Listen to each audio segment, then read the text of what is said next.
Welcome to World Sports Betting Newlands for the second day of this four-day series clash between World Sports Betting Western Province and Goldrush Boland. And is the umpires Abdullah Steenkamp and Andre Olivier making their way out into the middle. And it will be soon the batters from Western Province, David Bedingham and Verreynne, making their way out, and the Goldrush Boland team. I'm James King. With me this morning, Khalid Moedin. Khalid, good to have you with me. Hi, beautiful day at Newlands today, James, and I'm looking forward to this game. Of course, Western Province putting a lot of runs on the board. So it's going to be a busy day for Boland in the field, we expect, in this heat. But the one thing I think they must be worried about is that they have a in-form batter over here, and then still George Linder, who is someone that is in the top 5 run scorers this season. So that's going to be a tough one for them to get out.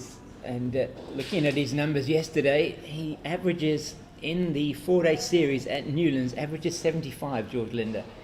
Highest average of any of the World Sports Betting Western Province batters, funnily enough. Over 1,000 runs in this format here at Newlands, so a ground that he loves to bat at. And got Verreynne averaging over 60, and as well as Tony De Zorzi, that man who got that 141 yesterday. And Western Province are set very fair today to get a big total. And the first 9 overs, though, are going to be quite interesting, Khalid.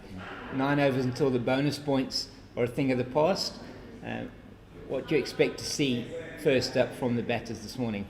Well, I think they're going to be a little bit cautious over here with Sean van Berg. Obviously, always gets a good turn on most wickets, so it's an experienced player over here that they have to face.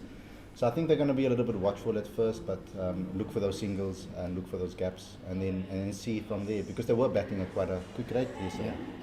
Yeah, sustained that rate of 4 to the over for most of the innings. Started off like a real house on fire, batting at about 5 or 6 and over for the first 10, opening the attack this morning from the Kelvin Grove end of the ground.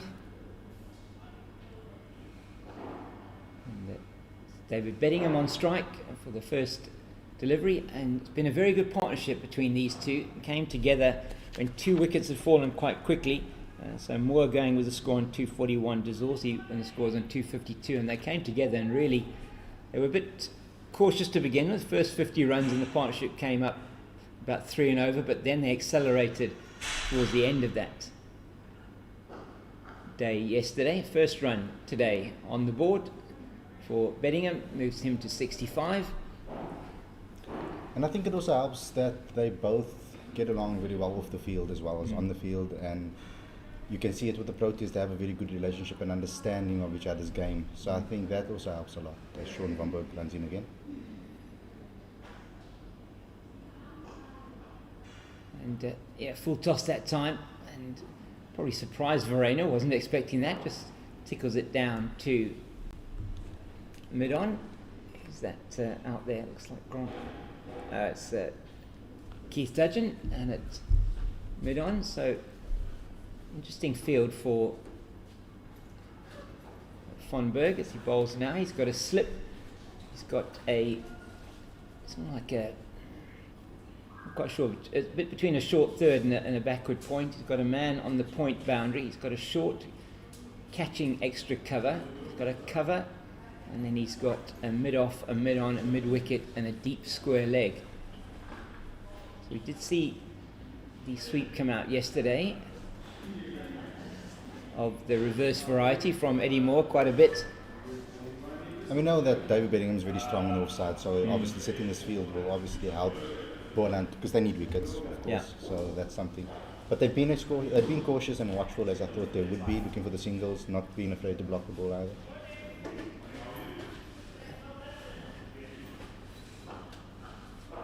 Yeah, and certainly having a chat with both sets of coaching staff this morning as ends the first over, just the 2 singles off that over from Sean van Berg, 375 for the loss of 3. And there was a feeling amongst both sets of coaching staff that this first hour this morning is going to be very important. First 10 overs, 9 overs until the bonus points become a thing of the past.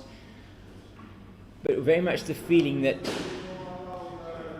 if the if the batters are given the opportunity to attack, if the bowling isn't as tight as they would want it to be from a Boland point of view, these two could try and put on an extra 50 runs perhaps in those 9 overs. Doesn't look like that's going to happen because they have been very cautious early on. But let's see what happens here with Glenton Stearman. Down the leg side, actually well taken by Clyde Reeves-Fontaine, down the leg side. And obviously, I mean, picking to bat first in these conditions was the perfect decision from a Western Province perspective, because we know that usually at Newlands you are hoping, as a bowling unit, you are hoping for that overhead conditions, for that movement, and for that to be able to get some swing. And a person or a player like Glenton Stearman normally utilises that as he runs in for his second ball.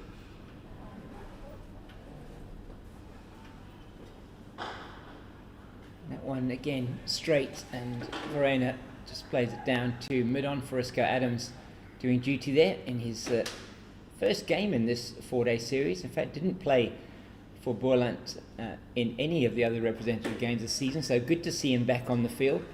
Did play a few games in an early season club tournament and has been subject to injury. He's back now in the team.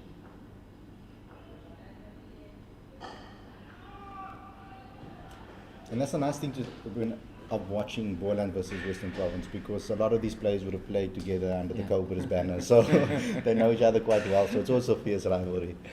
Yeah, they do know each other very well, a lot of these players, and as you say, some of the movements of players in the last number of seasons have been between the two provinces. Gavin Kaplan this season getting the opportunity at Boland that perhaps he didn't get at Western Province, and really taking that with both hands. Stearman is on the money there, bowling very straight this morning. So far, it was interesting. I asked the analyst here, Liam Tucker, just to give me an idea of Tony DeZorzi's wagon wheel from yesterday. Very interesting in terms of that wagon wheel. Did pretty much score all the way around the wicket, so 54% of his runs on the offside, 46 on the leg. And that is something about Tony that we know. He does have the ability to do that, and normally he takes his time to get in, and obviously he focuses on his strengths first and foremost to get his eye in, and then when he is settled, he tends to be more expansive and find those that and spread that wagon wheel in 360. So it was interesting to see that if you looked at his leg side wagon wheel, very much showed that the Boland bowlers were bowling very full onto his pads. That's again brilliantly taken by Clyde Reeves-Fontaine down the leg side. That looked like it may well go past him. So good over that from Stearman and Maiden, and it's 93 gone 375 for 3. So what we did see from Boland as well is that they were bowling very straight yesterday, allowing the batters the opportunity to probably play on both sides of the wicket. And Tony, in that 141, say, was particularly severe on anything on his pads, and pretty much nothing square on the leg side, very much fine, and those then through mid wicket. So very interesting to see that from him. He really enjoys batting against Boland though. He's 3 centuries in his last 3 first-class matches against them.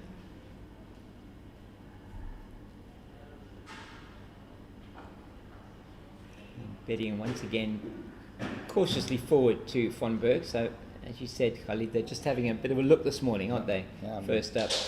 When you have a bowler like Sean Von Berg, I mean, over 30 wickets a season already, so... Yeah, right in the top of those wicket-taking charts. And that is Bettingham that does decide, unsurprisingly, to open his shoulders. It's good work done by Keith Dudgeon there. They only go through for the 1. Yeah, just a single. I think they were expecting that perhaps to go to the boundary, so didn't run the first one quickly at all. So just through for the single over the head of the man at mid-on. He thought he'd hit that a bit better than he actually did, David Bettingham. first sign of intent this morning from World Sports Betting Western Province. It's hit too well this time to Peter Milan. He'll be upset with himself there, Milan, that he just knocked that one on, and they come through for the single. But we can see the body language of the players. Both players are happy to just take a single, knock it down.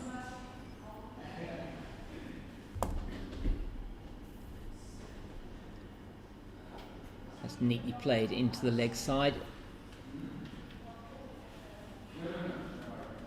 That's Aya Kamani on the boundary at deep square, so a few more runs coming off this over.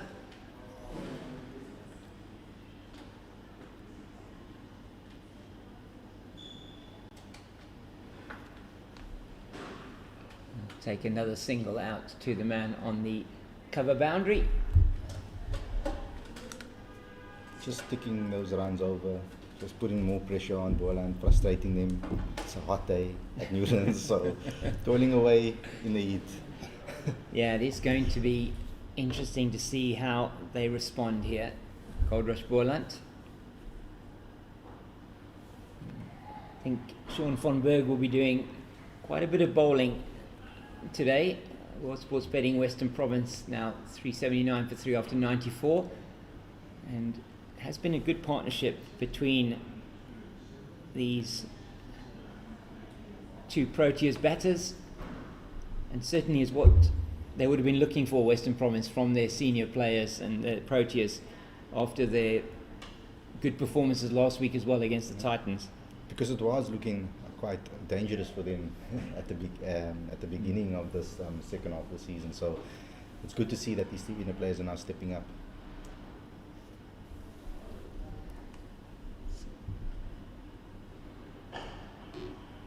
Stearman again, very straight to Verreynne, and Carl Verreynne, a man who does love batting against Boland as well. Yeah. Ever since the teams were split out of the Cobras and Province setup, Verreynne, he only played the 2 innings and scored 243 runs with the highest score of 201 not out, so got a very big 100 against them. That was 2 years ago.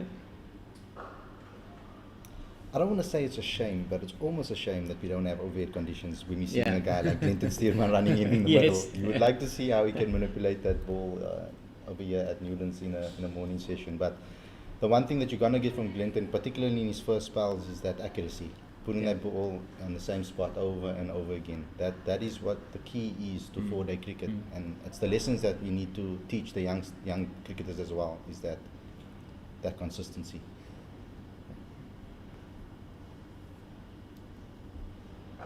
And he has been very consistent. He's hitting a pretty good hard length there as well. Glenn Stearman's what you expect from him. A little bit short of a length, just up into the body of Verreynne. He's been much better so far in these first couple of overs. He would be unhappy, I think, Glenn Stearman, with his performance yesterday. Has brought it back a bit. His first 11 overs going for 55, so his next 9 now going for 28, so he's brought it back to 3 and over for the next 9 overs. Close to 9 overs now, which has been better from him. Calvary not looking 100% comfortable against those deliveries at the moment. There's a lot of movement after he's playing the shot. So let's see if Clinton is the guy to get the breakthrough on this day. Yeah, it's what they were looking for. Yeah. Goldrush Boland chatting to the coaching staff this morning, had a chat with Justin Ontong. It's another very good delivery from Stearman. He's making the batter play, and that is what you want to do. Yeah, exactly. Very, very good lesson for younger cricketers on how to bowl in the red ball format, because we're not getting enough of that exposure to the younger guys at the moment.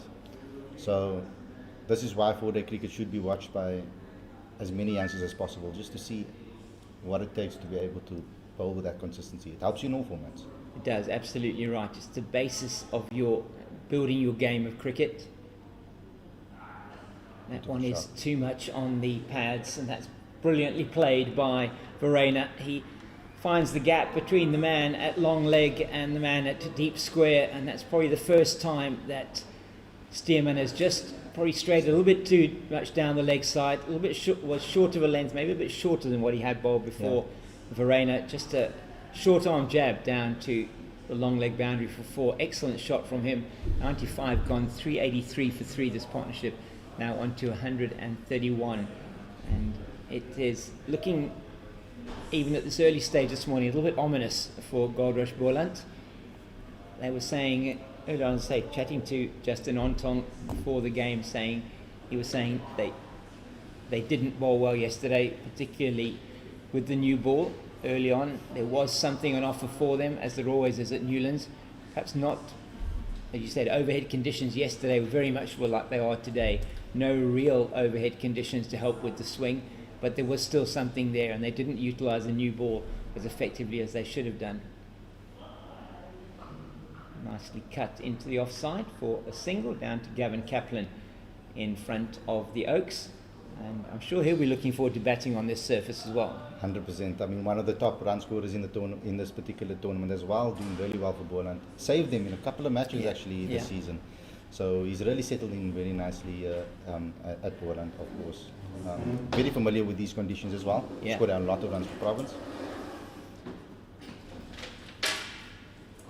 Once again out into the covers. More work for Kaplan, and privilege last season of being here when he was in one of his rare appearances for Western Province, got his first class century, went on to score a big 150 in that particular game. And he has been given the opportunity with Boland this season to be able to play across all formats in their team. He's cemented that place at number 3. He's got a lot of game time, and certainly he's rewarded the faith that Boland have shown in him. And Sean van Berg not getting too much turn at the moment. The ball is coming actually nicely onto the bat at the moment. They can watch, be wary about it and the delivery, and actually meet the ball at its inception. So let's see. Yeah, that was that was the googly, I think. And it's played it straight to the man at long on, and tried to get it over that man there, but it is Keith Dudgeon that takes the catch, and it was the shorter one, the googly, I think, from Sean van Berg, a lot shorter, a lot flatter, and it is David Bedingham that perishes in the cause to try and perhaps get quick runs there. Bedingham now caught by Dudgeon, bowled van Berg, 3rd wicket for Sean van Berg, and it is a very welcome one for the men from Goldrush Boland. It was all about when. Yeah. When was David Bedingham going to let loose? At what stage? I mean, how long could he go with just knocking the ball around? At some point he was going to free up those arms and try and look for boundaries. So that's exactly what happened, and now we're sitting with a situation where I don't think Boland is completely in it yet. I mean, of course not, with 4 wickets down. And George Linder walking out into the middle. We know, I mentioned it earlier, that he's in the top 5 of run scorers this season in this competition. So another newly, you could say, Protea coming to the middle and to show us what he can do. And generally speaking, George Linder is the type of guy that likes to score quickly, score freely, and not wait around too long. So let's see how he goes today. Yeah, David Bedingham just not getting all of that, and he would have expected perhaps to have played that one over the boundary, or at least down to the boundary for 4, but probably just got a little bit of a top edge on that, trying to pull it into the leg side over mid-wicket, and catch easily taken by Dudgeon. It's a good breakthrough for the men from Goldrush Boland, and they want to try and get another wicket before the 100 overs is up to try and get at least a second bowling bonus point. I mean, a couple of inches to the right of the fielder and it would have been a boundary. So at first it looked like a good shot until you saw that ball go straight to the fielder. So That's why he plays fields in certain positions. Absolutely. To try and trap the batter. Yeah, I was looking for that ball more probably squarer over mid-wicket, and ended up going to the man at that long-on position. He certainly didn't get the kind of contact that he was looking for betting him. He had a well-played 68 from him off 117 balls with 5 boundaries. Van Berg now into Linda. Bit of turn there on offer into the left-hander. Plays it out into the covers. End of a successful over for Sean van Berg. He's got 3 for 66 off his 22 overs, and in a match where the rest of the team is going probably, or the whole team is going at 4 and over, that's an outstanding performance from him. What you come to expect from the seasoned professional that he is. Over 500 first-class wickets. No, I'm just trying to put myself into Boland's mind at the moment, or the Boland team's mind, and the bowler's mind, and the captain as well, you would say, because you take a big wicket like David Verreynne, who's settled in on 68, and then you look and you see George Linder walk out into the middle, and these two have been excellent for Province in the past. They've always found ways to build partnerships and really punish opposition. So you need to take your mind away from that celebration and just to refocus on the game again, and now your battle starts all over again. Yeah, it does indeed. And Verreynne, you just wonder how he will respond now to this. Just 4 overs left to get more batting bonus points, but with the wicket falling, that's just played fine down to Peter Milan at long leg. They'll go through for the single. So what's his approach going to be? I don't think it probably won't be any different. Verreynne, if the ball's there to hit, he'll hit it, won't he? Yeah. I think the thing now is George Linder, once he gets in, I think that's the important thing. Get in on the wicket, understand what's happening in the wicket, then he can probably start accelerating and playing his shots. And earlier this season, getting his highest first-class score in 152 in that game against the Warriors, where he and Eddie Moore put on a absolutely crucial partnership after the team had slumped. I think it was 4 down with very little on the board, 33 for 4 I think it was, before they rescued the position for Western Province. Oh, and that's not where you want to bowl to him first up, and that is just easily tickled down the leg side for 4. So he's off the mark. Is Linder with a 4, just getting his line wrong there. Glenton Stearman, he won't be happy with himself to the new batter.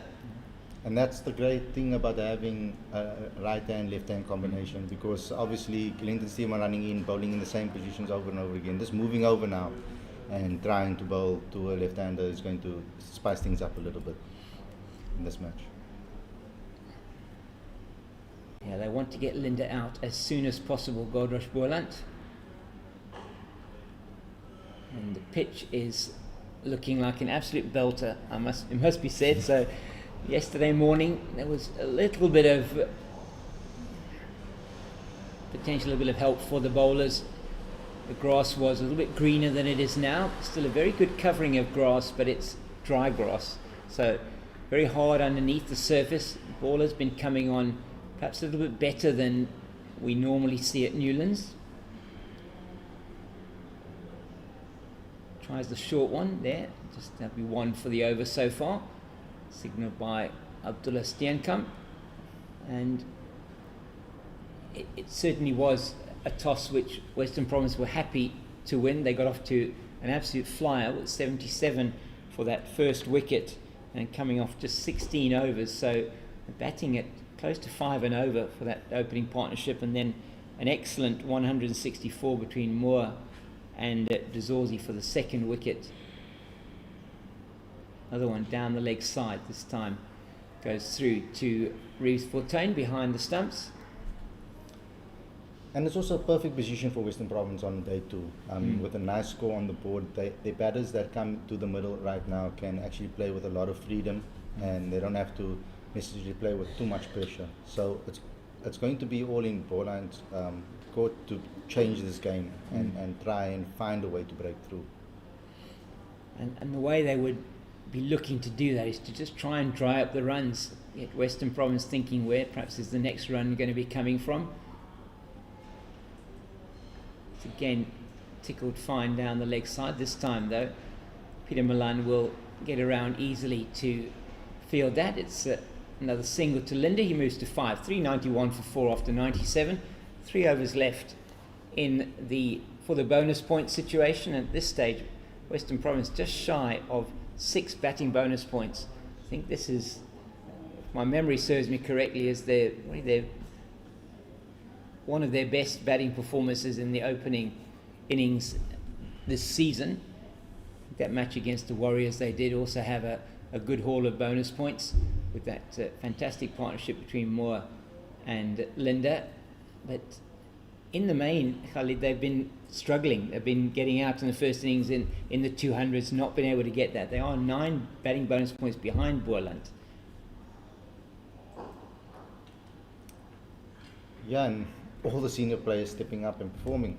That was the big thing over here that we were waiting to see from a Western Province perspective. Because you look at that lineup and you see those names, it should strike fear into most bowling attacks. Yeah. So it's good to see. Yeah, I have to agree with you. Look at that, Dezorzi, Smith, Moore, Bedding and Verreynne. And out of those 5, certainly 4 of them, you can look at incredibly experienced players, plenty of hundreds and 50s between them. George Linder coming in at 6. Absolutely wonderful player to have coming in at 6. He gives you, as you say, that left-hand, right-hand combination. But what he does do is he is able to also marshal the tail, if that comes to that.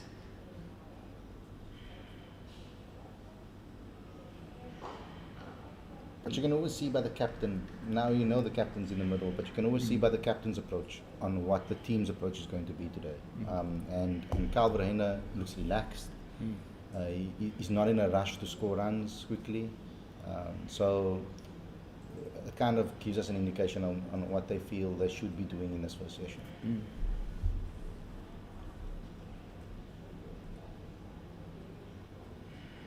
It's neatly played by Linda, just around the corner to Rulofsson at long leg, take a single. And certainly, as you said, looks with Sean von Berg yesterday, he was getting a little bit of turn, but it isn't quick turn and it isn't significant. He certainly isn't turning it square. And it's not turning like at Boland Park. No, he's not. No, and you're not seeing puffs of dust every time the ball does pitch. So, but still, accuracy very key for him. It's nicely played again by Verreynne.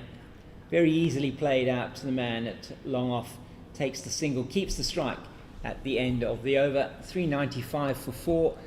And was betting Western Province 400, that target they would be looking at. They're very close to those 6 batting bonus points. It would be excellent for them. In just looking at the sort of scores that they have registered in the matches that they've played so far, and it was that game against the Warriors where they got their highest score of the season in the first innings, 464. It was against the Warriors. Eddie Moore 127, George Linder 152, Carl Simmons weighing in with a very good 68 there, and Dane Patterson having some fun at the end with a 41 not out. So certainly when they get into a position like this, gives them the opportunity to go on and get a big score, as Keith Dudgeon's going to replace Glenton Stearman. Dudgeon, for me, the best of the seamers yesterday for Goldrush Boland.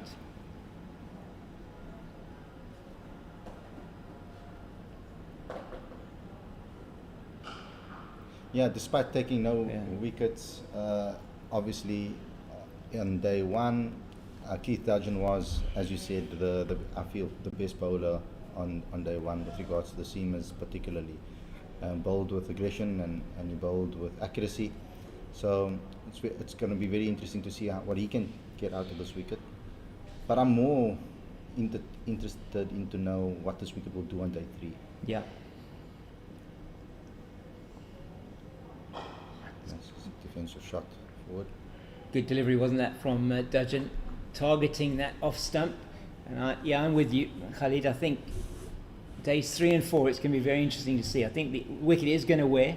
The signs already that it is going to start wearing. Grass is very dry. There are a couple of bearish patches, particularly if you're batting at this end, at the Wynberg end, facing at the Wynberg end. So that's why Sean von Berg's already operating from the Kelvin Grove end.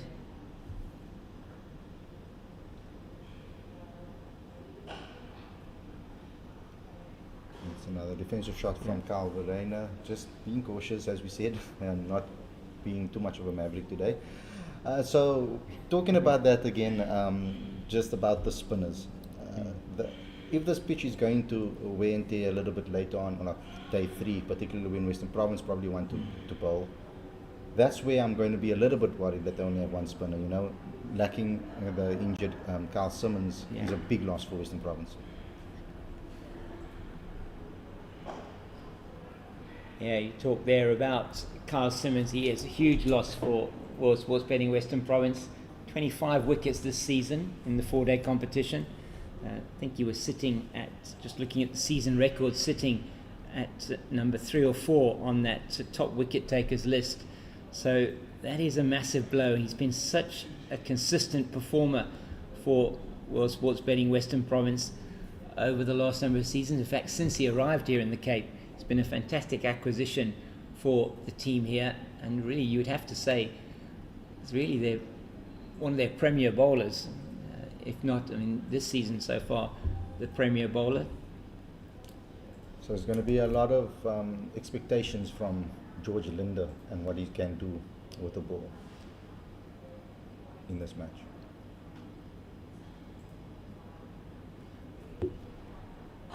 It's in the air, but it's not for too long, and it's through the vacant gully region for 4, and that will take Western Province to that 400.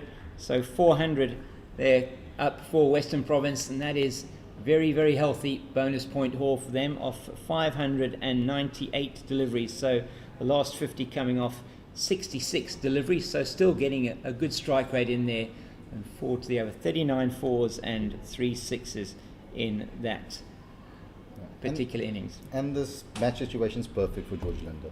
This is the perfect scenario for him to play his natural game, which is naturally attacking. So, yeah, I'm actually looking forward to seeing him, how he goes today. And that's played through the covers again. I think that is going to run away to the boundary in front of the Oaks. It does indeed. So back-to-back boundaries, just the width on offer there from Dudgeon. Doesn't get his line right, and George Linder is moved into score of 15 already. 404 it is for 4 after 99 overs. Just one more over left from a bonus point of view for both of these two teams. And Linder, as you were saying, Khalid, has moved very quickly there to 15 and looking as confident as he has done all season. Yeah, George Linder. I mean, what more can you say? I mean, if you guys do watch my YouTube channel and see our content, the fans call out for George Linder in every single Protea setup. So it doesn't matter what format they've been calling his name. So it's good to see that he has continued. He's continued his form, yeah, and continued to still, because he's been lacking that opportunities for the Proteas. Yes. And for a lot of players, sometimes that can really get you down, and mentally it can obviously really affect you. And he's found a way to get through that and push through that, and just focus on Western Province and continue to score and take wickets. And as you say, continued to score. I mean, he is 5th at the moment on the top run scoring charts in this competition this season. Before this innings, 430 runs in just 4 innings, so he hasn't played as many innings as a number of those players above him, and highest score of that 152, averaging 61.42, 1 century and 3 50s. Oh, and that is huge appeal as Linder tries to reverse sweep that one. It hits the pad, and is going to go down for leg byes, 4 of them.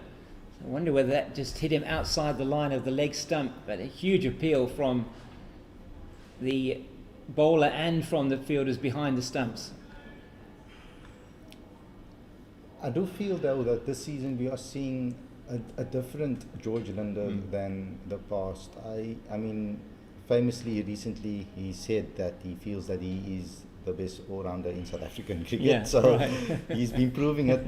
He really has in all formats that he can do it with both bat and ball consistently. And yeah, it's interesting. We'll come to it after this delivery. And not only, as you said, certainly for World Sports Betting, Western Province been incredibly important in that T20 challenge competition. Played brilliantly in the SA20 and did have a chat to him in one of the press conferences there, and we'll get to that shortly. And just asked him in that press conference what does he feel that he can ascribe it to him? Is it playing in leagues across the world? Is it the experience that he's got? And interesting answer, I don't know if you remember, that was that he said he took some time off because he found that he lost the love for the game. That's played into the leg side and has gone down over the boundary at the north stand for 6. That's an excellent shot from Linder. Just the 2 balls before the end of the bonus points comes into play, and he is not holding back here. 21 not out he is now, and this partnership has moved in a very short time. In fact, just 4 overs to 30 already. So it's just come with the intent to play his shots, and that one was probably the best that he's played so far. Just rocked back and over between deep mid wicket and long on for 6. George Linder was never going to wait around today.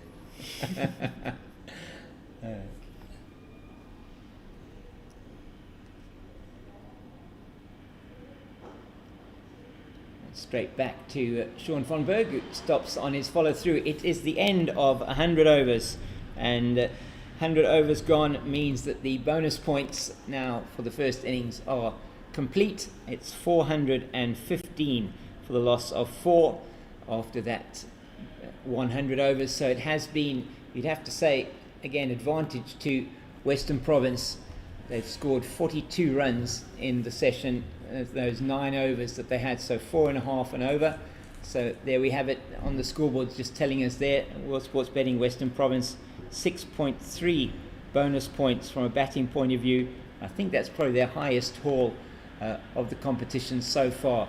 I'd have to check what that 100 over score was against the Warriors. But Boland getting just the 1 bowling bonus point for the 3rd wicket. Sturgeon continues now to Verreynne. And that one a bit down the leg side. Short delivery. He's not going to be tempted into playing that one. So. And we've seen bowlers around the world, because obviously Verreynne plays international cricket. We've seen bowlers as well on domestic scene use that short ball against Verreynne. It's a method that people have used to try and get him out. So Keith obviously trying to implement that right here. Yeah, and you just sense they need something here. They need a spark to Goldrush Boland. When he doesn't get hold of it, he is looking to play that drive. It was there for him, slightly over pitched, but just gets the inside half of the bat down to Stearman at mid-on. So yeah, very good haul of batting bonus points for Western Province. They'll be very happy with that. It's important for them.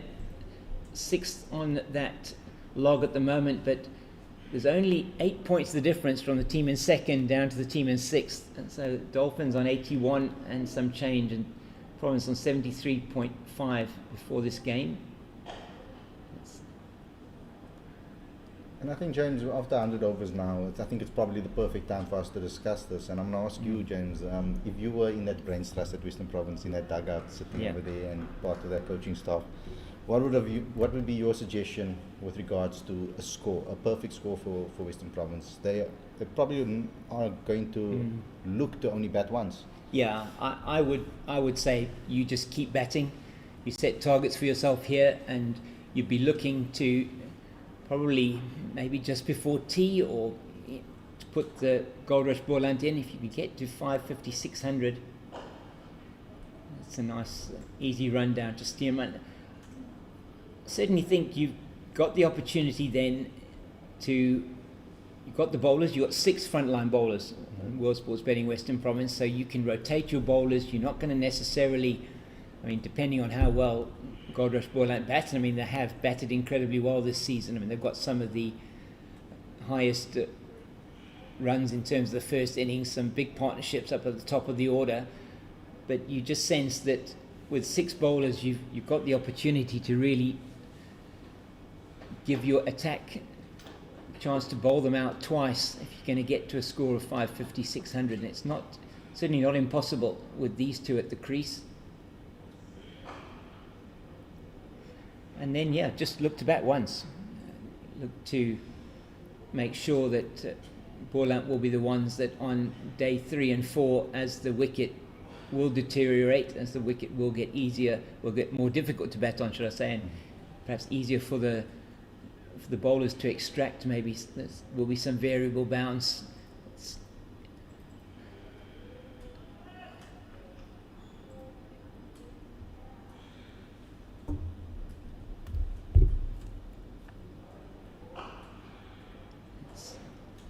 Nicely played, but probably too well that time, down to Stearman. That's the end of the 101st over. It's 416 for the loss of 4.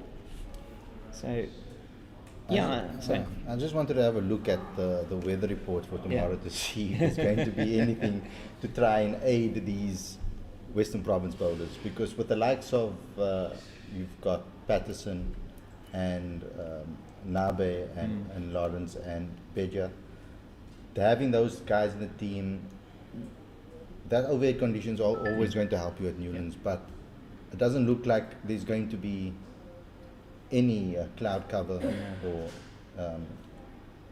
on day 3 of this match. So it's going to be very interesting to see how the experience of Patterson and what he's going to be doing, what his method of bowling is going to be, what is his strategy going to be on this wicket.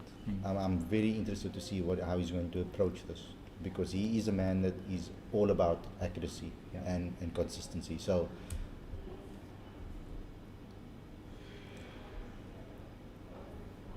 Ron Berg continues, played down to backward point Wilson Field. So, yeah, it's going to be key, isn't he? He's going to be the key in the attack here. He's got the ability, said almost metronomic in terms of his accuracy.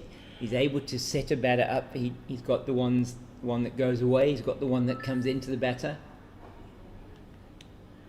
And it just shows the importance of a bowler like that. And because, I mean, even when he's playing Test cricket, he's not bowling at 140. But it shows the importance of being able to at least have control over where you want to pitch that ball. Yeah. And that's something that all youngsters should learn. Slightly overpitched, and it's gone past Stearman at short extra cover. He'll be upset with himself there. Just caught the end of the fingers down to Milan at long off. So through for another single. And yeah, I mean, it's really important for players like Wesley Beja, for example, just making his way. And he really is a very good prospect, Beja. I like what I see from him. He came into the team last season. This season had the opportunity now. He's been given a contract by Western Province, which is really excellent for him. And to have somebody like Pato around and guiding you and helping you to understand your trade is fantastic. Neatly played by Linda.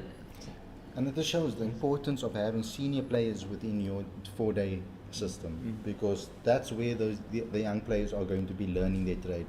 They're going to learn from those senior guys, and so important to build a young team around senior players.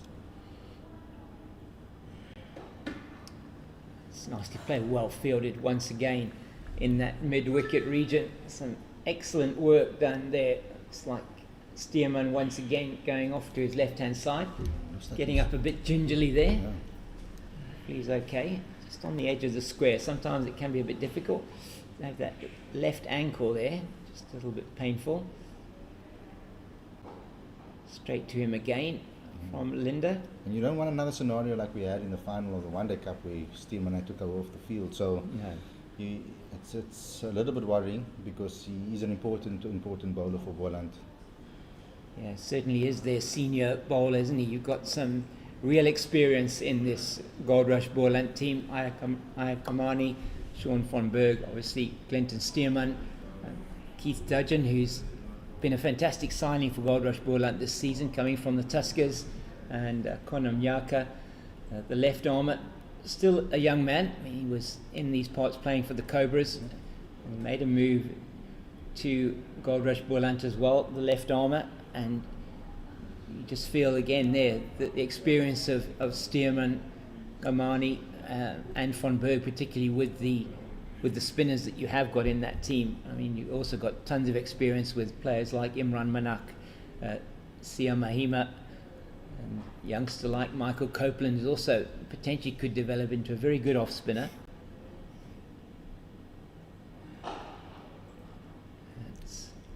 And it's crazy you mentioned that now, James. Yeah. You say the experience of Imran Manak and Sia Mahima. I remember them still being younger players in the side, and it's crazy to see how time flies. A lot of players that were youngsters coming into the team. I remember Verreynne as a youngster coming in, George Linda, and now they are the senior guys. And it's amazing to see how these players develop and become those senior players as they build their careers in cricket. Yeah, and you just think time does go by quickly, doesn't it? Remember that, I think it was probably in that 2018-19 season, or could have been 2019-20 season, where with Ashwell Prince here, where George Linda and Verreynne really, I wouldn't say broke onto the scene necessarily. Verreynne definitely started to show the promise that everybody felt that he had. George Linda consistently putting in those performances with bat and ball. Let's defend it back to the bowler. And the thing is about it as well is during that period, I remember us sitting in the press conferences, and a lot of the questions was about to Ashwell was about, you had this young team. There was a lot of references to the likes of Sir Alex Ferguson's young players in his past. So if you're good enough, you hold those press conferences at the time. And now these are the players that are leading the side as senior players.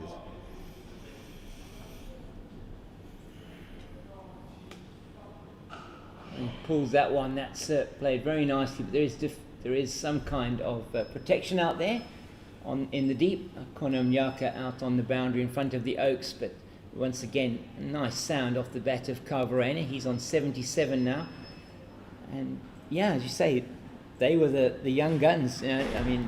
George then in his sort of mid-20s, mid to sort of 26, 27, was played in the team for a little while, but it really just coming into his own there. He played a lot of club cricket to come through.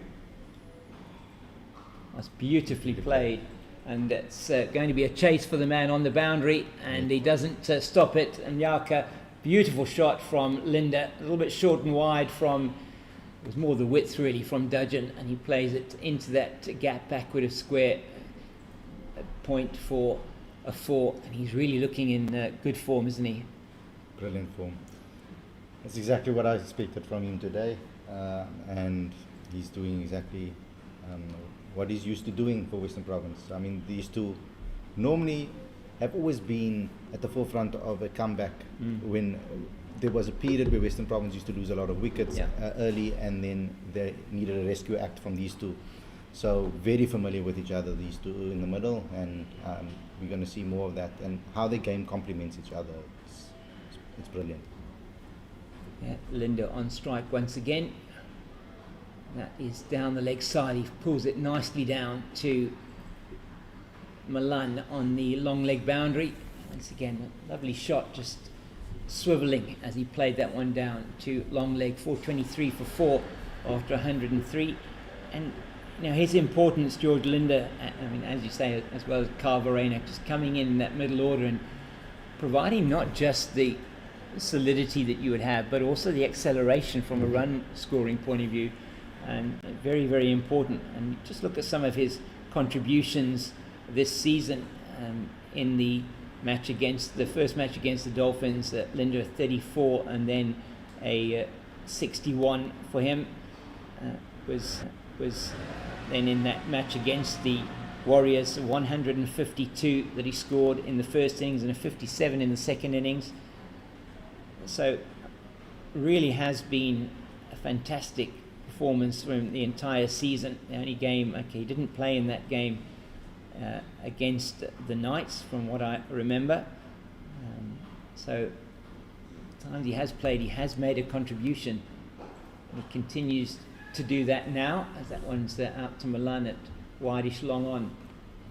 And something we must mention here, James, is that Western Province have managed to keep that rate above 4. Yeah. And that was important, that they didn't let that drop, because that would have automatically put pressure back on them this morning. So very good game management from the batters. It's just played off the outside half of the bat down to short third. They'll take a single, and it has been very good, as you say. They've been maintaining that 4.1, 4.2. They at one stage dropped down to about a 3.7, but they brought it back, and it was that partnership between Verreynne and Bedingham. After those 2 wickets fell quite quickly, they were able to then build it back and start scoring quickly again. Verreynne and Bedingham doing a fantastic job for World Sports Betting Western Province. And you've got Linda and Verreynne now building another partnership, already on to 40, and that's come really in very quick time. That 40 in just 8 overs now, just short of 8 overs. So this partnership batting at 5 and over, which really is very good in 4-day cricket. I have to call you Professor X there, James, because you read my mind 100%. I was just about to talk about the partnership. And it's really good to see. I mean, if you look at the scores, I just went through the scores now for Western Province in their first innings in the competition. That's again played beautifully into that same gap that he played the one in the over just before they got to 100 overs. That one has gone into the north stand for 6 as well. Rocks back and plays it with the crack of the bat into the stands, and he moves to 33 and the partnership to 46. Second maximum for him off Sean von Berg. A retrieval job there for the 2 fielders. They could literally just stand there and watch as it went into the stand, and it's not going to make the new ball look that good. Gavin Kaplan just looking for, he manages to get somebody to help him there to find the ball, so we won't have too much of a delay. It really has been very good from these two. 46 now off these 8 overs, so partnership for them going almost 6 and over. Yeah. And George Linda obviously with a positive strike rate here in a 4-day game, so it's really good to see. Yeah, 33 for him. Trying to see if I can get his number of balls. You can probably see that on your screen if you are watching. We unfortunately don't have a monitor in front of us, so just bear with us please from that point of view.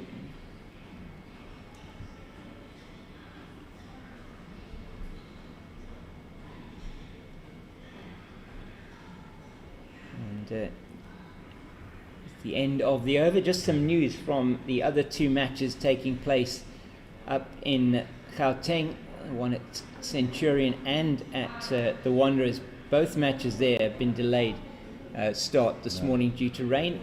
So it's good for Province. It is very good for World Sports Betting Western Province, you would feel, from that point of view, and potentially for Boland, but certainly World Sports Betting Western Province sitting in that 6th position on the log. They would have been hoping for exactly the type of start to this game that they've had, and it was so the matches then Titans against Northwest Dragons. The Dragons 252 for 4 at the moment, and it is the Dolphins, Hollywood Bets Dolphins against the DP World Lions. The Dolphins, after a very rain interrupted day yesterday, still on 83 for 2 as the match is delayed there. And just to give you an idea of how well George Linda is batting, 26 balls for that 33 so far for him, so excellent from say, the World Sports Betting Western Province and Proteas player, and getting a call up, quite rightly so, into that Proteas lineup after his domestic performance, as Konya Miyaka is replacing Keith Dudgeon from the Weinberg end. Just a change of angle, the left arm around the wicket into Carl Verreynne. But Verreynne's looked assured this morning, Khalid. Yeah, very assured, very comfortable at the crease, playing the shots that he's used to and he loves playing, especially that pull shot that he likes, the guided pull shot. But it's a different test now. It's always an asset to have a left armer in your team, and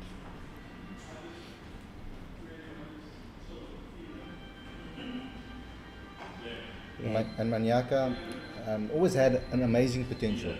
So ever since he came from, I think it was Hudson Park, playing for Border in Kaimajolo weeks, etc.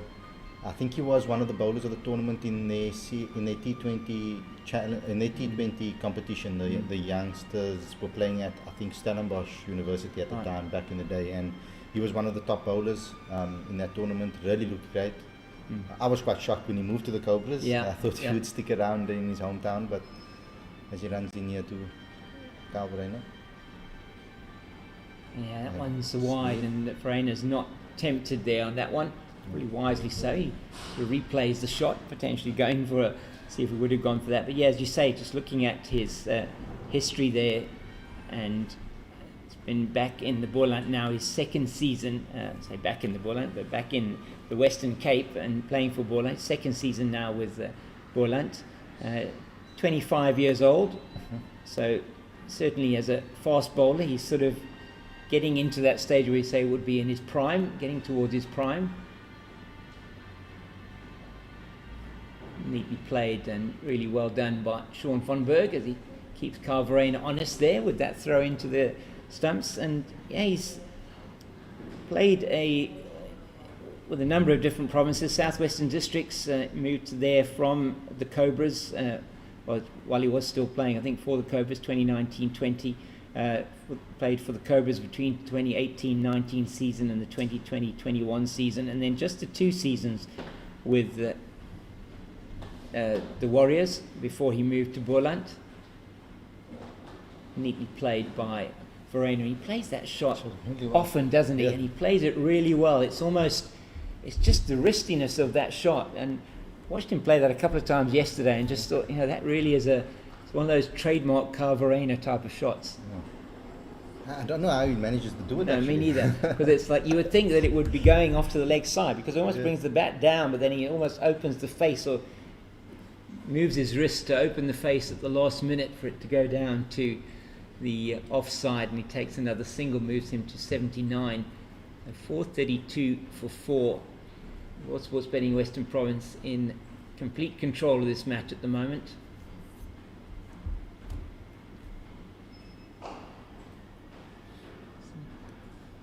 So left arm over to Linda. It's the end of the Mnyaka over in first of his spell from this end, and it's 432 for the loss of 4 after 105. So he has been around for a reasonable amount of time, but probably not the amount of first-class cricket you would expect from him. 14 matches he's played, and from a bowling point of view, he's just been searching for that regular game time around the country. And I mean, he's 25. It's not. It's an age he can still learn. It's not you mustn't be despondent about that. There's still things that he can learn and add to his game to improve. As a left-arm seamer, you obviously have that natural variation, so he can add things to his game to improve, and he should look to search for those type of things. Van Berg continues to Verreynne, and it's down to Long on for a single. So yeah, I mean, it's a delicate age, 25. I mean, it's a age where you can be a little bit in limbo of where you want to go with your career, but we know that guys like Andrik Nokia, etc., revive their careers at around about those age. So there's still hope there for Manyaka. And just probably be from a first class point of view, probably not the type of performances overall that he would want. Just 17 wickets in those 14 matches, so averaging 41.8. So not really from a strike bowling point of view the sort of figures you'd want. Played a lot more List A cricket and T20 cricket, so, and you would sense that he's going to get the opportunity for Boland mostly in the away games, just based on the fact that there's a lot more spin at Boland used. Yeah, it's a tough job to be a bowler in the Boland team when you're playing in Paul. I mean, spin has been their main weapon this season. On those tracks, and you have to really toil away on those tracks and work really hard for your wickets. So very tough to be a fast bowler in a Boland team in Boland. Again, George plays Linder that one, smashes that. And yeah, just one bounce to Grant Rulofsson this time. Didn't get all of it. It was a little bit fuller that time from Van Berg. 49 the partnership now. Again, nice sound off the bat from Linder. Just come in, and he's looked confident from ball one, hasn't he? And why not the performance that he's put in this season? That is the 50 partnership between Linder and Verreynne, and it has been very good from them. It's come up in 10 overs and 1 delivery, so excellent between the two of them. Verreynne just the 12 and Linder 34 of those runs, so he's been by far the senior partner. 50 off, let's say 61 deliveries. Just off 61 deliveries, only 4 extras, so a very good partnership building over here, and it's good to see this type of cricket being played in 4-day cricket, in this 4-day game.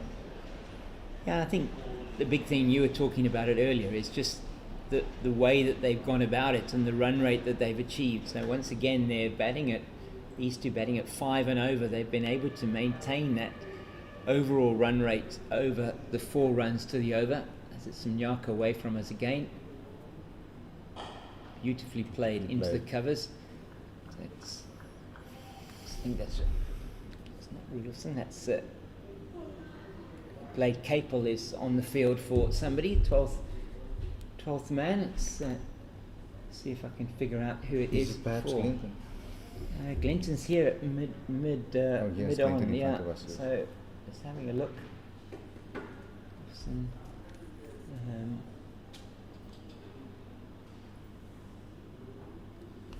I think it's Keith Dudgeon that's off the field.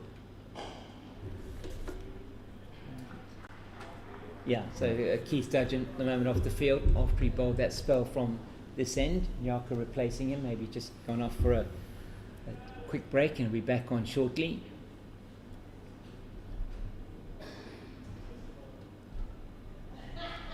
So 4:35 for 4.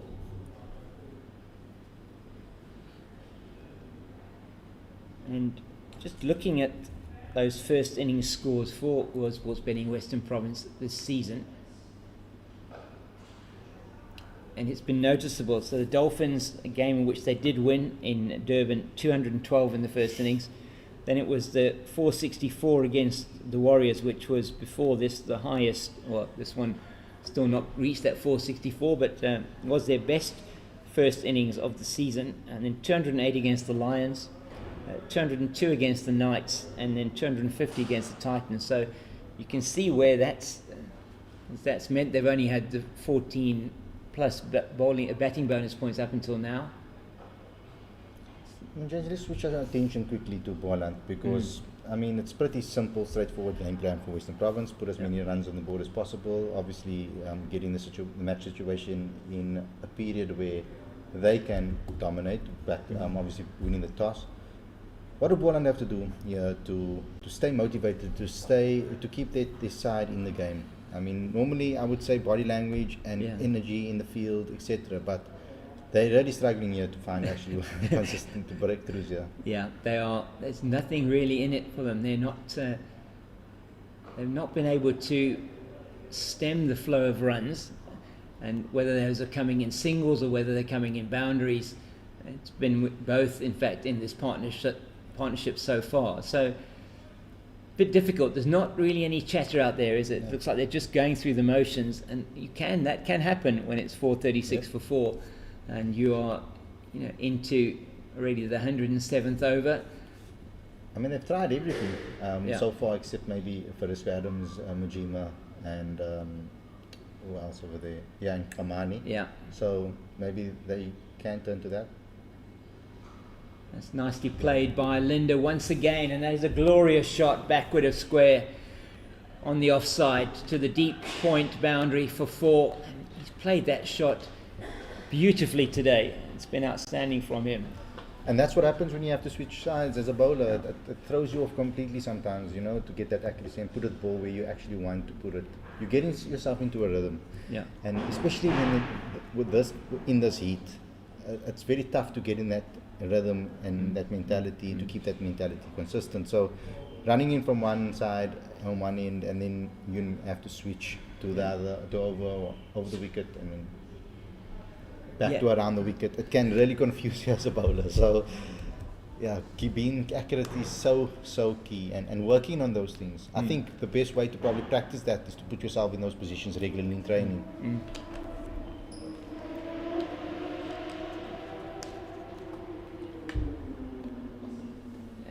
And you mentioned that sort of in training, and we're talking there really about would have to be in the middle, because you cannot practice that in the nets. It's just not the same thing. So as much as you might bowl in the nets, it's not the same as being out in the middle. So you have to make sure that you're getting as much middle practice, playing as much cricket as possible. Neatly played once again by Verreynne. Total moves now to 441 for the loss of 4. And it's tough, because I mean, you could easily just say, oh no, they should play more warm-up games, etc., or they should play more friendly games, but they play so much cricket these days. When do they have time to rest? No, I think that's the thing. I mean, the other aspect to it about club cricket, there's also the Colts system, which is something that, there is a Colts game going on at the moment between Western Province and Boland out at Boland Park in Paarl. So that's a very important feeder. Oh, and that one just off the inside half of the bat down to Kaplan at long leg, and they go through for another single.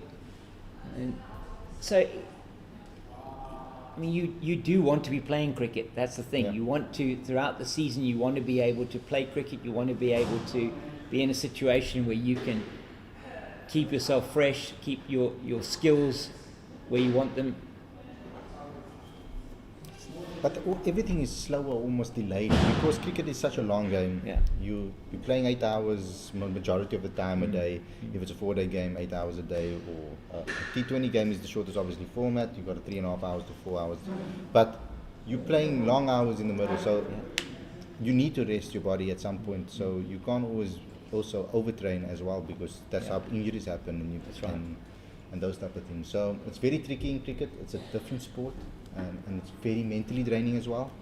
So we constantly obviously going to improve with science and the technology that is improving constantly every single day. So let's hope that there are ways that we can find in cricket to be able to increase that ability to learn skills quickly, because there is just not enough time in the day to be able to put in the hours as much as you want to.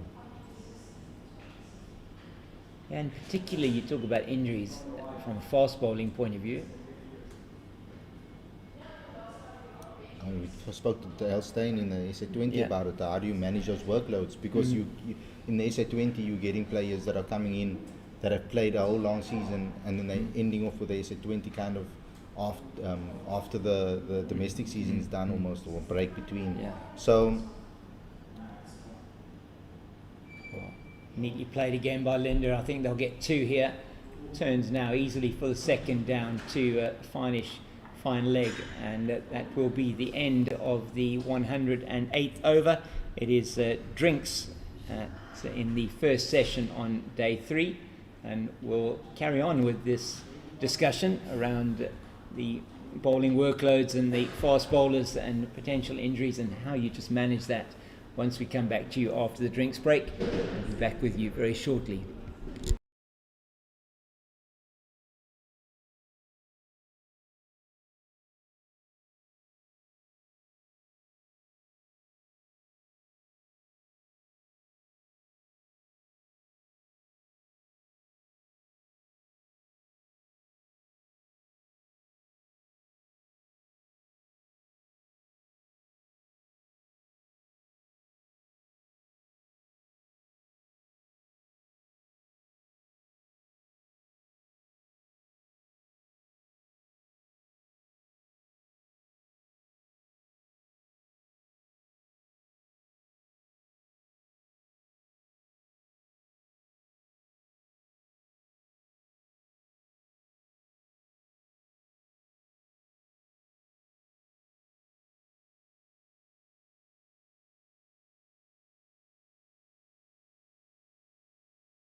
Welcome back to World Sports Betting. Newlands, it's Akona Mnyaka away from us at the Weinberg end. It's outside the off stump. Quick single taken. Good running. It's pick up and throw there with the left hand by Aviwa Ngajima. Interesting to see that. Very interesting. We were waiting for something to happen, So gets and picks up with the left hand, throws it in, but not before they're through for the single. Moves Verreynne to 85. And, what a player Majima's been for them this season. Yeah, he has been fantastic, hasn't he, for them? It's been absolutely brilliant.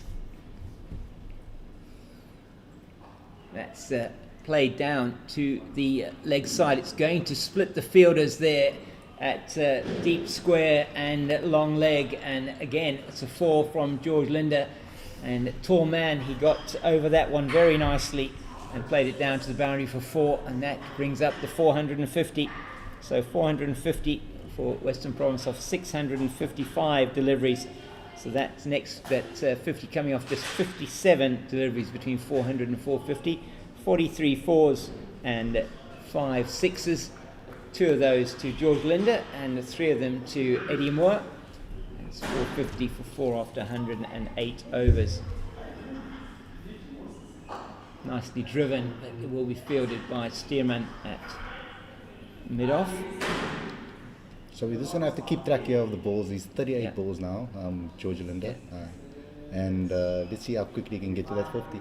Yeah, he's been doing really well, hasn't he? He's accelerated the run rate significantly since he's been in. I hope I didn't upset Mother Cricket there by saying that now as a commentator.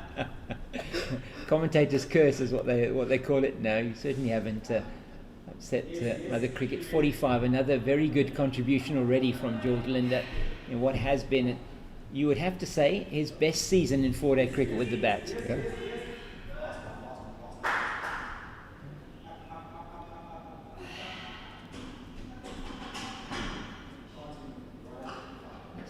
Once again played very nicely. It's down to that man in that ubiquitous position of deep backward point. You very rarely see a game these days where you don't have a fielder out at deep backward point. And Linder obviously shown his intent. I mean, even in those shots that are going for single, he's really putting a lot of power into those shots. So playing with a certain mentality of, I wouldn't say aggression, but a little bit more attacking minded, I would say. Yeah, it's certainly been controlled, hasn't it? He's placed the shots. It's not that he's been reckless at all in the shot making that he's done. 2 sixes were glorious off Van Berg. Yeah, some good energy in the field there. And just trying to see who's. It looks like Giovanni Baron is on the field as well, number 27 on his back. And we underestimate that, James. I feel a lot of when we talk about these games, etc. And I always talk about it when the Proteas play. Yeah. We underestimate the energy that in the field and how important that is to just get your mentality right within a game to get a break. I think you make a really good point. That's nicely again controlled pull from Verreynne down to Rilofsson at deep square. And another Economiaka over comes to an end. It's 452 for the loss of 4 off 109 overs. Verreynne 86, Linder 46, the partnership 67, and it's come off just 13 overs. So batting, as I say, at over 5 and over in this partnership, which has been excellent. And Linder's been the one that's brought the impetus. I think we should just celebrate over there James's maths in the say. It's been excellent. We're keeping track of all of that. Trying to always keep a book here around what's happening where and try and get those things worked out together with a little bit of mental arithmetic as Viva Mgijima. We should maybe get a commentator's cam so that we can see what actually goes on behind the scenes over here. It is quite entertaining too. Yeah, it is. All the things that are happening in our position here at the South Pavilion at World Sports Betting Newlands, and our production team from Pitch Vision. We just have to say thank you to them, to Sherry and to Sarah, and a cameraman here at Shoaib today on the roving camera, doing an excellent job, as well as the noise you might hear there. The clanging is the noise from the gym underneath us. And we don't talk about that, you know, the concentration that it takes, you know, to be able to set up a production like this. I mean, that's also amazing, you know. You have to do also long spells, long hours, and to keep their concentration to get this production so sweet. Gima into Verreynne, and he pulls it, but straight to the man at square leg, Giovanni Baron, and there is no run. But you're right, it really is. They do a fantastic job, the Pitch Vision team, and really it's the Bandile Kupani who does the management of all the sites here they have around the Western Cape. He's not with us today, but really does a fantastic job. And the Pitch Vision team here, a number of cameramen we had Imtiaz yesterday, we've got Shoaib today. It's neatly played by Verreynne, and just down to long on. And Mjima bowling with that signature sunnies on. as we know him. Looking cool while he does Yeah, it. he is looking really cool, isn't he? And as you said, been really good for him. You know, last 2 seasons, the second season now that he's with Boland, Yeah. and made the move up the N1 highway, 50 kilometres away, up to Paul, and it really has done him the world of good. You have to say, it was not necessarily guaranteed of that number 6 spot in the World Sports Betting Western Province lineup. It's just into the leg side by Linda, and he's made the number 4 slot his own in this Goldrush Boland team. Some excellent contributions from him last season. He did very, very well this season once again, complementing what is a very strong top order for Goldrush Boland. And it's amazing what a change of scenery can do for you. A lot of cricketers should think about that and making a move for the betterment of your career sometimes. I mean, there's plenty of examples around the country where that has happened. You know, you can get quite familiar and comfortable in your surroundings, and sometimes it's hard to leave, but sometimes you need to make that difficult decision to move for the betterment of your career. We've seen, as you say, a number of examples of that from a both batting and bowling point of view. If you're looking at certain players, you think of players that have come from the Western Cape, players like Jason Smith, for example, who's a very good example of that. It's nicely played by Verreynne. He won't get it past Milan at mid-off, and there is no run. It's 454 for 4. Good first over there from Aviwa Mgijima. And you're talking about Mgijima, we're talking in this Goldrush Boland team, players like Grant Rulofson, who's also founded that niche for him at the top of the order. He's had an excellent season with the bat, as has Gavin Kaplan. We saw what it did for Nandre Berger when he moved initially exactly. to Western That's Province. right. So Seppo Mareki also comes to mind from that point of view, and now gone back to the Lions where he's making a great contribution. Zubair Hamza moved from World Sports Betting Western Province up to the Lions. He's been having a good season this season as well, and he will be another player who's hoping that his domestic form, and will be looking at potentially eyeing in the future a spot again in that Proteas lineup from a batting point of view. So, yeah, plenty of interesting player moves. Beautifully played and well fielded by Glentor Stearman. He made excellent ground to his right hand side to cut that one off, and that's what you need as a fielding team, 100%. just to raise you, senior man, senior player in the team, and he is putting in those hard yards in the field. We saw it earlier on today when he dived away to his left, I think it was, to stop what probably would have been a boundary from George Linder. And we know, you talk about cricket and being a team sport, and that's where the team aspect of the game comes in. You feed off your fellow players in the field and the energy that they show. You can really feed off that.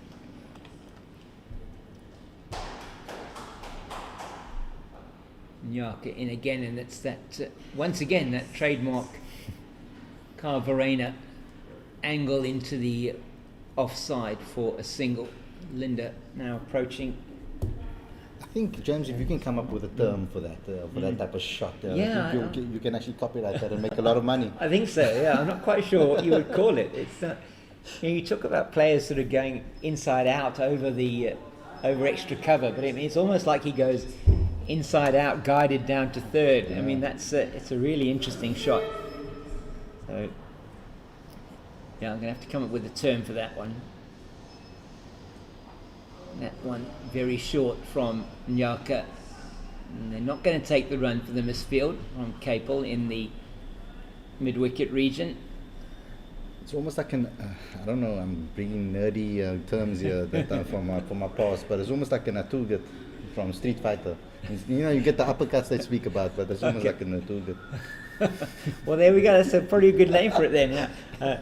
I haven't got the faintest clue what you're talking about, but it's fine. It's lovely. Nyaka into Linda. Nicely played down to that man on the boundary.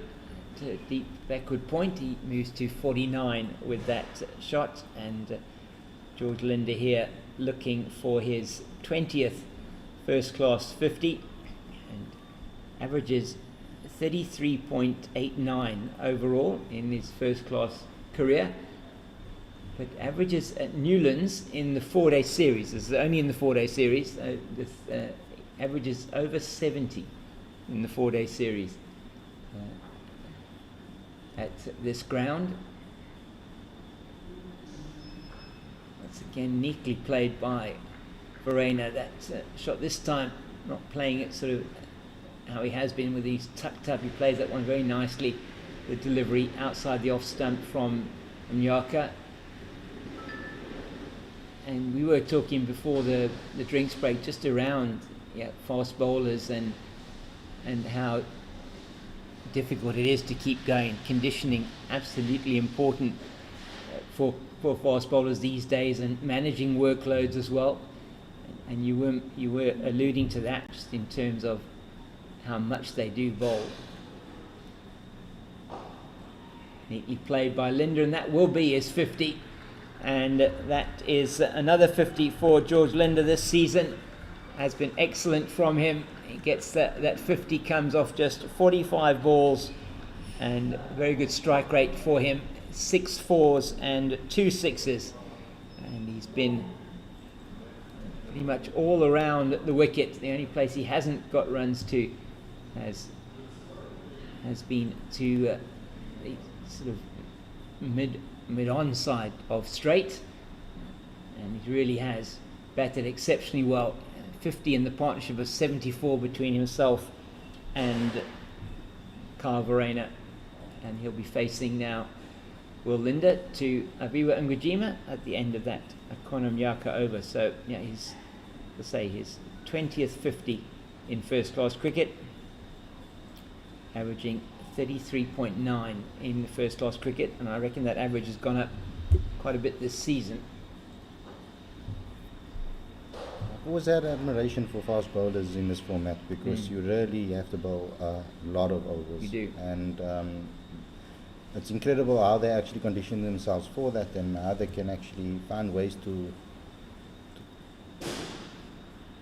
it's a brilliant shot. Beautifully played, but is it going to go far enough? I think he's going to be taken on the boundary. No, That's a it's 6. over the head, and that went high, very, very high up in the air, and the man, I think that's Ayat Kamani on the boundary, was waiting for it, and eventually went over his head for the 6. So George Linder opening his shoulders now to Aviwa Ngujima, takes the partnership to 80, of which he has got the lion's share. 70% of the runs in this partnership come off the bat of George Linder.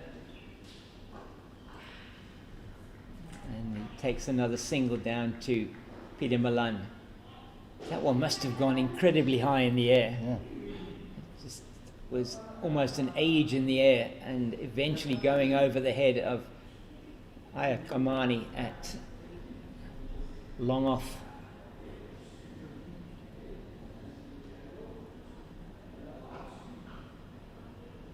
It's neatly played again by Verreynne. He'll take the single. So run rate now 4.2 to the over. 467 is the total. So that now is the highest total this season for World Sports Betting Western Province in the 4-day competition. And supersedes the 464 they got against the Warriors. A match where they were in desperate trouble before Edward Moore and George Linder rescued them. This one he plays down to long on for the single. And performing when it counts right now for Western Province. It was looking a little bit dim before this 4-day series started for them. Yeah. People speaking about that dreaded R word. Yes. And they found a way how to turn things around now in the last game and against the Titans. So, it's going to be very, very important, this match, to really boost their confidence as they head towards the end of this particular season. Yeah, certainly.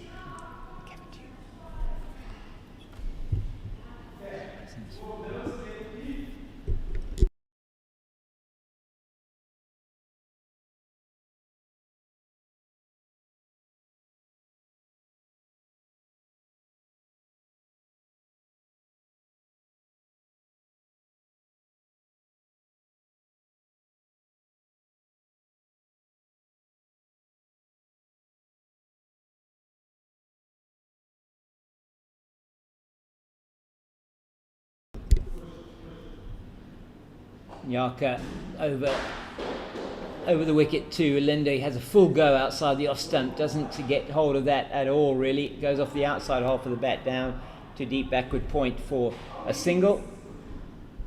Just squeezes his helmet, takes the sweat off his brow. 60 he's got now. Linde is on 60, Verreynne on 90 to score 470 for 4.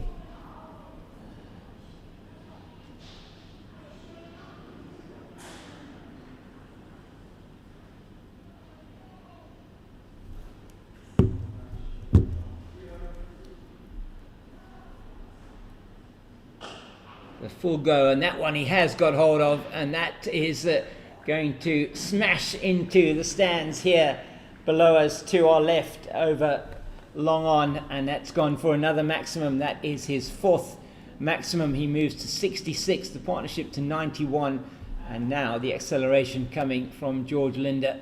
He is not holding back at all.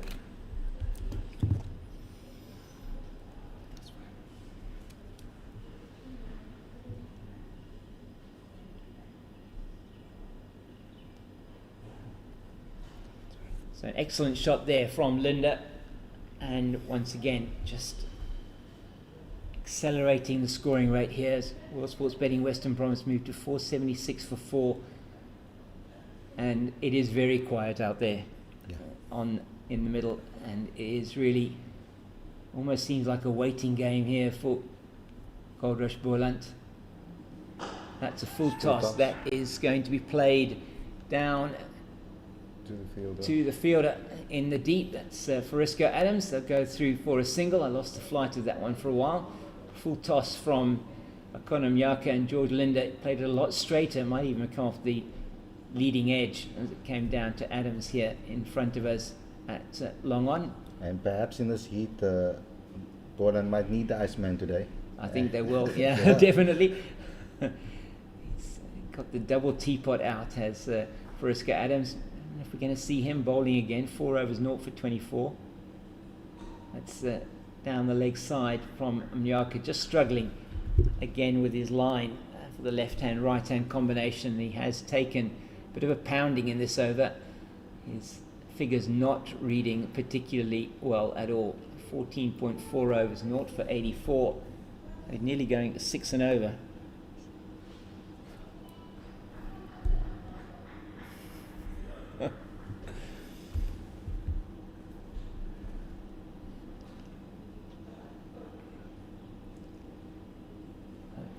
Nyaka again away from us. Linde plays that one beautifully. This time it's over straightish, long off for 6, and just the faintest of signals from umpire Abdullah Stienkamp. He signals yet another maximum for George Linde. He moves to 73, the partnership to 99, and he is on absolute fire here today, George Linde. Yeah. You said he wouldn't hang around, Khalid. You could not have been more correct. It has been a display in controlled hitting and power hitting from George Linde. I think that's his 5th maximum of his innings. In fact, it definitely is. He's hit 2 in this over off Nyaka. Nyaka now figures he's going for 6 runs to the over. Really struggling to find his rhythm over here in this game. Yeah, not easy, is it, when you're getting pummeled to all parts? He stops in his run through. Maybe something not right there. 1 ball left in what I'm sure will be the last ball of this spell from him. Yeah. But it's, whoever he's throwing the ball to at the moment, Clyde Reeves-Fontaine, he's got a challenge. And Kajima getting hit in the previous over. Nyaka, expensive over this one. Going down the leg side, just a faint inquiry to the umpire, and it's the end of the Nyaka over, and I would think his spell for the moment. And it's going to be Mgajima, is it, to continue? Yeah. And we've got a perfect position over here where we're sitting to be able to see these LBW calls. So we almost acting as VAR, yeah? Yeah. Yeah, we're absolutely directly behind the line, and certainly get a very good view of that. So, has been an excellent batting performance from World Sports Betting Western Province, and just on the back of this, does move them up and above Boland on the log, both having played 5 games. Boland still to bat, obviously. Going to be so crucial, that log positions, as we head in towards the end of the season. I mean, you've got, as the 100 partnership comes up over here as well between the two. Excellent. I mean, 104 balls. I mean, that just shows the intent from both of these. I mean, 6 4s and 5 6s. 73 from Linda and 23 from Verreynne. So a brilliant partnership over here. Only 78 minutes played between the two of them. So a nice build, nice dominance over here shown by Western Province. There he goes. That one is going to be caught, I think. Is it? No, it's not. So Aya Kamani on the boundary, desperately trying to get around to that one, but he gets hands to it, but it goes over the boundary for 6. He knew he was in a very difficult position. He couldn't get behind the ball because of the way it was hit. And Linda survives and prospers as he goes to 79. And that's his 6th maximum in his innings. I love that now. Survive and prosper. And yeah, wider outside the off stump. Not surprisingly, by Avira and Ngujima. Nobody has been spared with the willow of George Linda today, racing to that 79. Plays it beautifully through the offside, and that's good fielding done there. And the man coming around, that's the substitute, Blade Capel, coming around from his position at sort of deepish extra cover. Sticks out the one hand to prevent what would have been a certain boundary. And as easy as you like with Verreynne, he doesn't mind giving George Linda the strike, does he? No, he doesn't. I mean, when you have a batter in form like George Linda at the moment, I mean, it's the perfect scenario for someone like Verreynne in the position that he's in, on the verge of something that I don't want to mention. Yes. So I think that he has the ability now to be able to rotate the strike. As George Linda goes again. That could be gone. It's another maximum. Another one that goes over the head of Aya Kamani. He runs to his right, and dives desperately in the air to try and catch that one. But yet again, Linda is just too good for him. And it goes over the boundary. Another 2 maximums in the over from George Linda. Saw him do this in the SA20. He's doing it in the 4-day competition here. Yeah. There's absolute carnage out there at the moment, and that takes World Sports Betting Western Province to 499 for 4. Incredible score. Incredible score, isn't it? They've put on 126 in this session so far in just an hour and 35 minutes. It has been incredible. And since that wicket of David Bedingham, George Linda, and particularly in the last sort of, I think, 15-20 minutes, he has been devastating. I mean, for your last game at Newlands for the season, I mean, this is a perfect exhibition of cricket. I urge all of you cricket fans to actually come down and watch this. I mean, you missed out on something brilliant. So, your loss is our gain, I guess. Yeah, it is most certainly. This has been very special from George Linda. Very, very special indeed. We witnessed here one of the, I would say, certainly one of the fastest 100, or if he does get to 100, it's been one of the fastest innings so far that I've seen here from a batter at World Sports Betting Newlands. 86 he's on at the moment. And yeah, I mean, I'm not getting those, not getting the luck on the boundary in the field, and hoping that he can bring some luck into his bowling now and make a breakthrough over here. But I mean, Verreynne, it's the perfect scenario for him right now. Perfect position for him. And tickles it into the leg side, and that's Kaplan does the fielding. So George Linda, 86 of 59 deliveries, 6 4s and 7 6s so far.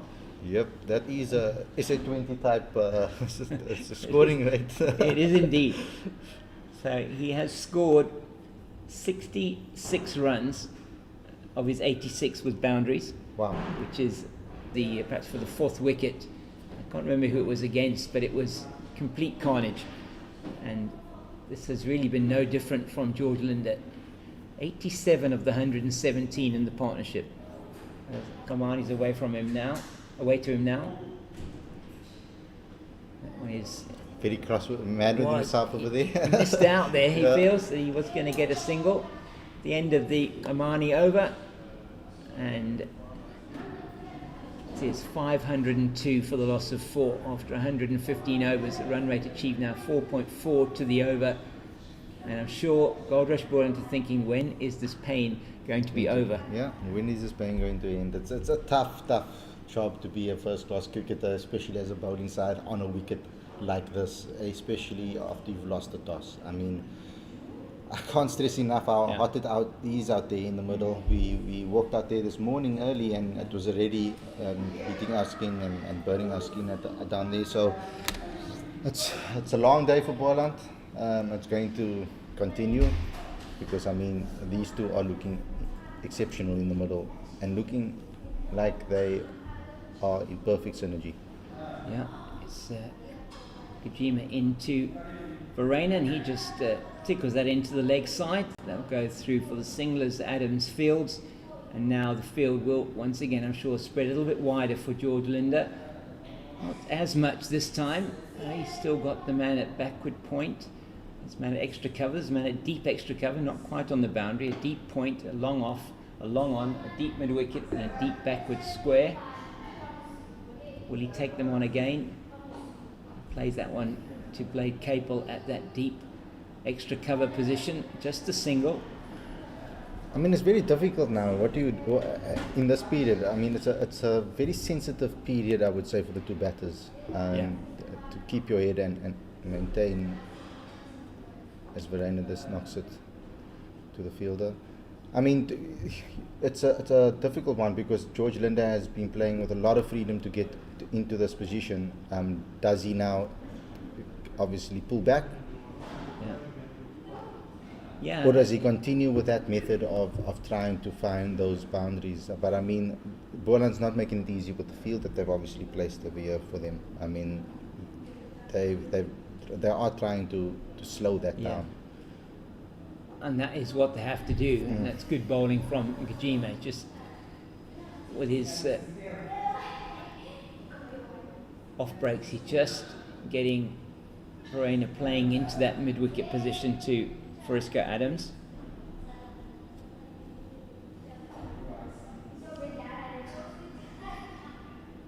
That's nicely played by Verreynne down to Rulofsson at backward point, and he'll come through for 2. So both of these players approaching milestones. Kyle Verreynne is 2 runs away from what would be his 14th first class 100 to go with his 33 50s. Average is 49.5 in first class cricket. Wow. Excellent average. One of the best in the country at first class level, and certainly looking at this World Sports Betting Western Province lineup, only David Beddingham has a better average, 50.3 for Beddingham, and Verreynne, say 49.5. And if you look at Kyle Verreynne's career, and it's exactly when he came into the scene, it's exactly what you want from your young South African cricketers. The way he's done things, the way he's gone about his business, the way he's developed his game and continuously improved. So it is something that he's a good example when it comes to that. Yeah. So Omani away from us to Linder. That's going to be signalled wide as he tries to keep the ball out of the reach of those long levers from George Linder, and that is the 20th extra, 3rd wide. And the 2 that went previously were ones that went over the head of the batter from short deliveries. This one is almost off the pitch from Omani. They're just trying something different here. It's really just to try and stem the flow of runs, nothing more than that.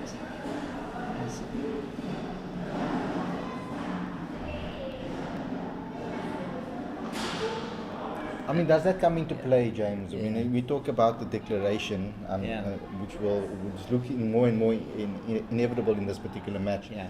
I mean, Boland's strategy, only 4 wickets down Western Province. Do they try and prolong things a little bit, because that will almost force, because of time, will force the declaration to come earlier than what Western Province might like, or later than what Western Province would like. Does that come into the strategy when regards to keeping the runs short and slow? Yeah, it certainly would do. We'll chat about that after this delivery. Nicely played by Verreynne once again. He moves to 99, just one away from that 14th first class 100. So the match has been advanced so quickly. I mean, we're not even at the end of the 4th session of the match, and we still have got 10 sessions after this session to go. So no, maybe my maths is wrong. We've still got 8 sessions after this session to go. So the match is not even a third of the way through, and you've got a team that's sitting on 500 odd for 4. So all you can do is try and stem the flow of runs, which is what they're trying to do with 8 fielders on the boundary to Linda. It's very nicely played into the leg side, capable field. It's just the single. So changing field again for Verreynne. He's on 99. Linda's gone into the 90. So what you want to do is you want to try and prolong the declaration as long as you possibly can, so that you're giving yourself less time that you actually have to then bat potentially to try and save the game, because ultimately getting a score, unless Boland themselves bat it between 4 and 5 and over, which you think is unlikely. Lay down the ground. Go for it. Well, it would have been more exciting if it was a 4. That comes up for Verreynne. A brilliant performance by Cal. Another century at Newlands, and you can't speak about it more. I mean, 170 balls, 100 dots, 8 fours, fantastic. 242 minutes. That is the thing that I look at when it comes to hundreds. How much time did they actually spend out there in the middle? Because that is also a good indication for young batters. I always talk to cricketers and ask them about that. I mean, how do you score centuries or milestones consistently? Is it time at the middle spent? Is it balls faced? How do you focus and improve on that? As another single for George Linder to take him to 91. Yeah, very good here from Verreynne, as you say. 4 hours out in the middle. It was an excellent innings from him. He's played second fiddle here to Linda, certainly in this partnership. Very good partnership he built between himself and Bedingham of 133. This one's 127, so he's been at the wicket when 260 runs have been scored, and he's got 100 of those. So he's played a real captain's knock here, Verreynne. And that is the variation from Ayat Gamani, just angling into Verreynne. Plays it nicely out into the offside. It's the end of another over, 512 for the loss of 4. So yeah, really a very good innings from him. Yeah, and for the next 5 to 10 minutes or so, it's all going to be about George Linder. Can he get this?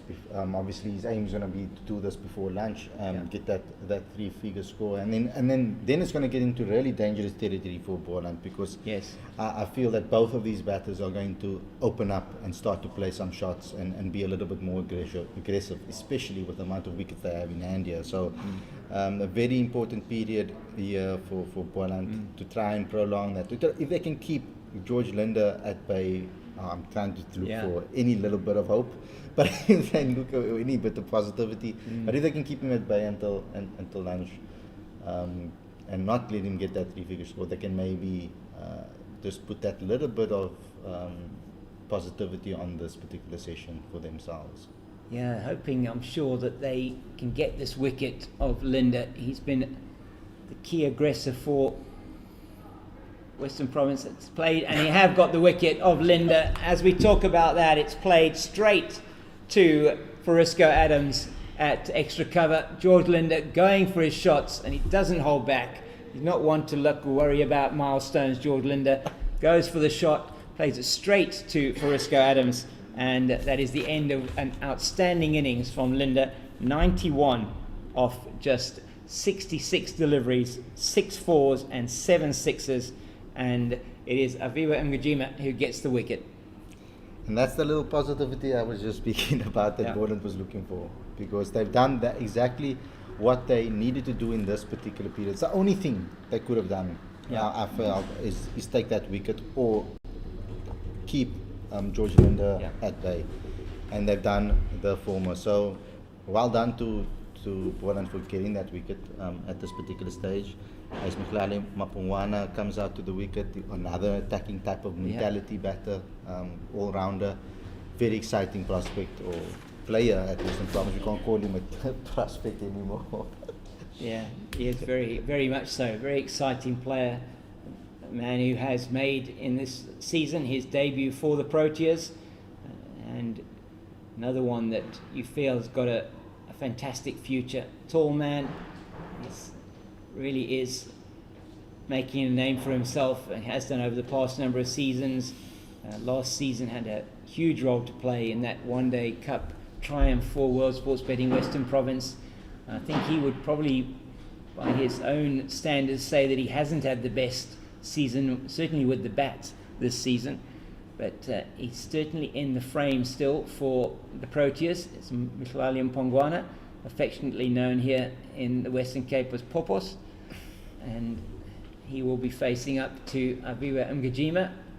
And let's talk about the George Linda dismissal, because a lot of people we were discussing this earlier. What should the approach be? Should these two just wait and lead the ball around and try and just move towards their three-figure score, or play their shots? And George Linda stuck to the status quo and his game plan, and try to play a more expansive shot like he's known for. So some people might question that and say, why didn't he just calm things down a little bit? But also good bowling from the bowler. Yeah, he tossed it up, didn't he, and gave him the opportunity to go through that offside, and it just that time getting his direction not 100% right, didn't quite get all of it, and Fariska Adams took an easy catch, fingers facing upwards in front of his chest. As Popos gets off the mark there with that shot into the offside, and they go through for a single. And that's Ayak Amani doing the fielding. And so 513 for 5, but it was again an excellent partnership. 127, so a record, and they're still building the records for this Western Province versus Boland.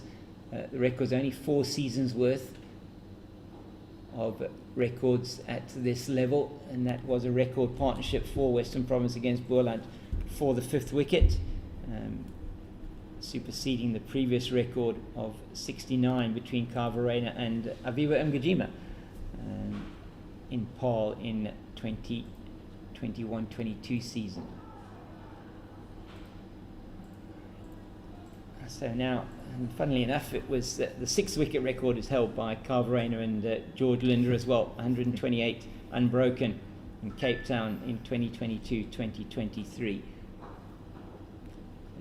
Verreynne just adding to his runs that he scored against Goldrush Boland, his 2nd century against Goldrush Boland in the 4-day series, to go with his 201 not out that he scored in 2022-2023.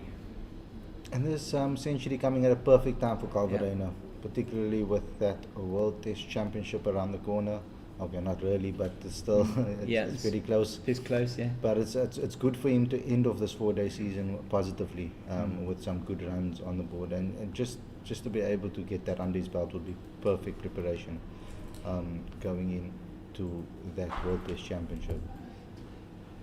Yeah, I'll take a lot of confidence from this going into the season. I think it's with the Nottinghamshire that he's going to. Good preparation for him ahead of that World Test Championship final, getting a chance to play in the UK early season. It is very different early season in the UK, what it is later on in England, and World Test Championship final. It's quite early to be playing Test matches in England in June.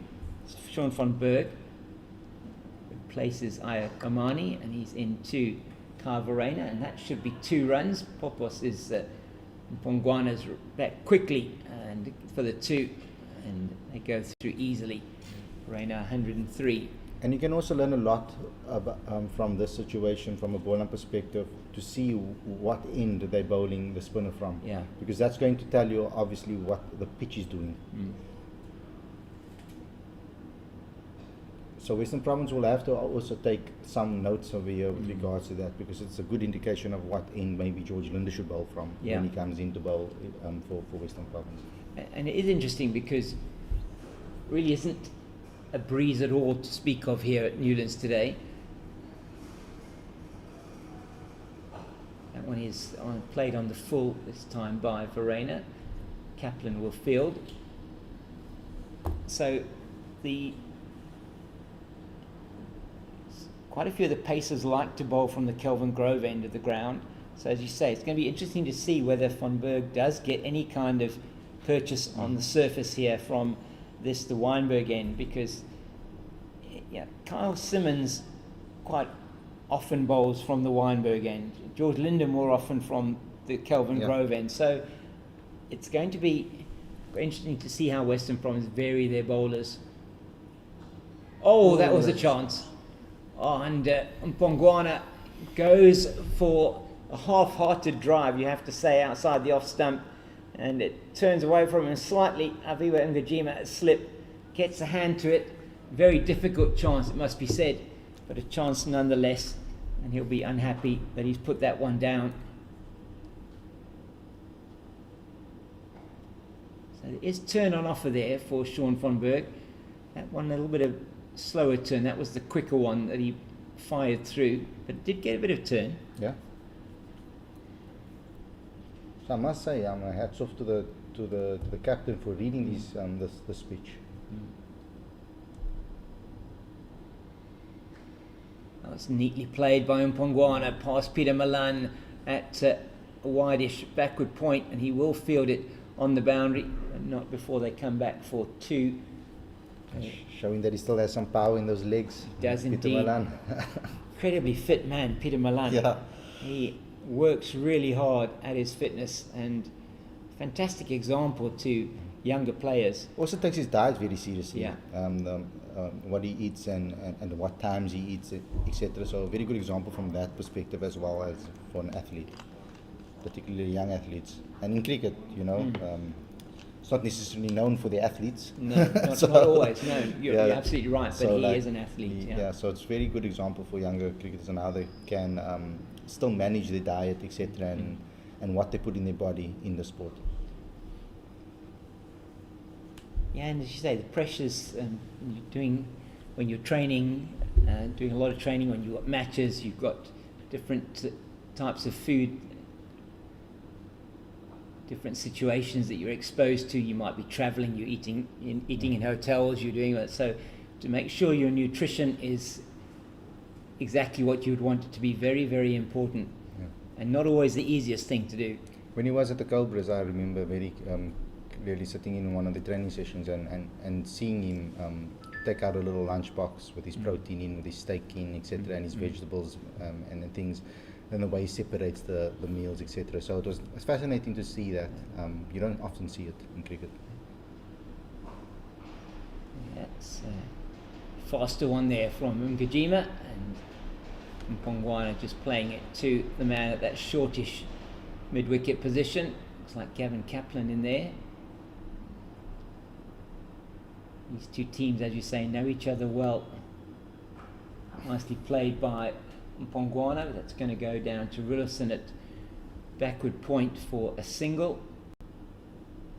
So after the absolute carnage that George Linde bestowed upon this Boland attack, it's gone all a little bit quiet now as we 10 minutes before the luncheon interval. World Sports Betting Western Province, they will be absolutely thrilled with this performance. 373 for 3 it was when they came out to bat this morning. They've put on nearly 150 runs in this morning session, and George Linde was just probably 2 blows away from getting a century before lunch.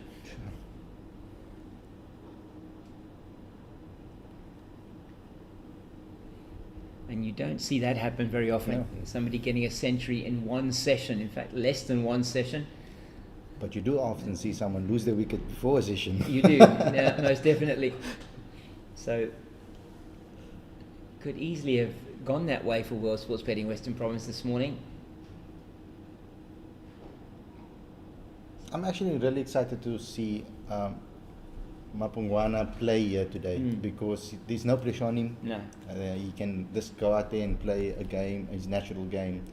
And I really want to see him explore that and show his capabilities to us out here, people that are watching here on this television broadcast, because he's such a talented player. He has an amazing ability to be able to, in all formats, I feel, for South Africa. I think he has a good future for South African cricket. Yeah. In some cases, underrated, I would say, when it comes to his ability in the game. So this is a perfect opportunity for him to show really what his style of cricket is and how he approaches this game. And he's still waiting to record his first-class 100. It's neatly played by Verreynne, but he won't get it past Kaplan at shortish third. He got 133 when he was captaining South African emerging team against Zimbabwe in an unofficial 4-day game, which didn't have first-class status. So he can bat long in a 4-day game. I don't think he'll get the chance in this innings to get there because of the situation in which the team finds themselves and the likelihood that we are going to get a declaration sometime between lunch and tea today would be my guess, particularly seeing as they're 5:22 for 5 now. Brilliant shot. Yeah, nicely played. Frisco Adams doing a lot of work here on this boundary in the field. Yeah, it's good to see him back, I must say. It's been part of the Boland setup for ever since the beginning of their ascension, if you like to say, when the split came from the franchise system and Boland to went back to their own union, and he's been a servant of them for the Cobras for some time, and then now with Boland for some time. Pongwana's all defence. He's, I'm sure, going to want to make sure that he is there after the luncheon interval. The wicket of Linda's just slowed the run rate slightly.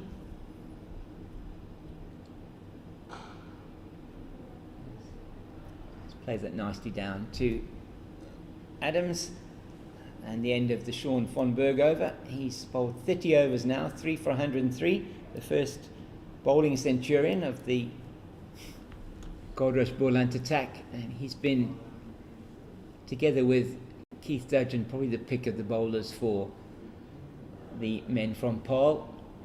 30 overs. Yeah, there's a lot of Incredible. overs. Yeah. And you just look at that workload between Dudgeon and Stearman as well. 22 overs for Dudgeon, 21 for Stearman, and other fast bowlers not been used as much. Mamani 15 overs, Miyaka 15 overs. Frisco Adams just the 4 overs, so he hasn't really bowled any kind of spell in this match. Kajima's going to continue from the Kelvin Grove end.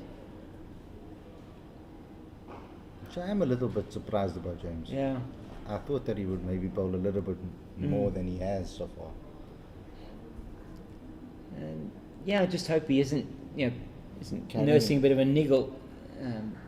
He did look yesterday when he was walking back to his mark in either his first or one of his overs, that he looked like he was favouring that right leg a little bit. It looked like he was sort of limping a little bit, so we hope that there's nothing there. So just 4 overs in the innings so far. I know there are plenty of bowling options available for Clyde Reeves-Fontaine, but you would sort of expect him to bowl a few more overs than just the 4.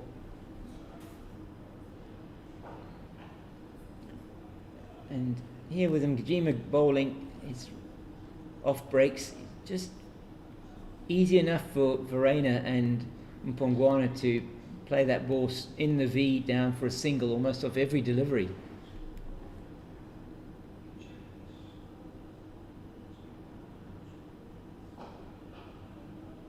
This time it's a little bit too square and Kaplan can come around and field.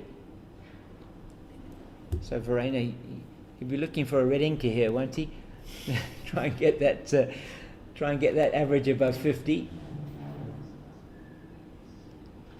I'm actually a little bit surprised that maybe that Boland haven't maybe gone with a little bit more of an attacking type of field to try and get a breakthrough, another breakthrough before lunch. They've kind of just played it safe over here with the field. I mean, I know it's a bit maybe crazy to maybe think that direction, but it would it would be would have been my probably priority. Oh, and Verreynne.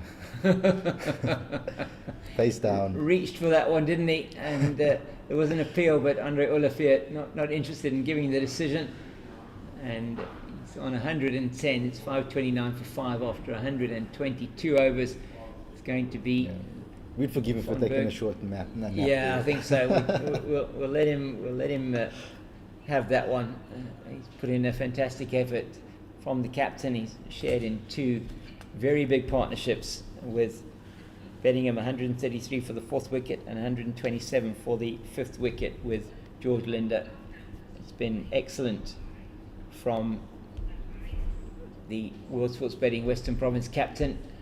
He was very, very happy when he won the toss yesterday, but you still have to go out and score the runs. Yeah. And that's exactly what they've done. Their highest score of the season, one of their highest scores in recent times here for World Sports Betting Western Province.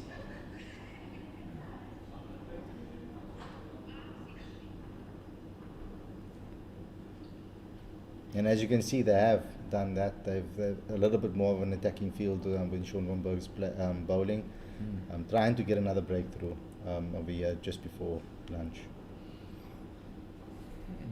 So, just in terms of that highest total, not that it necessarily is in danger. 597, the highest total for Western Province in 4-day series history against the Dolphins. And very close. It was again very close off the outside edge down. I think just bouncing short of Abiwa Mgijima, second time that it's gone into his area off the bat of Mpongwana. Sean van Berg is certainly asking questions when a new batter comes to the wicket. Not always the easiest.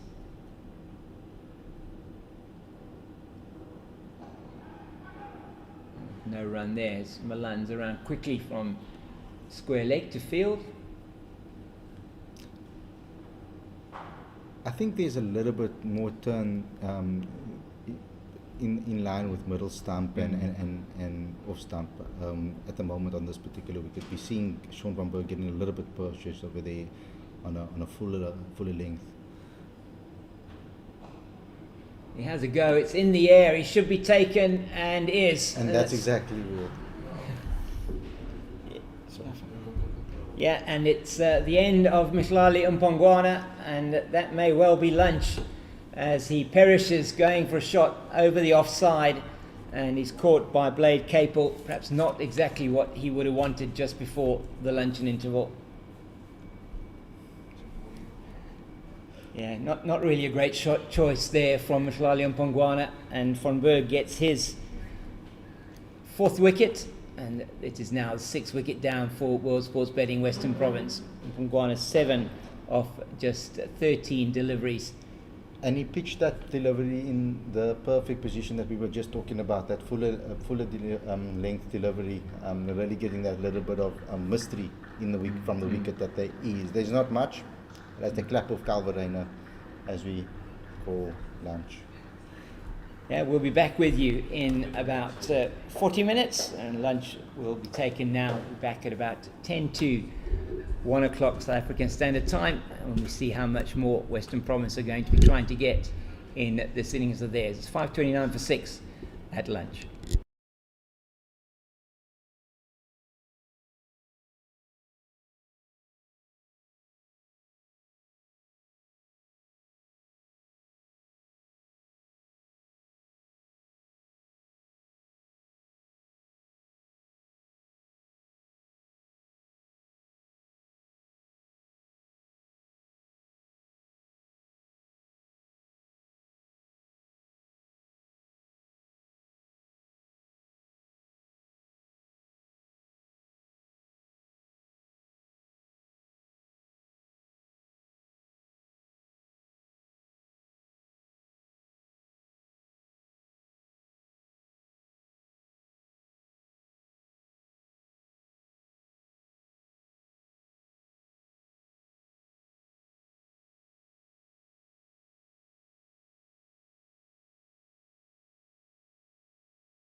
Welcome back to World Sports Betting at Newlands, where it is the umpires Andrew Olivier and Abdullah Steenkamp making their way out into the middle, together with the batters for World Sports Betting Western Province, and now the team from Boland also making their way out into the middle.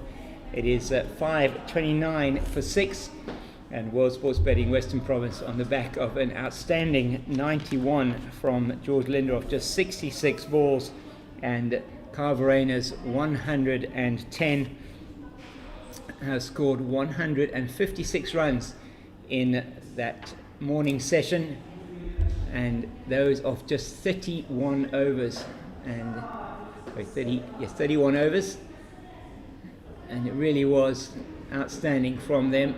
So batting at nearly 6 and over in that particular session. Linder caught at extra cover by Frisco Adams off the bowling of Aviwa Mgijima, which brought to the end a partnership of 127. Early on, it was the wicket of David Bedingham was caught by Keith Dudgeon on the boundary off the bowling of Sean von Berg, 4 for 101. He's got 2 balls left in his 102nd over. He's going to be continuing from the Weinberg end of the ground, and away from us past umpire Abdullah Steenkamp into day 2, session 2. That's played into the leg side by Dane Patterson. It's slightly short from Von Berg, and he's off the mark straight away, Patterson, with a boundary.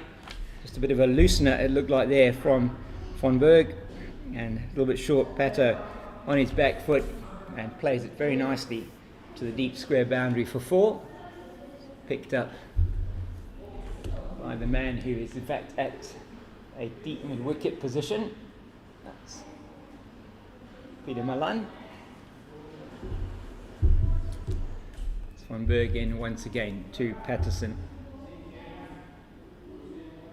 Oh, he feels for it outside the off stump.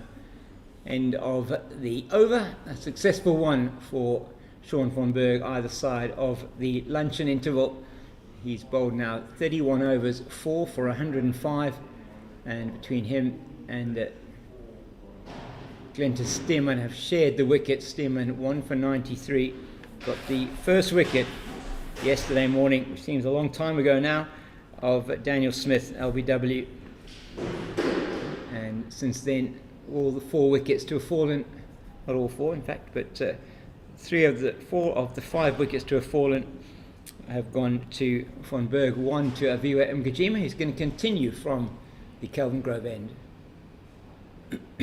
That's just tickled into the leg side by Verreynne. He moves to Nelson with that particular shot, and it's up to 534 for the loss of 6.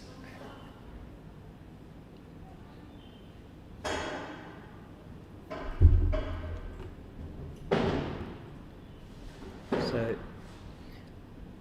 this is not quite the highest total yet for Western Province against Boland. The highest total there, 557 for 5 in the 2022-23 season, a day when World Sports Betting Western Province captain Verreynne scored 201 not out.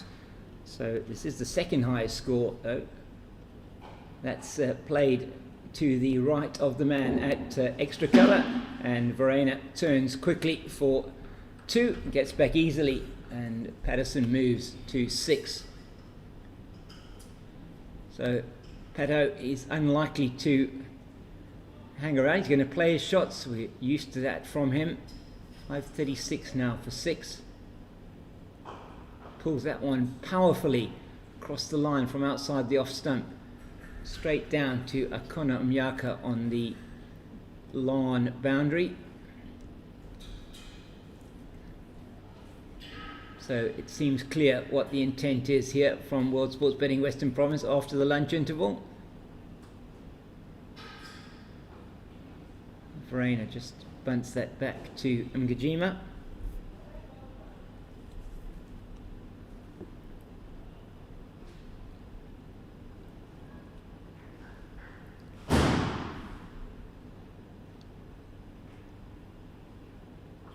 Nicely played by Verreynne. He'll take the single at the end, no, nearly the end of the over, not quite the end of the over yet, and he moves to 112.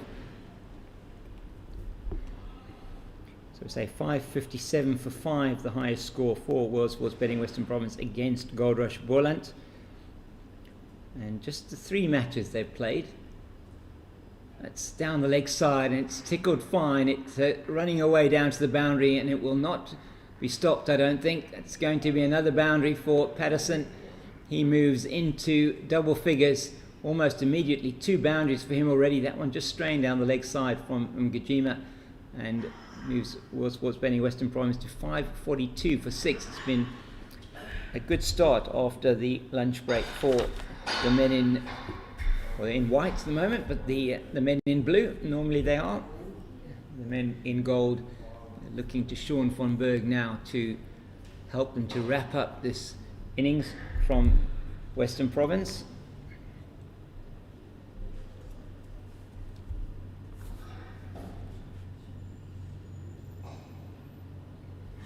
Verreynne has played an excellent innings here, the captain. 112 not out. Came to the crease with the fall of the 3rd wicket at 252. So been there nearly, with 290 runs have been added. That's played nicely backward of point, and I think they'll come back for 2. It's fielded on the boundary there. I think that's Giovanni Baron.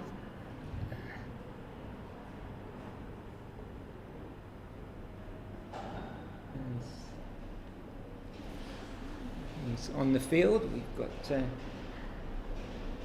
I don't see Keith Dudgeon on the field at the moment. He's been off for some time. Full toss just flicked into the leg side by Verreynne. They just take the single. We've got Ayak Amani at long on. We've got Fariska Adams at long off. We've got a man at a short catching extra cover position. There's a slip, there's a man at a backward point, there's almost a conventional extra cover. There's a man at deep cover, mid wicket, deep square and long on. Leg side-ish from von Berg. He's not happy with himself. It's played down the ground to long on by Patterson. He moves to 12. Verreynne 115, 5.46 for the loss of 6.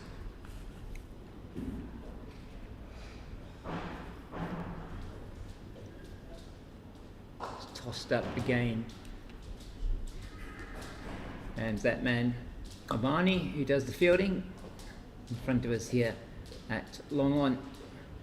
Really is a privilege to be bringing you this broadcast courtesy of Cricket South Africa on the Cricket South Africa YouTube channel, brought to you by Pitch Vision. That's no run there for Patterson. It's the end of the von Berg over. 125 have been bowled, and he takes his hat. He's not happy with himself, Sean von Berg, or maybe he was just trying to punch out the top of his hat as he goes to his position at slip, as Ngajima will continue with his off breaks. 5.47 for the loss of 6. It has been an outstanding innings from the men from Western Province. 2 centuries in the innings. Dzorzi 141, 350s, Moore 75, Bettingham 68, and Linda, that belligerent 91. And just Mpongwana, who hasn't got into double figures. Nicely played by Verreynne. Again down the ground to Akona Mnyaka at long on. This will be Ngajima to Patterson.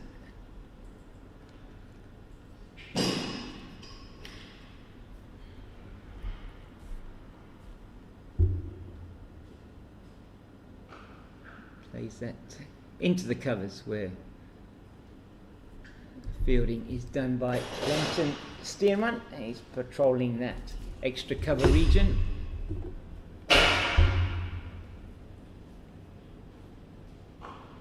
Plays it firmly down to Peter Malan at long on for the single. 5.49 for the loss of 6. So 20 runs already added in the 8 or 9 minutes since the resumption after lunch.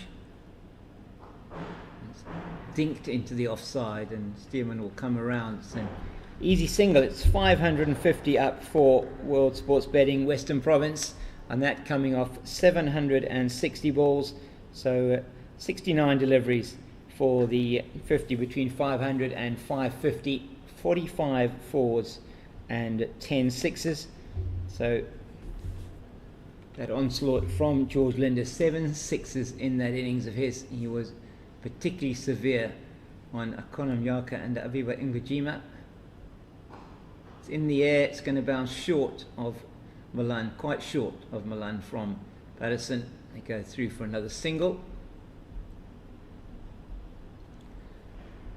So WSB Western Province here, only going to want to bat once against Goldrush Boland.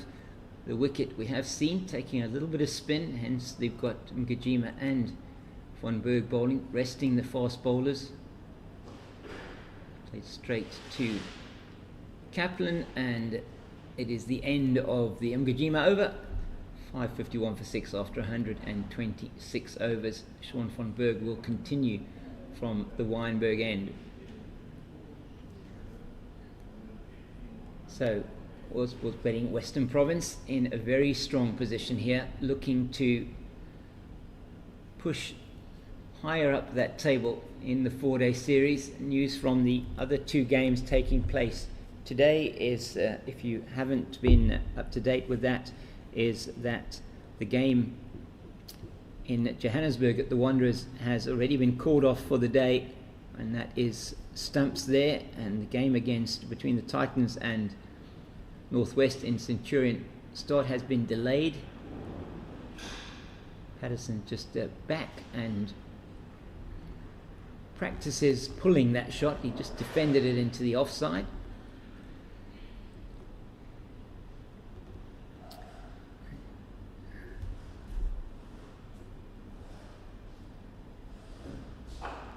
Yeah, it's very nicely tossed up by Van Berg. That's exactly what he did to Mhlali Mpongwana just before the luncheon break, and Mpongwana, eyes lit up, tried to play it over extra cover. All he managed to do was to put it in the air, catch taken. It is cut nicely through the covers, and I don't know if Capel will cut that off. I think he will. Will he? No, he won't. He does slide there, but it is Patterson who gets his second boundary off Van Berg. Perhaps didn't time it as well as he would have liked, but he got the gap between the shortish extra cover and the deeper extra cover through to the boundary for 4. He moves to 18. The total goes to Hollywood, which is 555. The Hollywood telephone numbers always start with 555. 555 for 6. Oh, that's a significant amount of turn from Van Berg, from the middle stump, and just follows it. Does Patterson, doesn't get an edge to that one.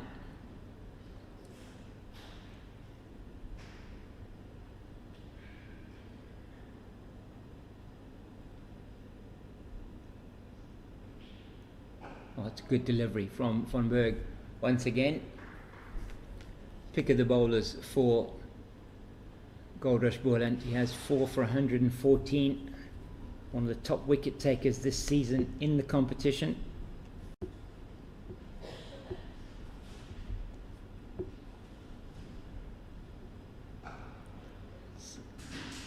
Neatly played at the end of the over. Stearman does the fielding, and it is the end of 127 overs. It's still 555 for 6. And just looking at those wickets now, Sean Van Berg moved to the top of the pile in terms of number of wickets taken in the 4-day series this season. He was on 28 wickets before this match. And he bowled 195 overs, 516 runs, was 28 wickets at an average of 18.42. So he now has taken 32 wickets, gone ahead of Prenilan Subrian of the Dolphins and Bayo Swanepoel of the Warriors. Delicately played by Verreynne. It'll just be the single. So now just one run away from the highest total, or equaling the highest total that Western Province have scored against Boland. So records tumbling here today at World Sports Betting Newlands, as Dane Patterson just puts his foot down the wicket and has a swing at that one outside the off stump. That doesn't make contact. He just wants to make some changes to his protective equipment.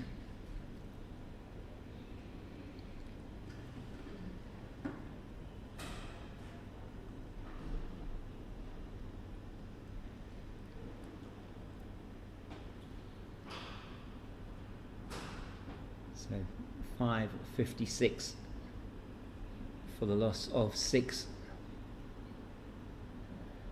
The rearrangements are just about complete. Got his gloves back on, and he certainly is not going to hold back against Habiba Ngujim. He's batting on leg stump, straight down the ground. It's hit firmly. It will be fielded by the man from long on. Go through for the single. So that now is equal to their highest score against Goldrush Boland.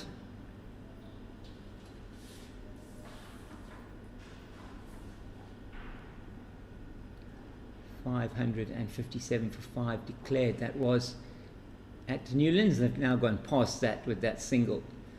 So just the speed at which Western Province have scored these runs today means that they are in a very favourable position. I think they are going to keep batting for quite a little while longer, probably give their bowlers some time at the batters.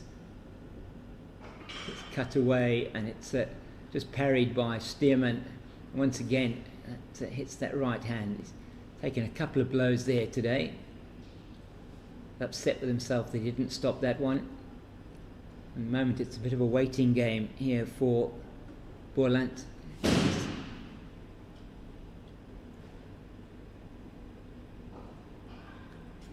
Played straight to mid-wicket. Kaplan does the fielding. It's the end of the 128th over. Verreynne is on 120. Patterson of 20. 5.59 for the loss of 6. So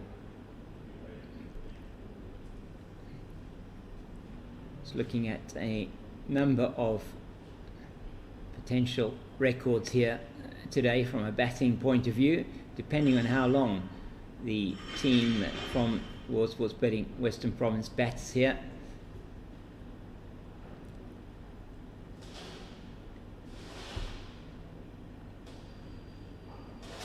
That's in the air, and he's going to perish the same way that Mhlali Mpongwana perished.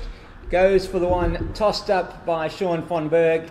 It moves away slightly. He gets the leading edge. It goes up into the air, and Blade Capel takes another comfortable catch.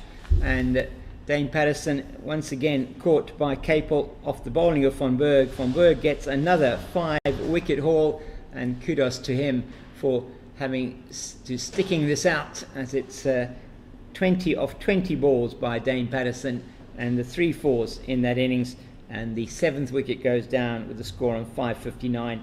Partnership of 30 in next to no time between Patterson and Verreynne, and he has to go. It's 128 overs and 1 ball as another wicket falls for Sean von Berg. Another 5-wicket haul for him. Outstanding from the leg spinner from Boland, and it goes to add to the number of wickets he's got already in a stellar career.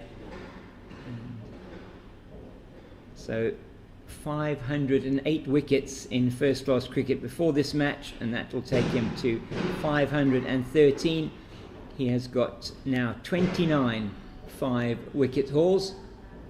As coming out to the middle, I think it is Mtiwa Kayanabe, 31 on his back.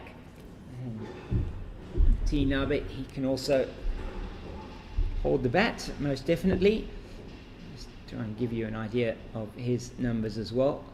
From a batting point of view, as the 7th wicket goes down, so looking more and more likely here that there will be no declaration, that Province will continue to bat as long as they can. Verreynne not really even here worried about trying to marshal the tail.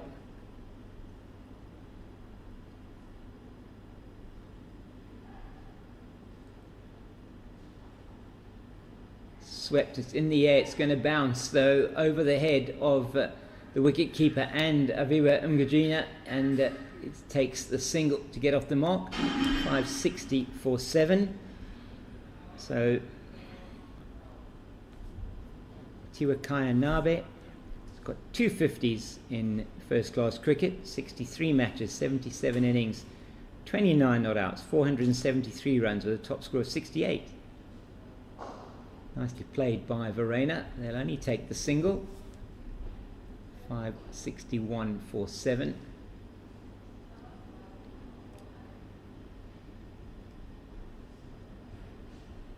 Carl Verreynne earlier on today going to his 14th first class 100. His second against Goldrush Boland. Plays that beautifully straight, and I think that might go down to the boundary for 4. It's not, it is cut off, just the single. Didn't see that in front of us here. Good work done in the deep there by Frisco Adams coming around from long on. It's hit nice and straight by Nabe down the ground. Oh, gets the leading edge, it does Verreynne, but he'll keep the strike. Well, he may well keep strike. 5 balls gone in the over. 563 for the loss of 7.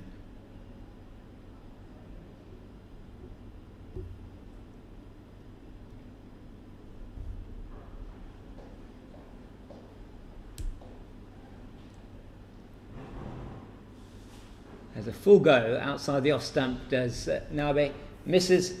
That was the googly from Von Berg. He was playing for the conventional leg spinner. Sean Von Berg's figures now 34 overs, 2 maidens, 5 for 118, and he really has put in a great shift for his captain here at Newlands over the last couple of days. Bowled 34 overs, as I said, by far the most, 12 more than the closest bowler, who is Keith Dudgeon, who's off the field at the moment. Hope there's nothing too serious for Keith Dudgeon. Played Capel, been on the field for most of the day today after Dudgeon's initial spell. Taken 2 catches, both of Sean Von Berg, both in similar fashion. Ball skied up into the air, taking 2 catches from Pungwana and off Patterson. Another neat shot down the ground by Verreynne. Nyaka fields on the long on boundary, and Nabe takes strike now for the first time against Ngajima, looking for 2 leg there from umpire Andre Olafia. He says it's right arm over the wicket, 4 balls to come. It's wide outside the off stump, has absolutely nothing to do with that one. So the debate really was at lunchtime as how long will Western Province bat, and the potential now is necessarily they will bat until they're out, and that's in the air. It's going to bounce short though of the fielder in the deep, and Nyaka comes around but he can't get around to effect the catch. Perhaps a little bit of disappointment there from the bowler. It was in the air for some time, but Nyaka not able to run that line to be able to get straight to the delivery. And down the leg side, they're not going to take the single this time. 565 for 7. Verreynne 123 not out. It's been an excellent innings from the Western Province captain.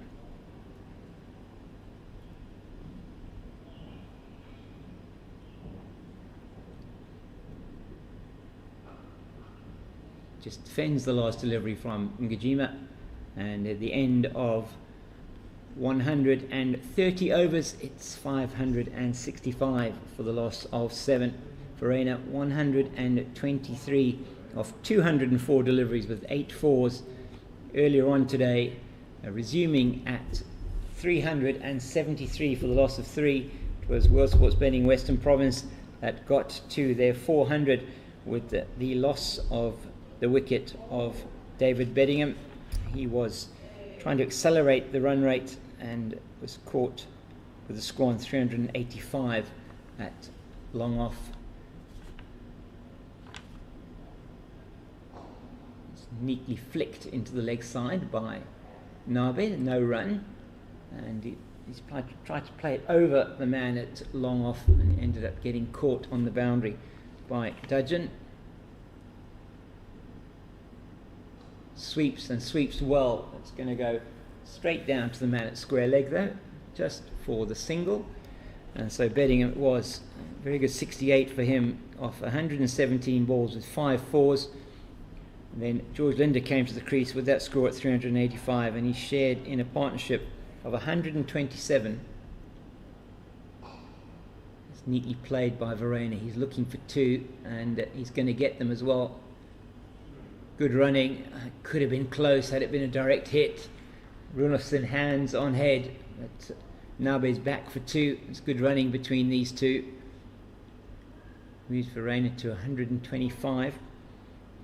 And say George Linder coming to the crease and scores on 385 after 95.5 overs, and then in the course of 21 overs and 2 deliveries, put on 127 with Verreynne for the 5th wicket. It's a partnership record against Goldrush Boland for World Sports Betting Western Province. Linder 91, he was out for 66 deliveries, trying to play it over extra cover, was caught by Adams. Oh my word, that is a huge hit.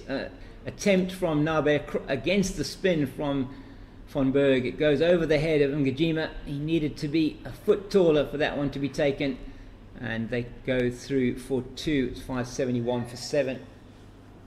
So there's been so many nearlies there from Ngajima at slip. Dropped one earlier on off Mpongwana. Has a full go, try and get that one over long on against the spin once again, misses and goes through to the keeper, Reeves Fontaine. It's the end of the over, and Ngajima will continue from the Kelvin Grove end. And really just now a matter of time in this game. Western Province looking to only bat once as they approach yet another milestone for them.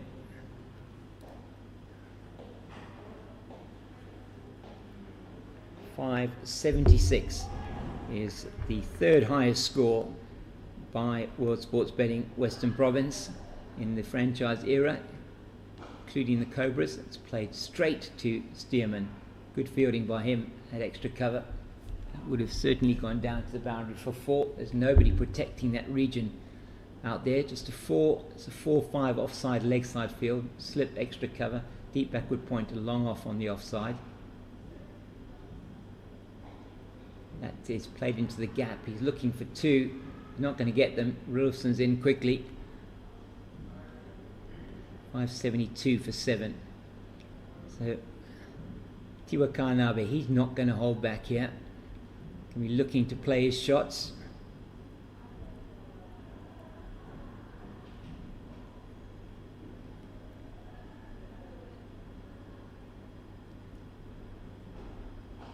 And he does play it, and he plays it beautifully over the man at extra cover. In fact, probably to the left of him as well, down to the boundary in front of the Oaks for 4.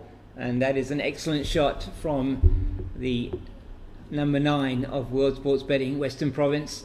They do seem to have a very long tail today, does World Sports Betting Western Province, but the nature of the attack at the moment, Boland looking really tired out there as it's at 576 for 7. Down the leg side, That's over the man at square leg. It's going to go down to the boundary in front of the railway stand for 4. And it just chipped over the man at square leg for Riska Adams. And another boundary to Mtiwa Kainabe. He goes to 14 with that 4. And the runs continue to flow for World Sports Betting Western Province. That is now the 3rd highest score in their history, including the franchise era when they played as the Cobras. 580 for 7. There's a full go at that. It's in the air. I think it might be taken, or won't, will it? No, it's going to land safely in no man's land over the head of Gavin Kaplan at mid-wicket. It lands between him and the man at deep mid-wicket, Blade Capel, and Nabe gets away with that one, trying to heave that over the leg side. He's gone to 15. Partnerships is 22. Verreynne happy to just give the strike to his lower order batters. Not going to get a single there. It's the end of the over. It'll be Nabe on strike to, I'm sure it'll be Sean von Berg to continue. World Sports Betting Western Province batting at 4.4 to the over. It's been an outstanding display from them. Just not even halfway through the 2nd session of day 2 of this match. Still, after the 7 sessions left in the match, the 5th session at play now. So they will feel, with this total on the board, that they have got a very good chance of only batting once in this match. Von Berg is going to be bowling to Nabe. Do not expect Mtiwa Kainabe to hold back here. Has a full go at the leg break again, and he misses through to Reeves Fontaine behind. That one would have landed in the umpire's room had he made contact.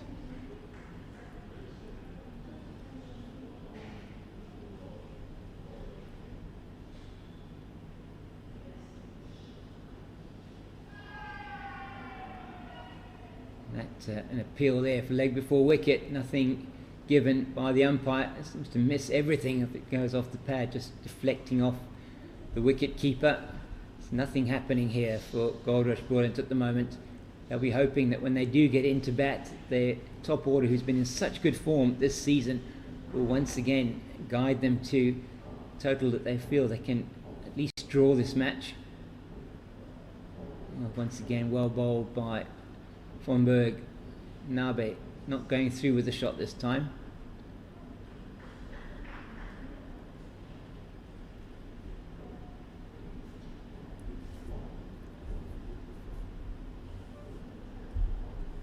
So tactics here from World Sports Betting Western Province are clear.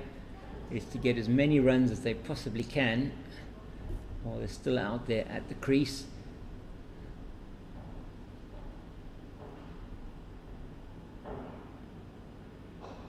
Oh, and it's defensively played very nicely by Mti Nabe into the offside. Stearman still at his extra cover position. It's almost like a between extra cover and mid-off. It's played down the ground by Nabe just for the single as the 1 train, or just after 1 train to Newlands station just goes past. You probably heard that in the background, the railway stand as you're looking at it off to the left hand side. Behind that is the rail tracks, nicely played by Verreynne, but can't get it past Stearman at extra cover. There is no run. 582 for 7 after 133 overs.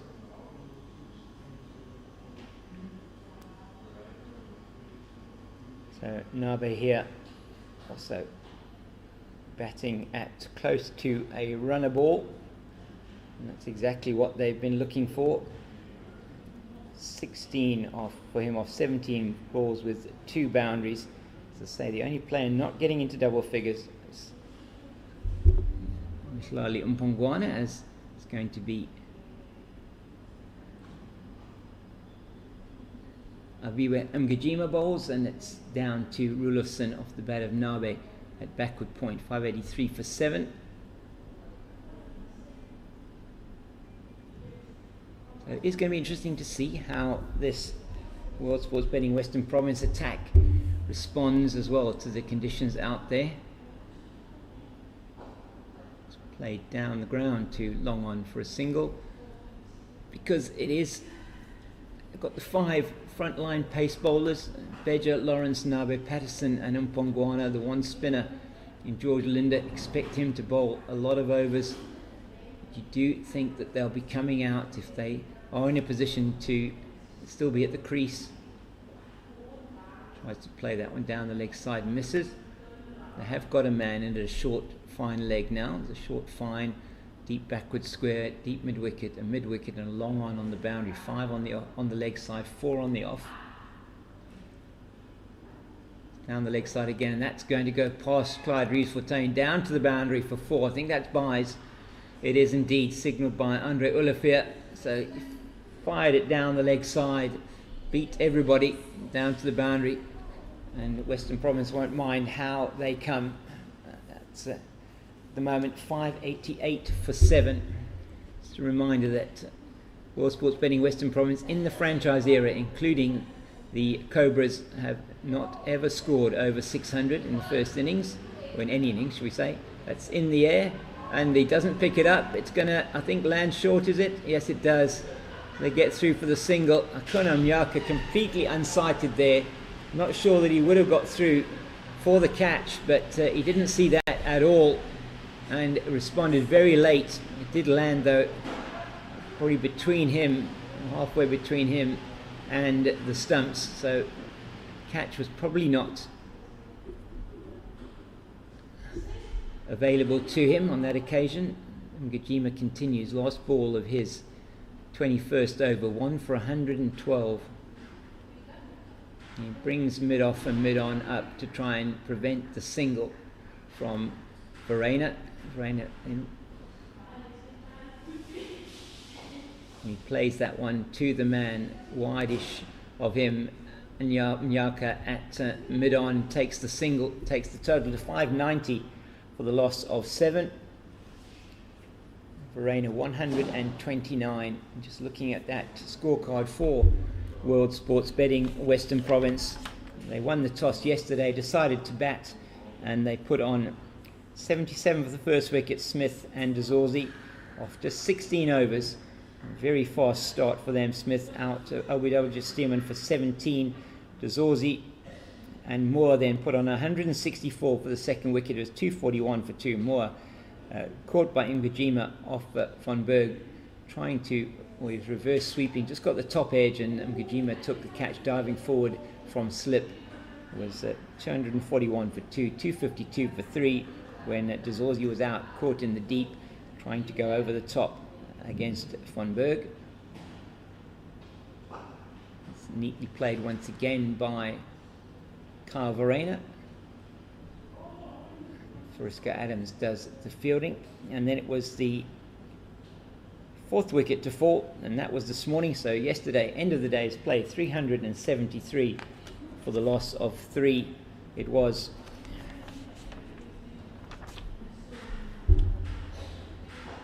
And that's in the air, and he should be taken. Ayat Kamani's not going to miss that. He doesn't. And Sean Van Berg gets his 6th wicket, as it is Mtiwa Kaya Nabe, who plays that one over the man at wide-ish extra cover, and Ayat Kamani does the rest. Nabe is dismissed with his score on 18, and 18 they're coming off 22 deliveries and with 2 fours. So once again, another contribution down the order from this Western Province team. He just chipped it over and into the hands of Kamani at long off, and Van Berg gets his 6th wicket,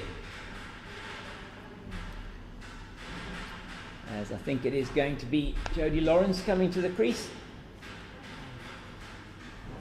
It is indeed Jody Lawrence making his way out into the middle. 134.2 overs bowled now.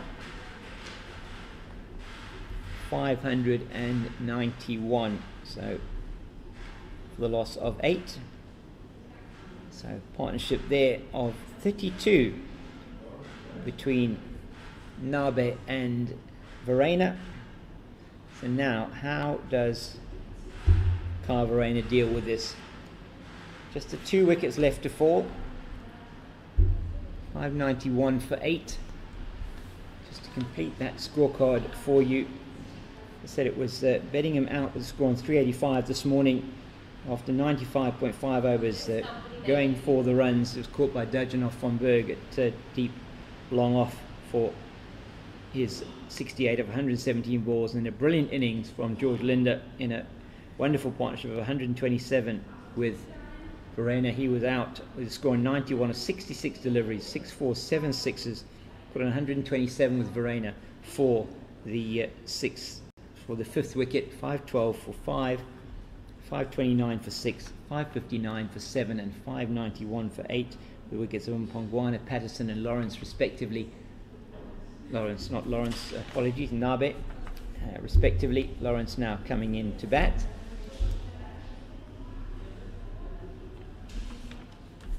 And facing up to Sean von Berg. That's defensively forward.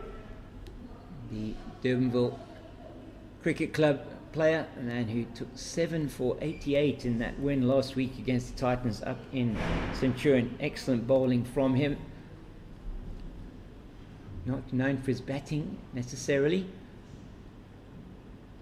It's off the outside half of the bat. Just down to Mgijima at backward point. Mgijima has been replaced at slip at the moment by Gavin Kaplan. Now we're going to put in a second slip there for Lawrence. Wilson coming into second slip. Field comes up.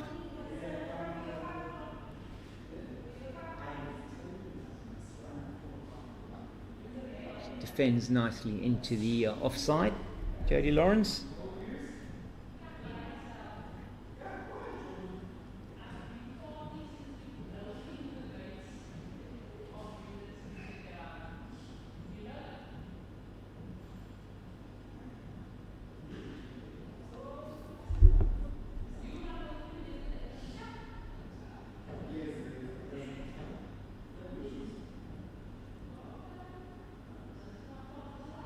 Excellent delivery from von Berg, beats him outside the line of the off stump. It's the end of the over though.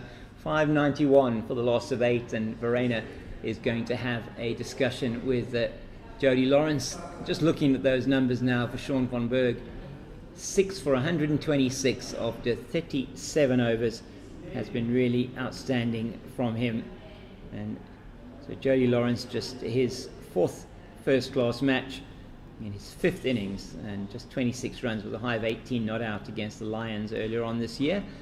So he will be hoping to get a few runs on the board here for World Sports Betting Western Province as they approach another potential milestone here.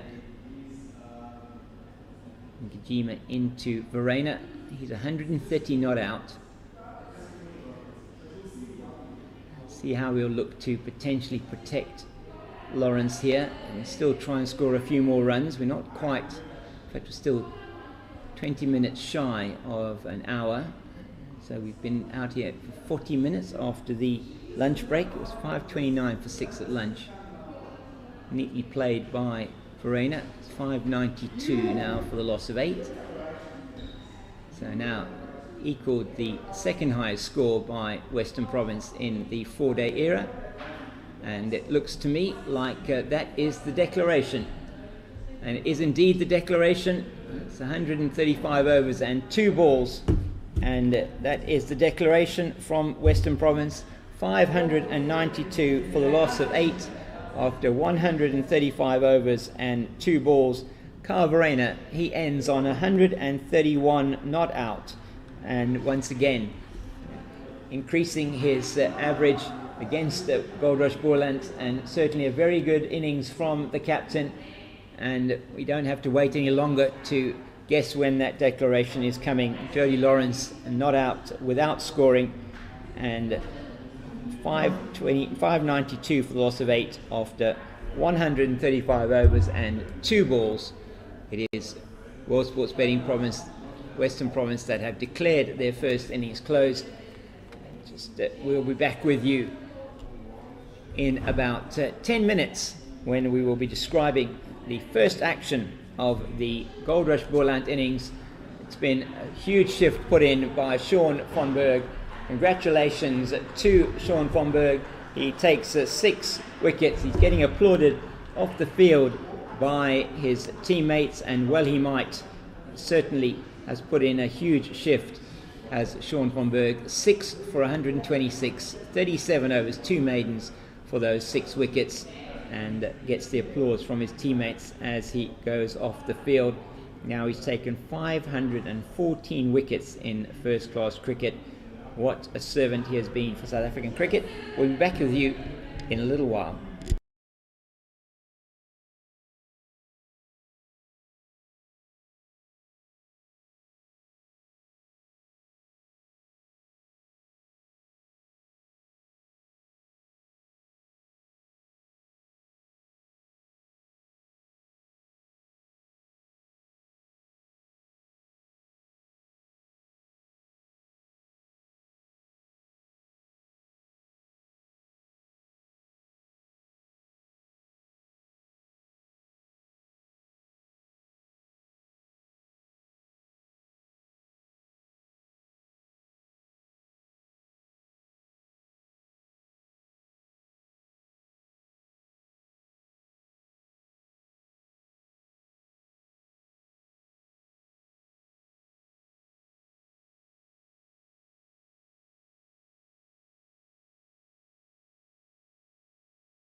Welcome back to World Sports Betting Newlands for the innings of Goldrush Boland.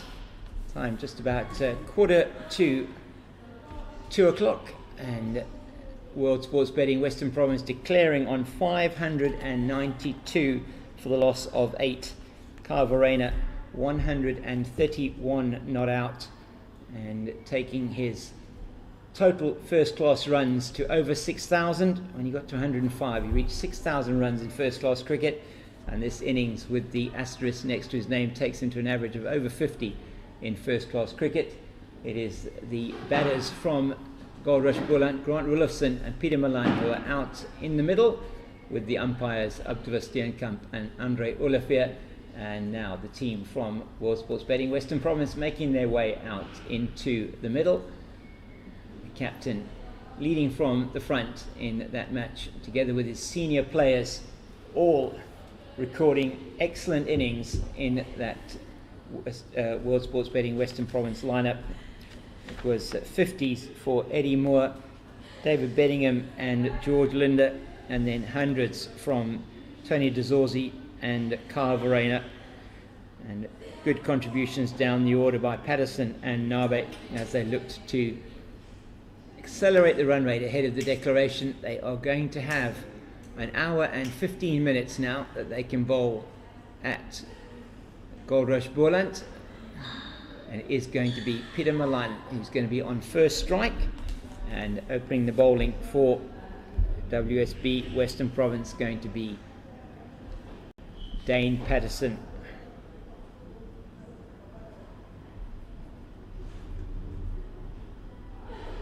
Grant Rulofsen's been excellent form this season with the bat, and the Boland team have put up some very good first innings totals in the competition so far. Just looking at those totals, the home game against the Knights, 266, not perhaps what they would have wanted in that defeat. Then 500 against the Titans at home, 594 away against the Dragons, 381 away against the Dolphins, and then last week in that drawn game at home, 229 against the Lions.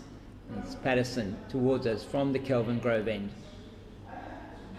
He's got 4 slips, and that's played into the offside where Wesley Bedger and Tony DeZorzi combined to do the fielding, and they are underway. Goldrush Boland off the first ball of the innings. Rulofsen now taking off-stump guard against Dane Patterson. So, having a look at those season records, and has been very good so far for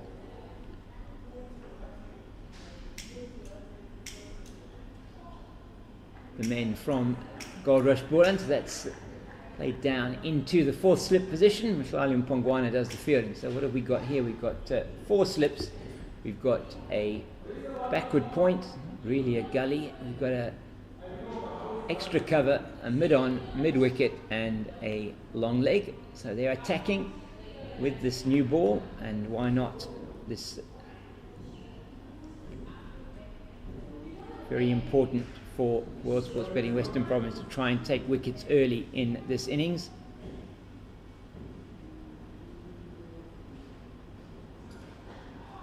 And by the same token as that one is just on the line of the stumps, defended nicely by Rulofsen, back down the wicket to Linder at mid-on.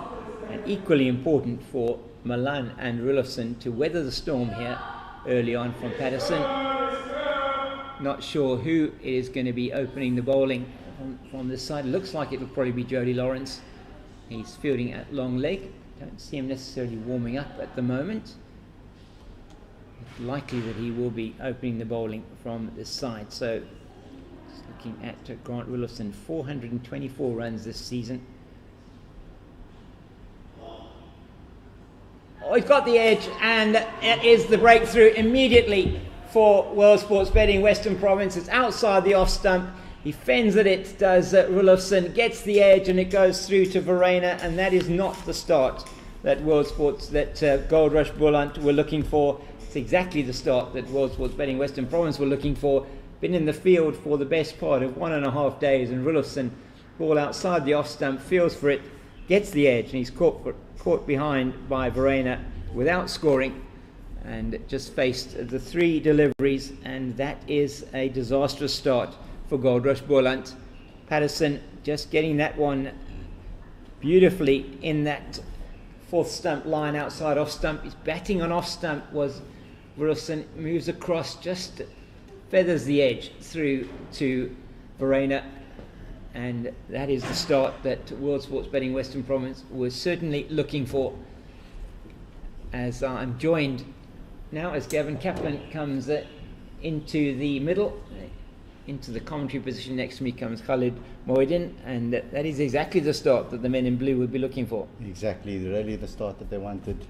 Getting an early wicket is always a great thing when you put a big total on the board. So, yeah, good start. Let's see how Peter Malan goes about his business. I think type of batter that likes to dig in and really frustrate the opposition. So we'll see how he can build an innings today.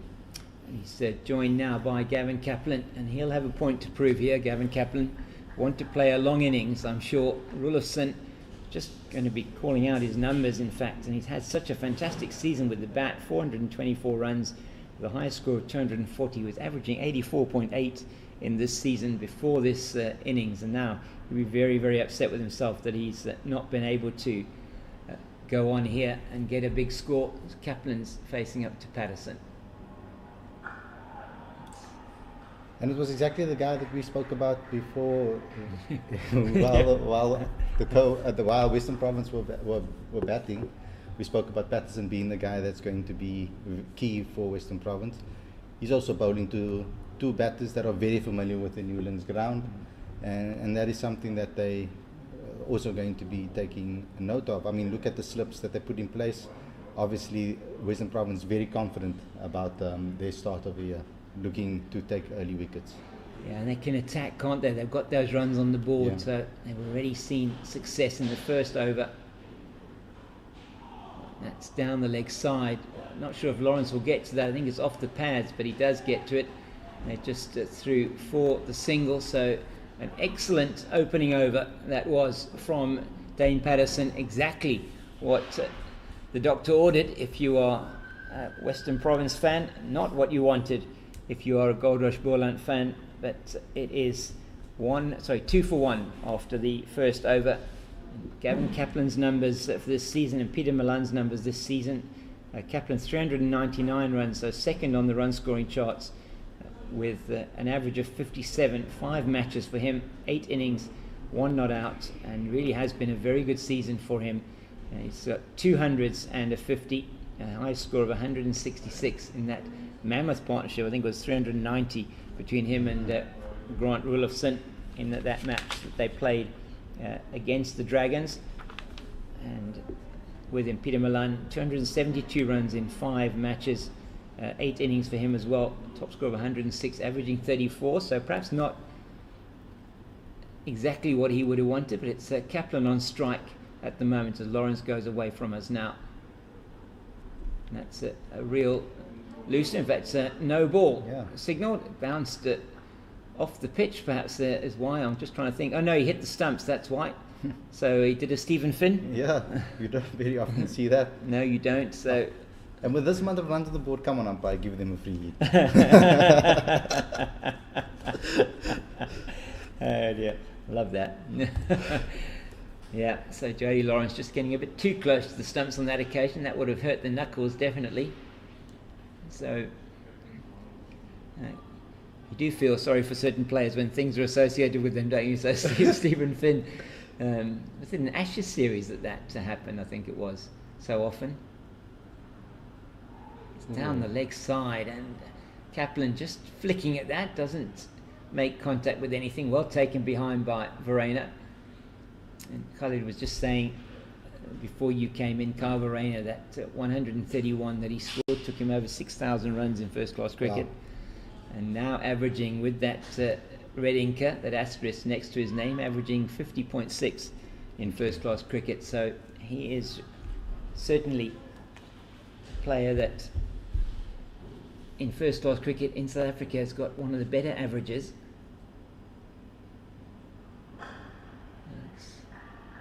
Well played by Kaplan, just probably a little bit too straight so far from Jody Lawrence. Want to get that line probably more in the region that Dane Patterson was in, and we were talking about how key Dane Patterson was going to be. He knows how to bowl on this wicket, and he very reminiscent of the surgeon himself. Yeah, and I mean, big responsibility here for Lawrence as well. You know, opening the bowling with someone as experienced on the other end. That's beautifully played by Kaplan. Just stands and delivers the lovely wrist movement through the ball. It was, by no means was it that wide, but he made it into short delivery wide of the off stump and carved it past Dazorzi at backward point for 4. And that must have felt good to get bat on ball like that. Gavin Kaplan, as you say, a man who knows this part of the country very, very well, was sports betting Western Province for a number of seasons, but wasn't consistently in the team. And you know, he's been given that consistency. He's rewarded Goldrush Boland for that this season. And also taking full advantage of it.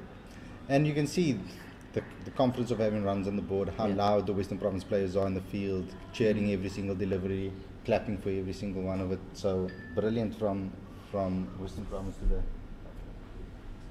Yeah, it has been very good from them.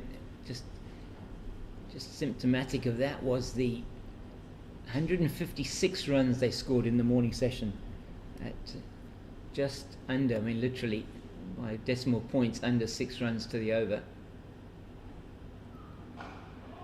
Much better line from Lawrence. Yeah, that was probably the best delivery of the over so far. It's off the back of a very good performance against the Titans, 7 for 88 there in that match. I think, was it 3 in the first innings, 4 in the second, if I remember rightly. I might be wrong about that, but really was very good from Jody Lawrence. He's grown into this role this season. Yeah, it's a good find by the coach, Salih Nakhiddin, to give someone like Lawrence an opportunity, and he's taken it with both hands. Oh, that is a bit of movement in towards Kaplan. He's playing at that one outside the off stump, could easily have got the edge. Goes through to Verreynne behind, and it's the end of the over from Lawrence. It's 7 for the loss of 1 after 2. So now it's going to be Pato again from the Kelvin Grove end, and you know that he's just going to be running in. If you give him the ball, he'll run in all day for you, or Dane Patterson. And I think that's the one aspect of his game that really impressed me, is his longevity with regards to his fitness. I mean, in that New Zealand tour, he was phenomenal in doing that, just running in and bowling wicket to wicket.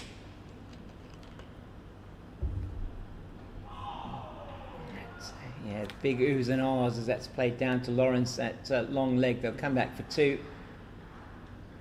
Shortly after just completing an over.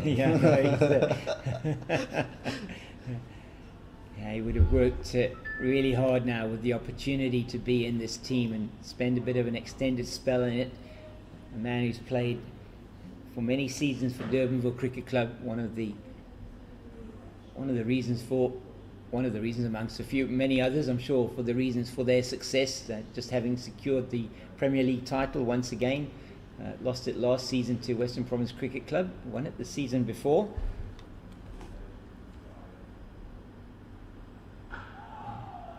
I don't know if my analysis of this is a little bit wonky, but it seems like the Western Province bowlers are looking to pitch it a lot more on a good length here than bowling so full. Like, I mean, Boland were a little bit all over the place with the airlines and length. Yeah. But they're not looking necessarily for the shorter delivery, but more of a good of a length delivery, cramping the batter for space. Yeah, I think it's going to be important that the lines, as you say, the lengths as well. They're bowling 4 slips here. They're going to be looking to bowl it a bit fuller. And it's very good from Dane Patterson.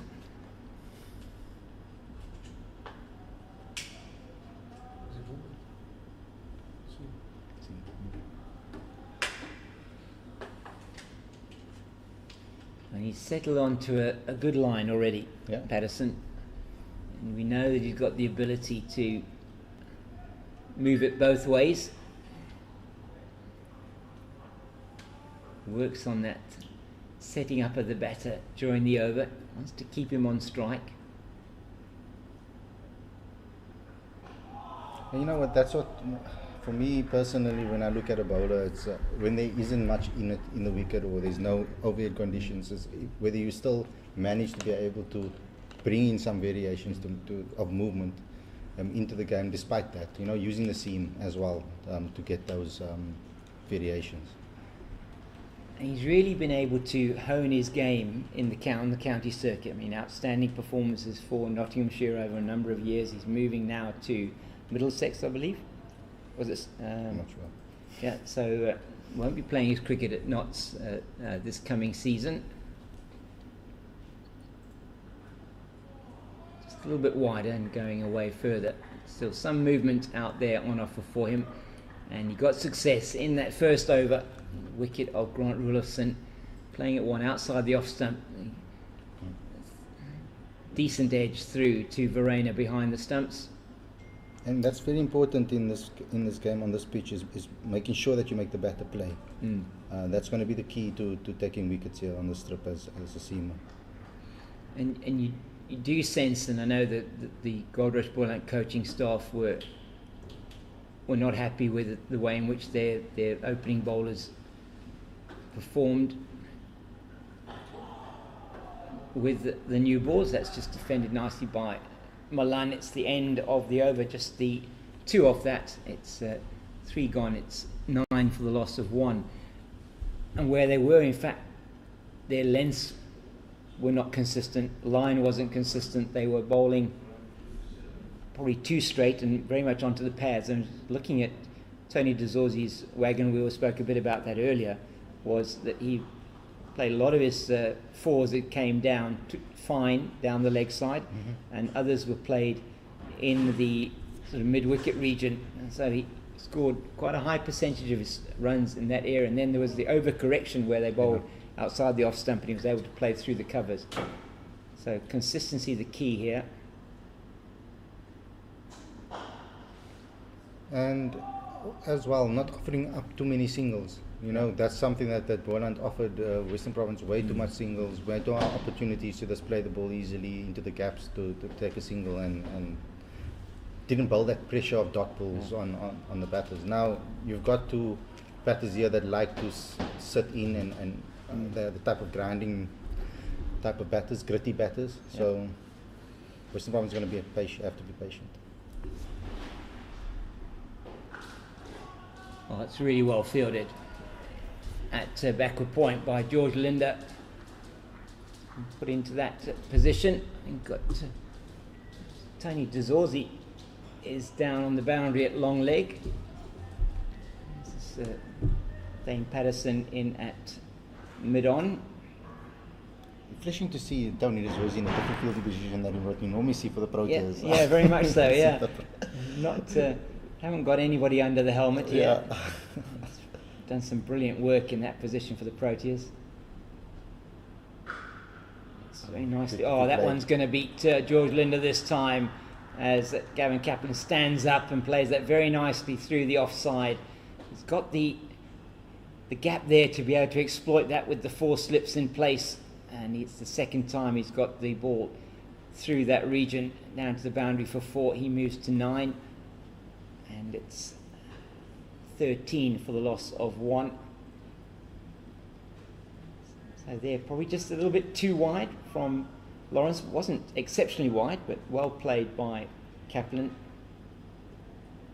And so I think he'll be very keen to make sure that he plays a big and long innings here for Goldrush Boland.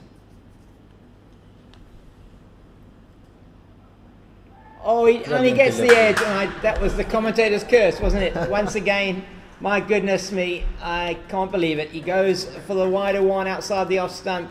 Jody Lawrence, just the ball moving slightly away. Gavin Kaplan goes for the drive on the up through the offside, takes the edge, and Verreynne takes a very good catch behind. Yeah, but sometimes you need to also think about the art of leaving. Yeah, that's true. Is probably a shot that is not played often enough. Yeah. So Kaplan goes 9 from him of 13 deliveries, and the 2 fours through the offside. And now you have to say, Goldrush Boland in a spot of bother here. 2 of their key batters gone, both their top scorers in the competition this season. And again, excellent bowling in that channel outside the off stump from Jody Lawrence. And he gets his first wicket of the match here, and it's 13 for 2.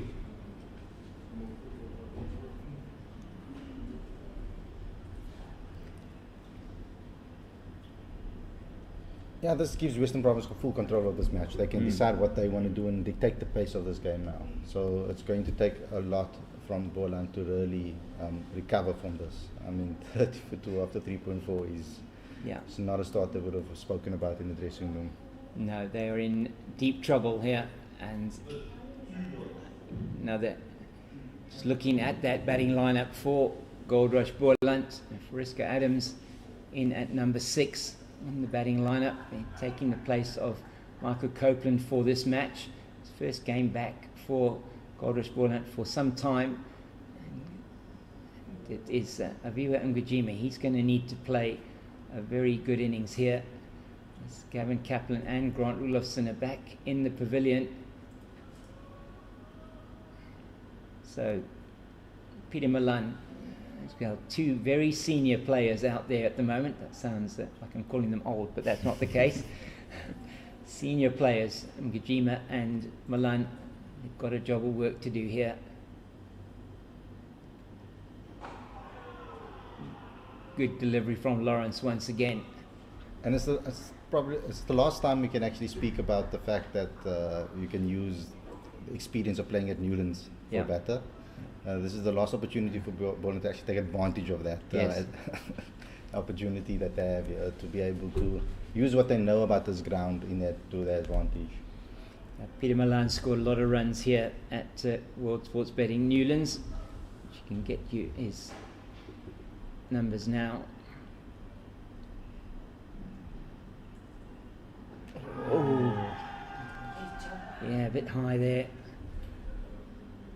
from Lawrence, but a very good over comes to an end. It was the boundary off the first ball of the over, but he gets the wicket of Gavin Kaplan, and that really is excellent from him. And the difference between the two sides here is purely the bowling plans and where they are pitching the deliveries. I mean, the approach of both bowling attacks at the moment. That's the big difference here. It's clearly a good scoring wicket, as we saw Western Province over the 1.5 days. But I think that's been the main differentiator between the two sides now. So line and link's been bowled. Yeah, it's been very good from Patterson and from Lawrence. It's a good delivery coming into the right-hander. Patterson giving us his entire repertoire here. Only into his 3rd over. Very good. 2.1 overs, 1 for 4. Just looking at Peter Malan's record here at Newlands, 11 games at Newlands, 18 innings, 964 runs. Top score of 264, which was, I think, one of the highest scores at the ground before Tony DeZorzi's 304. And it averages 53.5 at Newlands with 4 centuries and 150.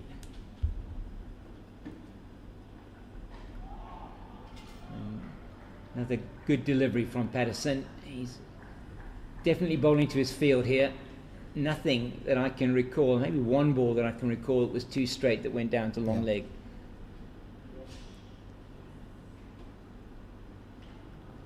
And you were talking a bit earlier, Khalid, about that performance in New Zealand, and that earned him continued call-ups into that Proteas team that has qualified for the World Test Championship final. And he played a key role in getting them to there, most certainly. Oh, that is just an inch away, perhaps, from the outside edge of Peter Malan's bat. Another excellent delivery from Patterson.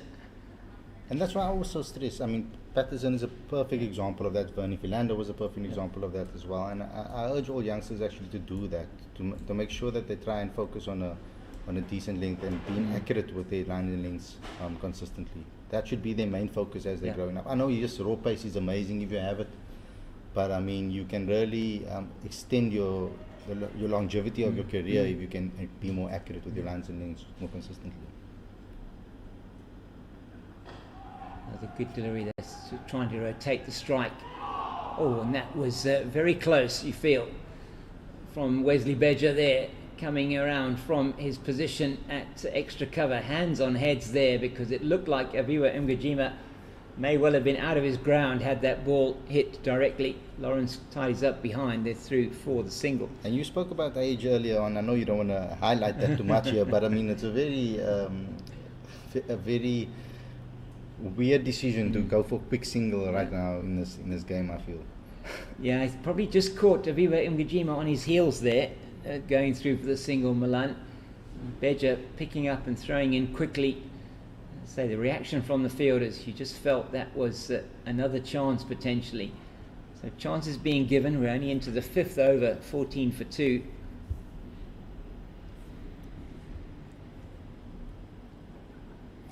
You know, that's also another thing about Avi moving over to Boland. It's given him an opportunity actually to bat higher up the order than he would have if he was here initially. I mean, he was batting much lower down the order for the Cobras back then. So this is giving him a lot more responsibility with the bat, and obviously giving him a chance that he probably would have wanted to feel that that feeling of batting high up the order. I mean, what it does do is it means you can build a long innings, doesn't it? Yeah. It gives you that opportunity. And coming in at number 6, you're in a situation often when you would be batting with the tail, difficult perhaps to know the kind of approach you would follow. That's on the bounce to Mpongwana, played with soft hands there by Mgajima, and that's the end of the over. Another good one from Dane Patterson. It's a 14 for 2 after 5, and all to do for Goldrush Boland as their deficit 578. In case you are just joining us earlier on today, resuming at 373 for the loss of 3. It was World Sports Betting Western Province that went on to score 592 for 8 declared in their first innings, and the declaration coming so that they would have about an hour and a quarter in the session before tea to bowl at Goldrush Boland. They were in the field, Goldrush Boland, for 135 overs, so not easy for them to come out and bat. They're 2 down now. Excellent channel again from Lawrence outside that off stump. And coming back to that again about Avi and batting low down the order, also batting high up the order also helps you to be able to bat with better batters around you. Yeah. So not necessarily, a lot of the times you would be batting when you came out to the middle with maybe someone that was struggling throughout the season, or maybe someone that wasn't maybe in the best of form, and also then batting with the tail. So now he has an opportunity to bat with a lot more informed batters, or batters that are a lot more comfortable at the crease. And we look at those season records for him. That's just too much on the pads this time from Lawrence. Milan wants the second, he's not going to get it. It's 15 for the loss of 2. So his record at Cape Town, Aviwa Mgajima, 13 matches, 21 innings, 544 runs with a high score of 90, averaging 32. Just the 250s for him in his career. That was both with the Proteas, listen to me, with the Cobras and with Goldrush Boland.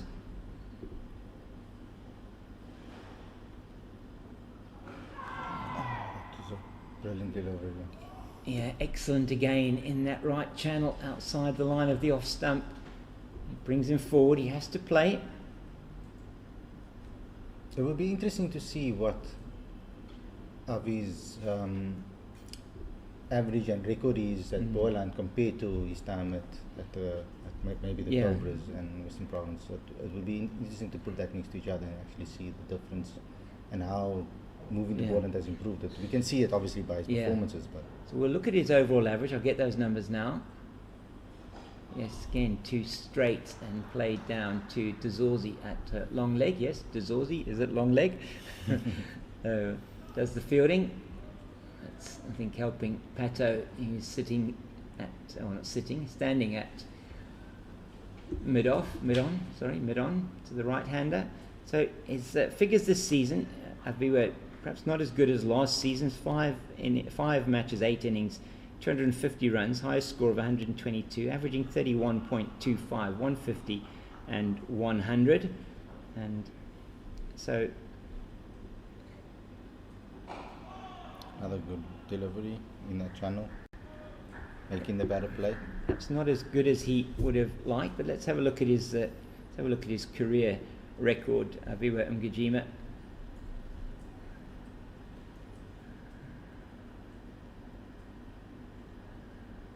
So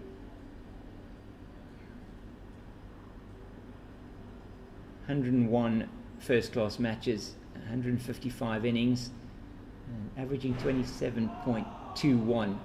That one's again left well by Peter Malan, and the end of the Lawrence over. Just 2 off that, it's 16 for 2 after 6. So just looking at that, certainly he's brought his average up over the last couple of seasons as well. So you would have to say it has been a very good move for him. So this season only averaging 31. I just can't remember what his season was like last season, but I think he averaged over 40 last season for Goldrush Boland. Did have a stellar season. Man with, say, a huge amount of experience. When you're looking at the 2 players on the field at the moment, and they have, in fact, Peter Malan the most experience in the Goldrush Boland team. Mgajima's just in behind that, and then followed by Sean van Berg, 142 matches for him, 198 for Peter Malan, and 101 for Aviwa Mgijima, third most experienced player in this team. So, yeah, huge amount of experience out there at the crease, and if anybody is going to be able to get Goldrush Boland out of the hole they find themselves in at the moment, it is the 2 batters at the crease. I'm not going to be expecting them to be scoring quickly. No, not at all. It's about survival right now. Yeah, the first target is to get through to tee. I mean, batting time is going to be so important, and that's a big thing about that we need to be able to learn, or cricketers need to learn, is batting time. Yeah, we get a lot of limited overs cricket, white ball cricket, whatever you want to call it. School, they play 50 over cricket, club area and club games as well. It's not so much timed cricket anymore. So very much being able to, in this instance, firstly occupy the crease. You want to potentially break the spirit of the bowlers. You want to make sure that they're not running in and expecting to get a wicket every delivery. Excellent again from Patterson. He's just been allowed to settle into that line and length outside the off stump. And we've heard from certain batters in the past that speak about that, and the way they convert major scores. They don't look at the balls that they face, they don't look at the runs on the board, but they rather bat time. So they'll try and stay out there in the middle as long as possible. So they'll look at maybe a 30-minute mark, try and survive till then, and the runs will come automatically. And the situation in which Goldrush Boland find themselves at the moment, that's exactly the kind of attitude they're going to need to have. Another good delivery, a little bit of movement after it goes past the bat through to Verreynne. And they will be buoyed, World Sports Betting Western Province, by the fact that they have picked up 2 big wickets. The 2 leading run scorers for Goldrush Boland this season are back in the pavilion. Wilson without scoring, Kaplan for 9, both caught behind, one off Patterson, the other off Lawrence. 4 slips and a backward point, and straightish extra cover, mid off, mid on, mid wicket, under long leg. Half an appeal there from behind the stumps as Mgijima looks to play it into the leg side. And you can't stress enough the amount of experience that Lawrence and Beja would be getting from a guy like Patterson. You know, just bowling with him, having him in the dressing room, seeing him in the nets. It must be invaluable information that they must be receiving from someone like him, and their bowling can only improve from that. Absolutely. I mean, just looking at his numbers, they're absolutely stellar. Another excellent delivery at the end of another Dane Patterson over. That's a maiden, and just looking at his numbers, he's played, Dane Patterson, 168 first-class games. He's bowled 28,100 before this game, 28,183 deliveries in first-class cricket. Conceded 14,494 runs, but the more important figure there is that he's taken 612 wickets at an average of 23.68 and an economy rate of 3.08 in his career so far. How incredible is that? His best bowling, 8 for 52 for Nottinghamshire versus Worcestershire in that season he had in 2022, which was absolutely brilliant. And what helps as well is his personality. Yeah. The type of person he is. He's someone that gets along with everybody. He has a type of open book type of policy or open door type of policy, I rather to say, where people can come to him and ask him questions. He's always cheerful on the field and always looking to help others. So it's invaluable to have a player like that in your squad. It really is. Yeah, couldn't agree with you more. Oh, it's another excellent delivery, and Milani's on the walk there, and he can just be thankful he didn't get an edge onto that one as well. Lawrence is bowling the right lines here as well. He's been rewarded with a wicket of Gavin Kaplan, and probably feel Kaplan there just getting a release, what he thought was a release ball, and playing at that one. He was outside the off stump, got the edge through to Verreynne, a good diving catch in front of Beddingham at first slip. Still got the 4 slips in place, and there's no reason why he shouldn't have them. Batters haven't been able to take to the attack. That's down the leg side. Milan. Well, Leg by, I think, is it? We'll wait for the signal from umpire Abdullah Steenkamp. Might be raising the leg shortly, or not. No? A few weeks ago that might have been out. Yeah. You never know. You never know. Yeah. No, we won't go there. Yeah. So just down the leg side, and so off the bat onto the pad, down to long leg. Lawrence into Ngajima. Oh, beautiful shot. Beautiful shot. Doesn't have to move from his crease. That was over-pitched from Lawrence. He just comes forward and meets it. All timing past the man at shortish extra cover position down to the long off boundary for 4. And that's what happens on this pitch if you bowl a little bit too full and a little bit wide. You need to hit those channels, and that corridor of uncertainty is the place to be right here on this pitch. So, you often hear Verreynne speak of back of the length. Yeah. It's such a crucial thing to actually master. There he is in that channel once again, that time starting in probably a little bit too wide, but through to the keeper, well left by Ngajima.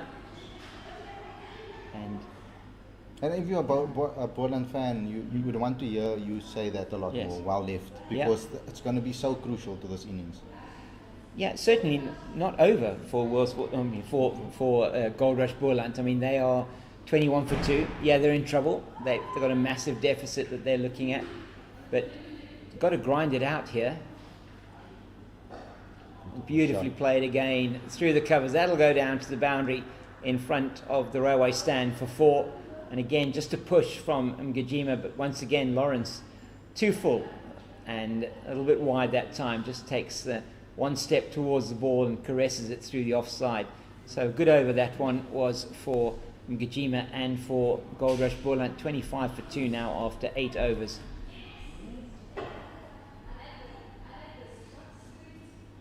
Patterson, unsurprisingly, to continue 4 overs, 1 for 5 for him so far, and doing the job as he's done for so many teams over the years. It's really been great to have him back here in the Western Cape. Absolutely. Last few years he's been such an asset to this team, not just the bowling attack. And I really hope he's still around when Western Province decide to maybe give a few more younger bowlers an opportunity, because I think his knowledge is going to be very important for that next generation, to teach them things that they might not have learned coming through the system. We already spoke about the fact that there's no red ball cricket for young cricketers anymore. So the type of knowledge that he can give to the rest of the players is going to be very, very, very important for the future of Western Province cricket. Yeah, and got players like young Raik Daniels, who's actually in this squad. And there's really so much that you can learn from players like Patterson. Oh, another one played outside the off stump, and there was air between the bat and ball that time, but he did play at that, did Peter Malan. Yeah, and he didn't need to actually. He actually stepped towards the ball there when he didn't need to take that extra step. He could have just stood still and left that one. We've seen that happen to Grant Rulofson. He was batting on off stump, he moved towards the ball, just sort of hung his bat out there, got the edge through to Verreynne. And they are on top at the moment, well on top of World Sports Betting Western Province.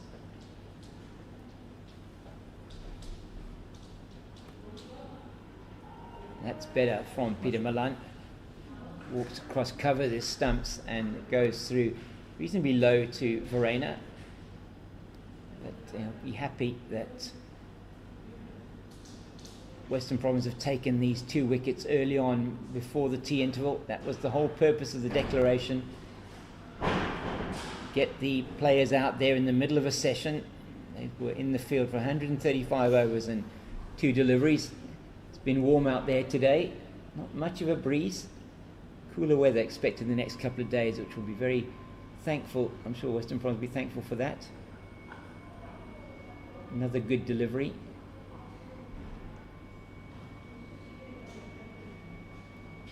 It's going to be interesting to see what Verreynne does when he makes his first change. Who he's going to turn to. I mean, there are some obvious options, but I mean, it will be interesting to see what he does. He has room to work with. He has runs on the board, so that always gives you a lot more stability and calmness when you make those decisions. Yeah, and you think a bowler like Tiwakai Nabi could be good on this surface, back of a length in the right channel. Yeah, just a little bit too wide from Patterson that time. So Malan just starting to maybe get an idea of where his radar should be and what he should and shouldn't be playing.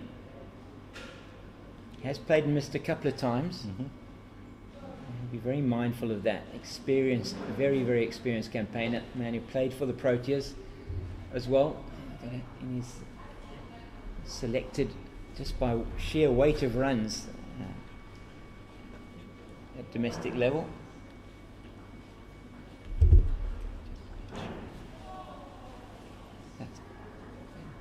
And that's the end of the Dane Patterson over. And it is Goldrush Boland 25 for the loss of 2 after 9 overs. And very pleased to welcome here, joining me, Leah Jones, captain of the successful World Sports Betting Western Province women's team, and Jaylee Philander and is that Kelsey? Yes. Adams that also here, and you just back from a net session, is it? No. We actually doing our fitness test today. Oh my goodness, okay. Yeah, end of season fitness test, so I just ran it to go. Oh my goodness, do you want some water? I had it to go. Okay, good. Okay, excellent. Wonderful to have you here with us, Leah. Thank you very much for coming in and spending some time with us. Jodie Lawrence is away from us now. Nicely played again by Aviwa Ngajima down to the boundary at long off for 4. Wesley Bedger not able to cut that one off.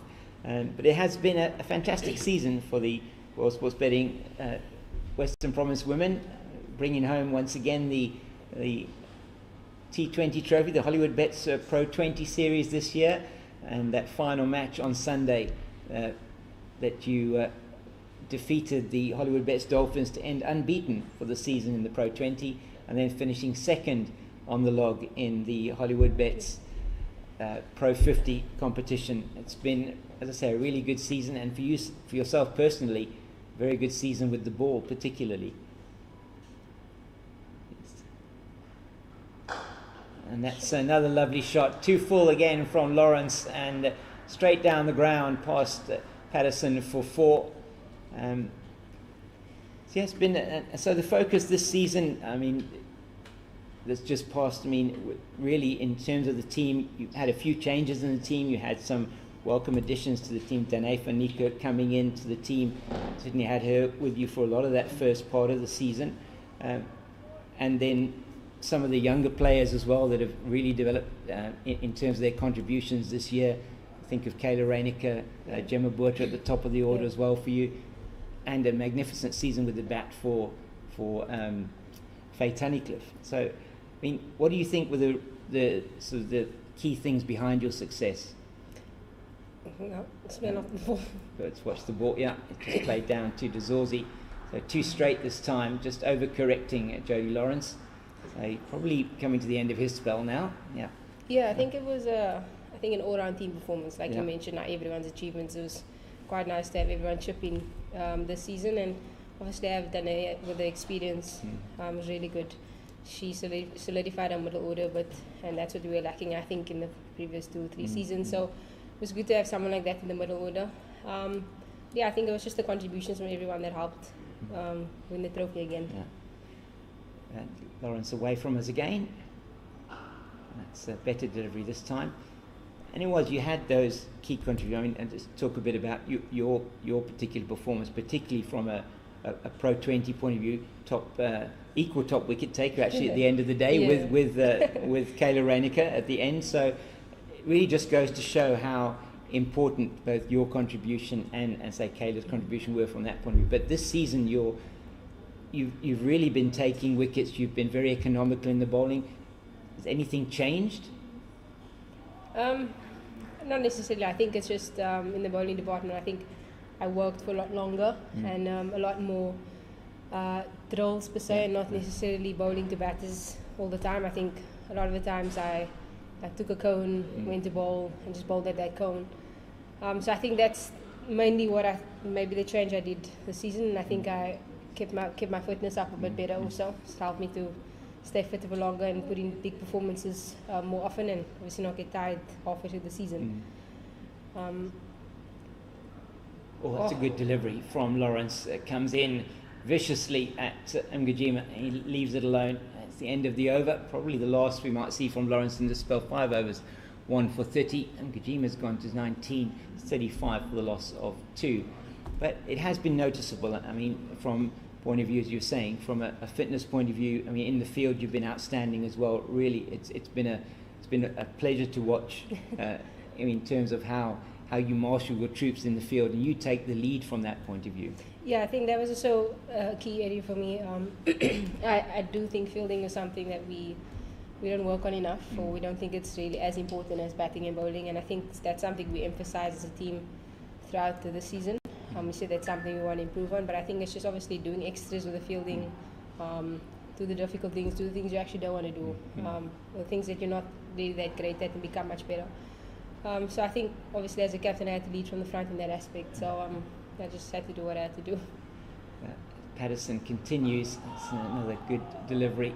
And it's knocked on by Nabe, but he's not going to cost a run.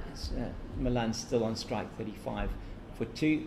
And what was noticeable, I mean, might even talk just about the last game, is that the catching was also exceptionally good. I mean, we have seen the development, and you will probably had a comment on this. I mean, the women's game as well, certainly over the last couple of seasons, the fielding, the catching, just the whole advent of this season of the continuation of the professional era has really brought about some of those changes where you are working hard on your fielding, your catching, and those things that make a difference.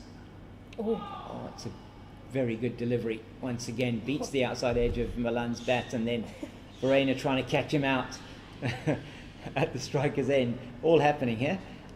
Yeah, true. I think that delivery is a bowler's dream. Yeah, beautiful, wasn't it? Yeah, but I think just coming back to what you asked, I think the one game that we really had badly or done badly with the fielding was against the Lions here. Yeah. That weekend, I think, needed a massive wake-up call because we looked at the team like them. Their fielding was really exceptional that day. I mean, we were just really poor. I think we had done about 5 catches. Yeah. We had a really hard chat and we had to obviously wake up. This is something we did, like I said, work hard on during the off-season. And Yeah, a bit straight. That's gone to the right of George Linder. They'll go through for an easy single. yeah, and I think we just had to obviously come back from that weekend again, just to obviously, like I said, we had a rude awakening. Must put it that way. And we knew from that day on we had to do much better. And so I said that's where the extras also came in again. Yeah.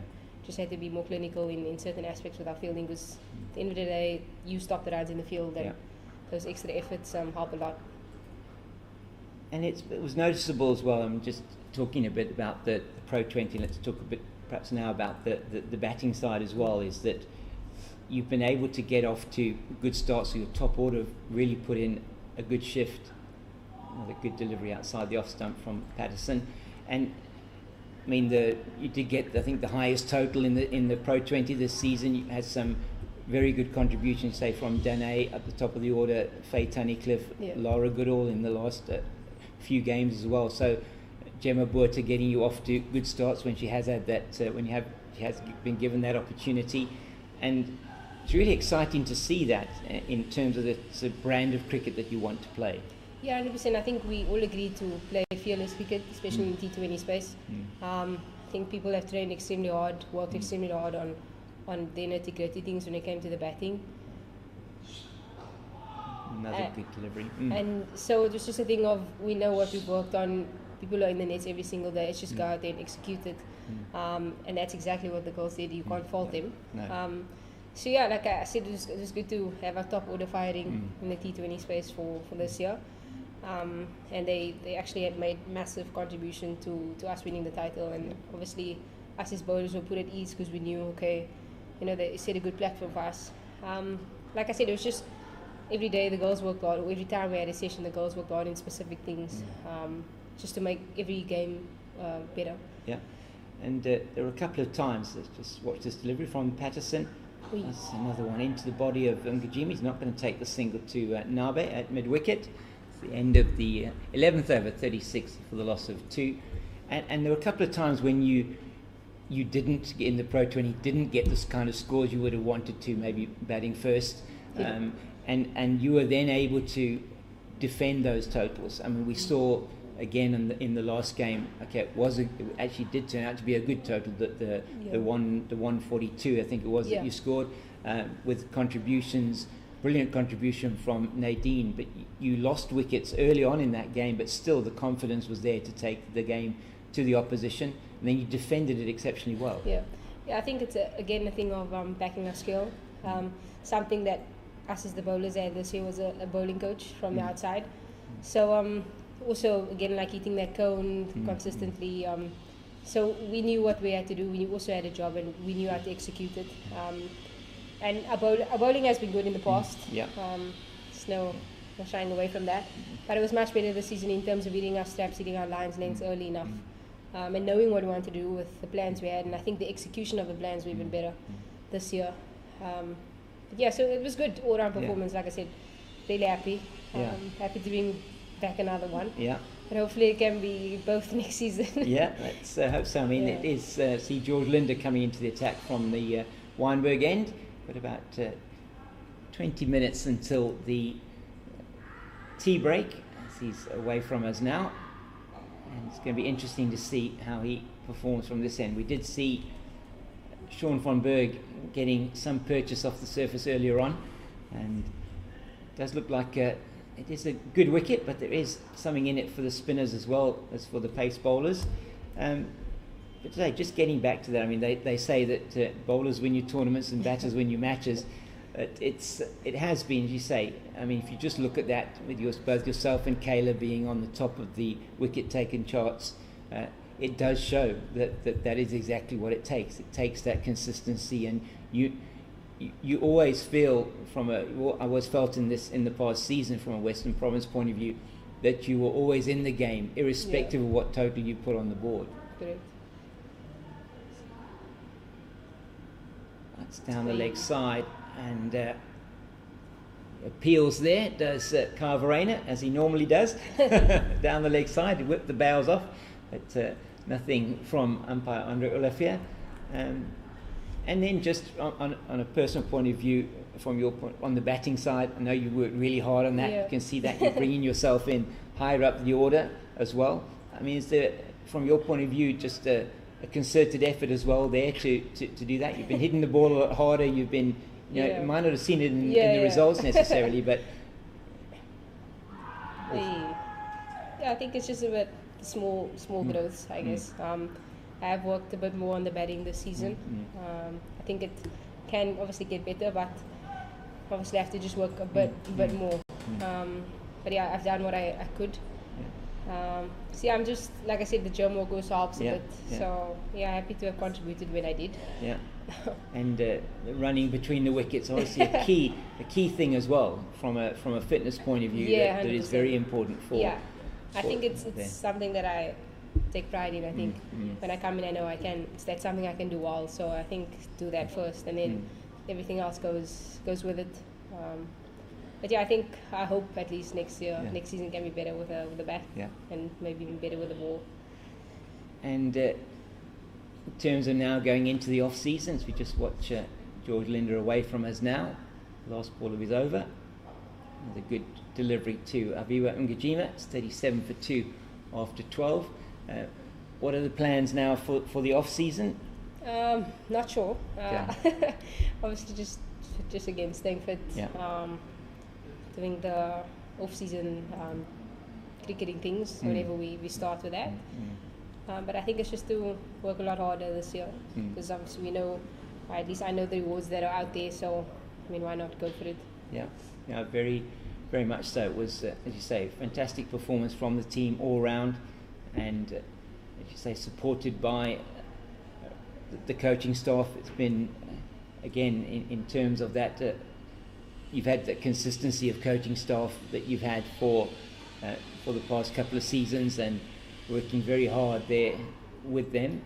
So Patterson continues straight to Nabe, and I mean, how important is that, for you as a team? I mean, Claire de Blanche has been the head coach for some time for the team. The consistency is there, and you seem as a unit to be very happy unit, very happy group of players, and you, as you say, you know what your roles are and how to do that. How important is it to have that consistency in coaching to achieve that?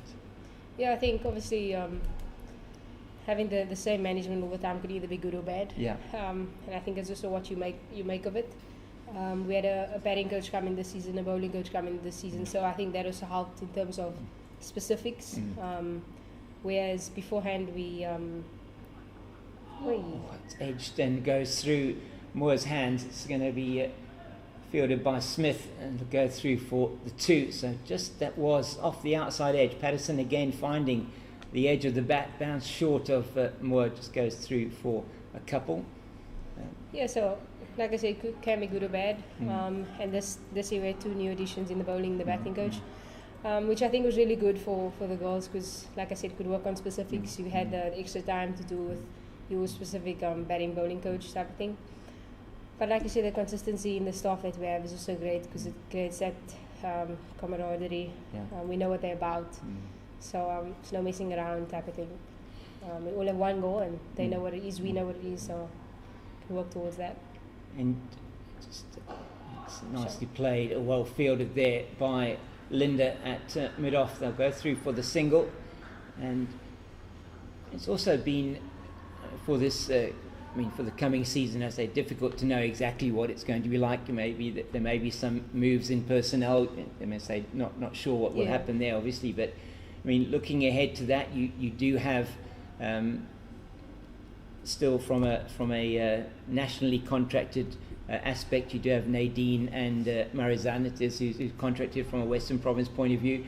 but you will have you've got Delmi Tucker and Laura Goodall, who don't now have the national contracts. That's beautifully played by Aviwa Ngwajima in the gap between fourth slip and backward point down to the boundary for 4. He has been by far the most aggressive, more aggressive of these two, and it's 44 for the loss of 2. So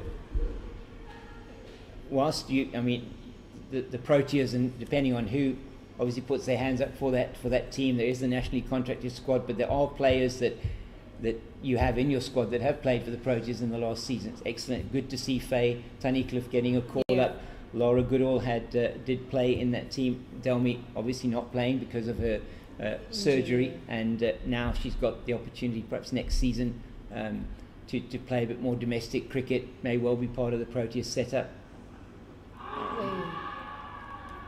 That's a big appeal. I wonder whether there perhaps wasn't a scratch on that, not sure, and it was potentially going down the leg side. But good bowling again from Dane Patterson. He's been excellent. 6 overs, nearly 7 overs now, 1 for 13. So as you say, the targets for next season again, reset, look at what the squad is, look at how you're going to put that together. The youngsters that are coming through also must be really excited about that. Yeah, 100%. If, like you mentioned Gemma earlier, having someone like her open the batting with Faye in T20, she has obviously no fear at all. That's right. And long may that continue. Yeah, 100%.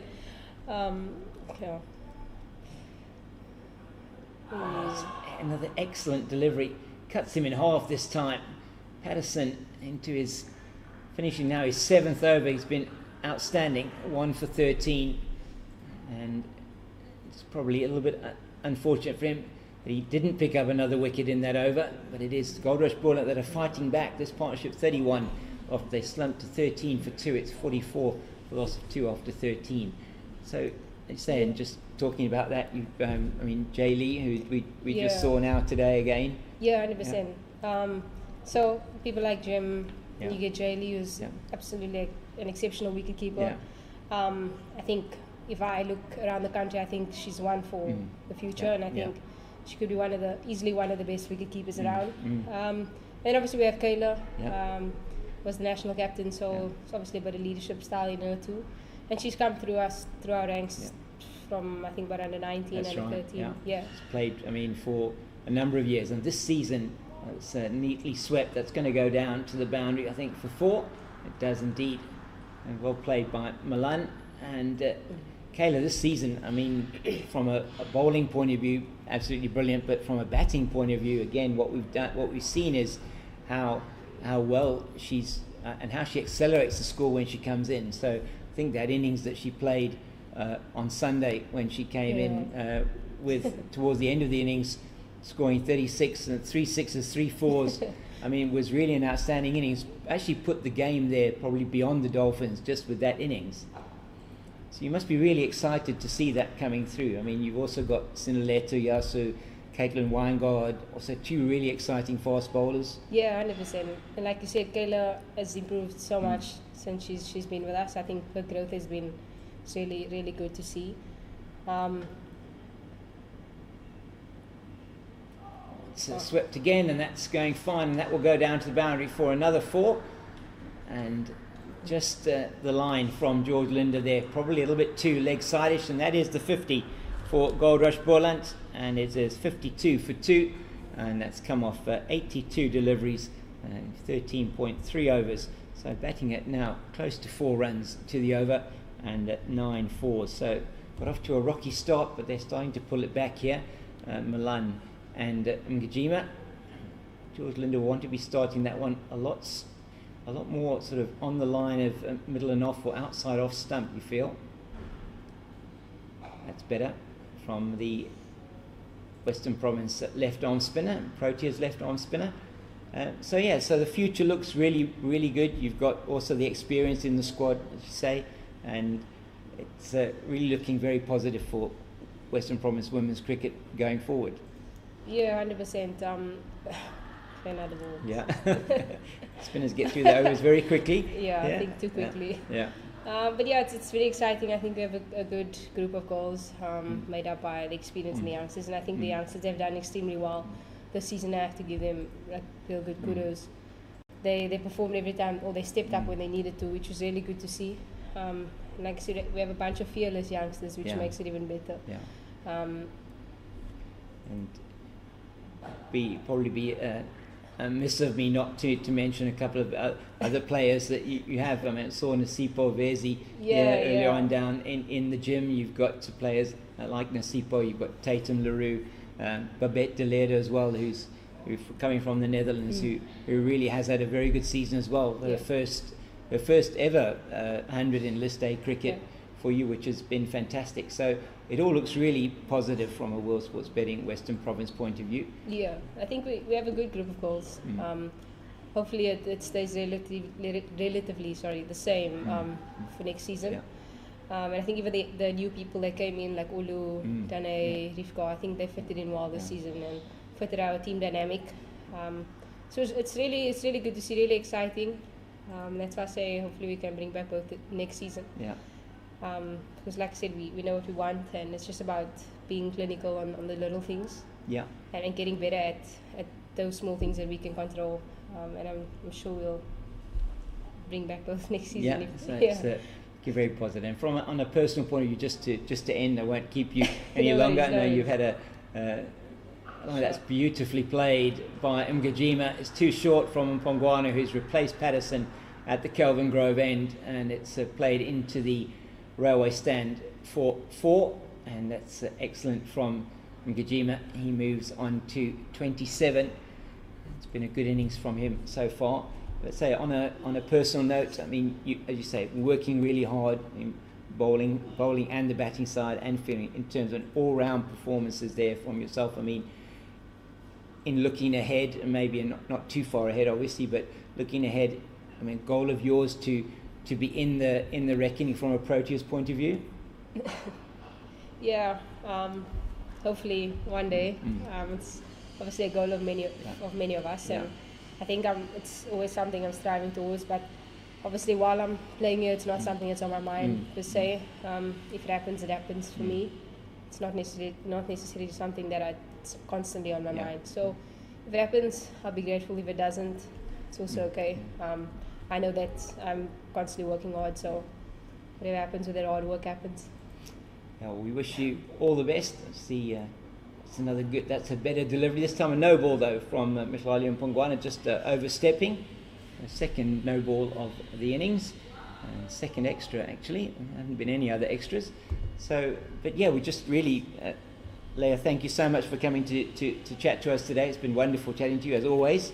And once again, congratulations on leading your team to that Hollywood Bets Pro 20 trophy and second place in the Hollywood Bets Pro 50.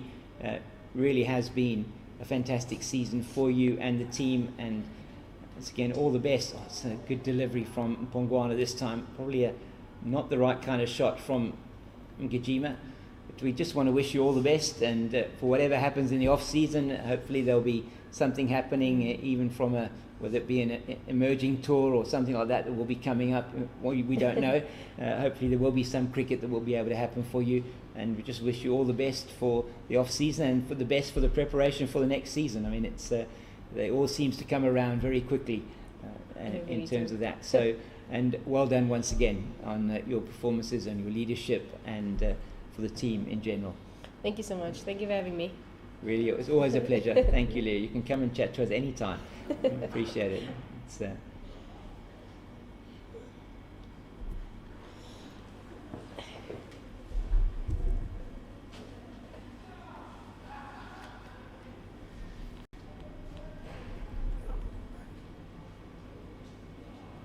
So Mpongwana, just 2 balls left in this over, as it's Leah and Leto, Kelsey and Jay Lee will say goodbye to them. Nice to see you ladies. And that's a big appeal. He's given him. That is the wicket from Mpongwana, and it's the golden arm of Mhlali Mpongwana that gets the wicket, and this LBW and a fuller delivery, and just came on and hit him probably in line with off stump, and it is a big breakthrough just 7 minutes before the tea break.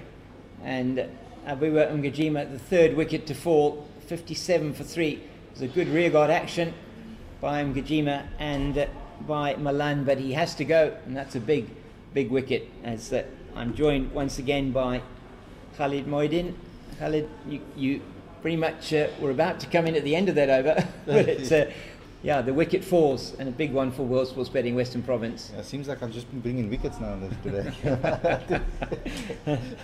No, but that's a very important wicket for Western Province, of course. But I mean, they on top of it here. Lines and links again, I stress it. Yeah. We heard Leah speak about it earlier on, the importance of that on this wickets over here. So brilliant from Western Province today. Captain now has to come in here from Boland and put in a great knock. And let's see. Yeah, he does indeed. It's big innings for Clyde Reeves-Fontaine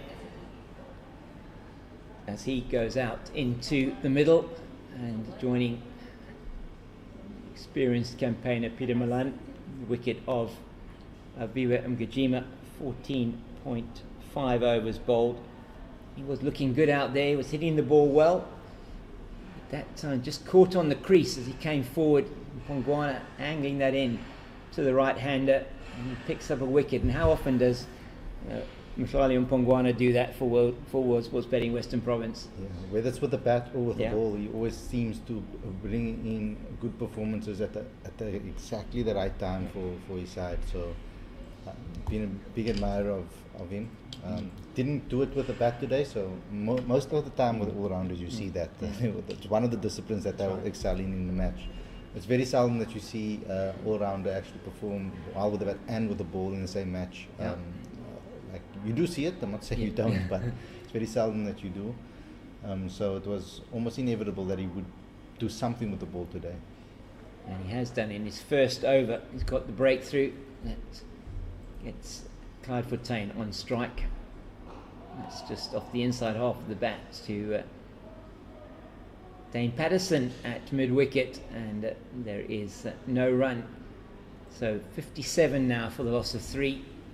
Peter Malan on 19, and Gajima 27 off 34 for him with 6 boundaries, and it is Goldrush Boland still trailing by 535. That is a very large number, and they will be looking to these two to be able to definitely bat through the next 4 minutes until the tea break, and then after that just sense that Goldrush Boland do not really want to lose any more wickets tonight. If they can afford, they can do that. They want these two to try and bat through to the close. That is a tall ask, I think, but it is what they're going to need to do if they want to be in a position tomorrow to continue to bat and put pressure perhaps back onto Western Province. There is no pressure currently really on Western Province at all. And I am quite, I'm not surprised necessarily, but it was a decent move by Verreynne, but also he could have held on to George Linder maybe a little bit till after tea perhaps, but I mean, yeah, he's brought him in quite early over here. Actually, that was the change that he made. Yeah, it was interesting he did that after Lawrence had finished his spell of 5 overs, brought Linder on immediately, maybe giving him an opportunity just with the harder new ball, see if he could get a little bit of bounce. And so far, just see him getting it into his work. There were a couple of deliveries down the leg side that were swept for 4. That's 2 straight this time again, and it'll be chased by De Zorzi. He'll cut it off before it gets to the boundary in front of the Oaks, and they'll easily go through for 2. So he doesn't want to be too straight to Malan. He's been worked onto the leg side. In again. Yeah. Oh, that's easy one to leave. Yeah, a bit shorter and wider that time. He may well get in another over here. Last ball of the Linder over. another one that he can easily leave outside the off stump, and the umpires will make it, or the umpire at the Kelvin Grove end, Andre Olafia, will make it to behind the stumps before the clock on the scoreboard ticks over to 1500, and it will be another over from Mihlali Mpongwana, the bottom to Clyde Reeves-Fontaine.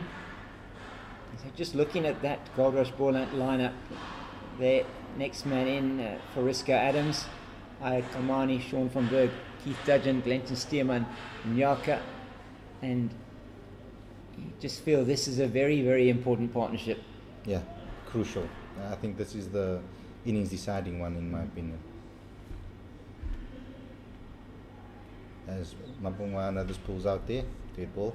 Now, so it's Clairefontaine. I mean, he's a player that I feel has really come to his own over the last few seasons. That since he moved to Boland, and that move was crucial to him, I think, to his career. Yeah. And at least he has a senior partner at the other end with him that he can really navigate these next few overs with. Yeah, very importantly. But he's going to have to really dig. Both of them are going to really have to dig in. It's about survival today. I think if they can, they need to see out this day. I know that's going to be extremely tough and a massive ask, especially as the light dims here at Newlands. Yeah. It's going to be very crucial for the both of them to try and not necessarily put as many runs on the board as possible. No. It's more about facing as much overs as possible, spending as much time as the crease as possible. Yeah, very much so. It's very nice to play. Excellent fielding by Beja, and oh dear, that is not that clever from Western Province. Beja does take aim and try and shy into the stumps. Was that Beja or Lawrence that actually shied it at the stumps? But it does go through for an overthrow down to the boundary. So there'll be 5 runs added to the total, and that gets him off the mark. Does it Clyde Fontaine? Yes, it does get him off the mark. Gets off the mark with a 5. And yeah, I don't know if he necessarily should have thrown that one in. I don't think that the batter was going to be out of his ground, but it's one of those things. If you don't try it, you're not going to know, are you? So I guess just trying to get the opportunity and see if they could get another wicket before this tea break.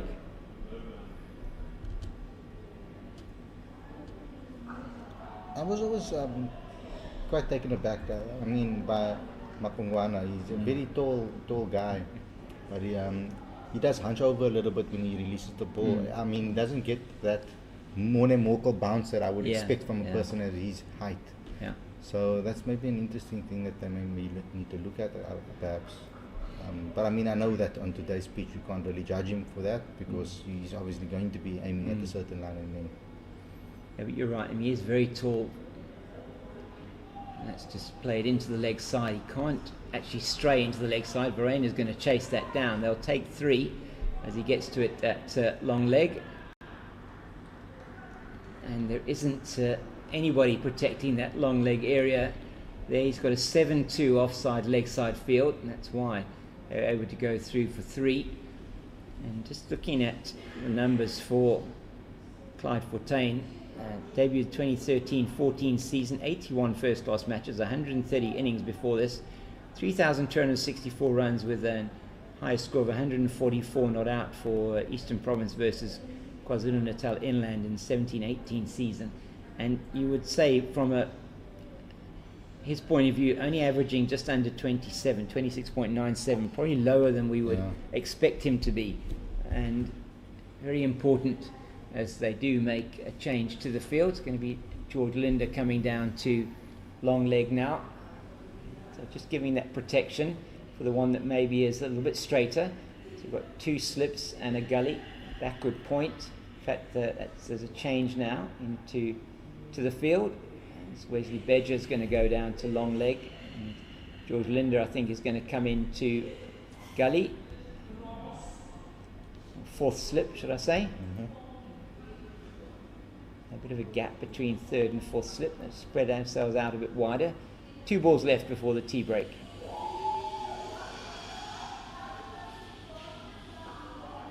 That's straight to De Zorzi at backward point. Yeah, and in this final ball, you don't want to see anything foolish. No, not at all. Nothing foolish from the batter, please. He needs to be there. He needs to be there, and he needs to be there at the close of play tonight. As Clyde Fortuyn, Peter Malan as well. This is a very crucial partnership for Goldrush Boland. There's been all World Sports Betting Western Province today, and this session as well. 67 for 3. It's in the air for a while, but it goes down to Beja. It's the end of the over from Mpongwana. It is the end of the session, and they'll make their way off the field for tea on day 2. It is Goldrush Boland 68 for the loss of 3, trailing by 524 after Western Province amassed 592 for 8 declared in their innings. It is we're going to be taking a bit of a break, and we'll be back with you in about 20 minutes.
Welcome back to World Sports Betting Newlands for the final session on day 2 of this very important 4-day series clash between the host World Sports Betting Western Province and the Goldrush Boland. And it is the two batters coming out to the middle for Goldrush Boland, the captain Clyde Reeves-Fortuin and Peter Milan. Umpires Abdullah Steenkamp and Andre Olefi already out in the middle as the Western Province team makes their way out onto the field.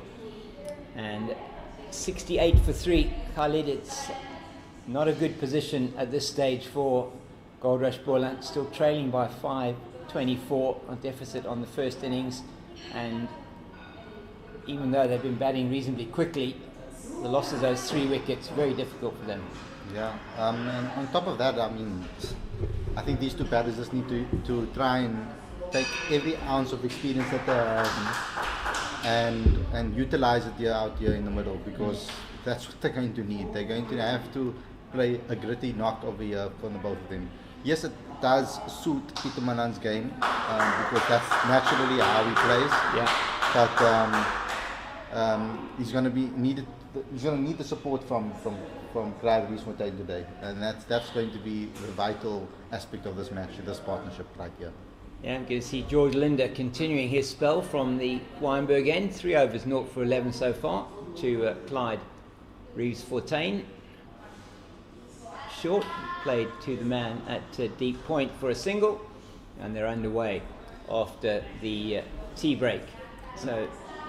Yeah, and that's going to be the key thing from George Linder's perspective over here is his lengths that he bowls, because we saw how Sean van Berg operated from this particular end. Yes, okay, he's a wrist spinner, Sean van Berg, and he's a little bit of a different type of discipline because you obviously have that mystery to your game.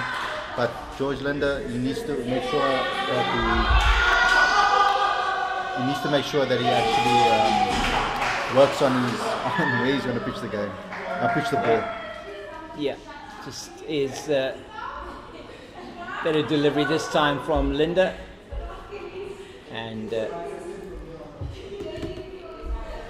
defended by Milan.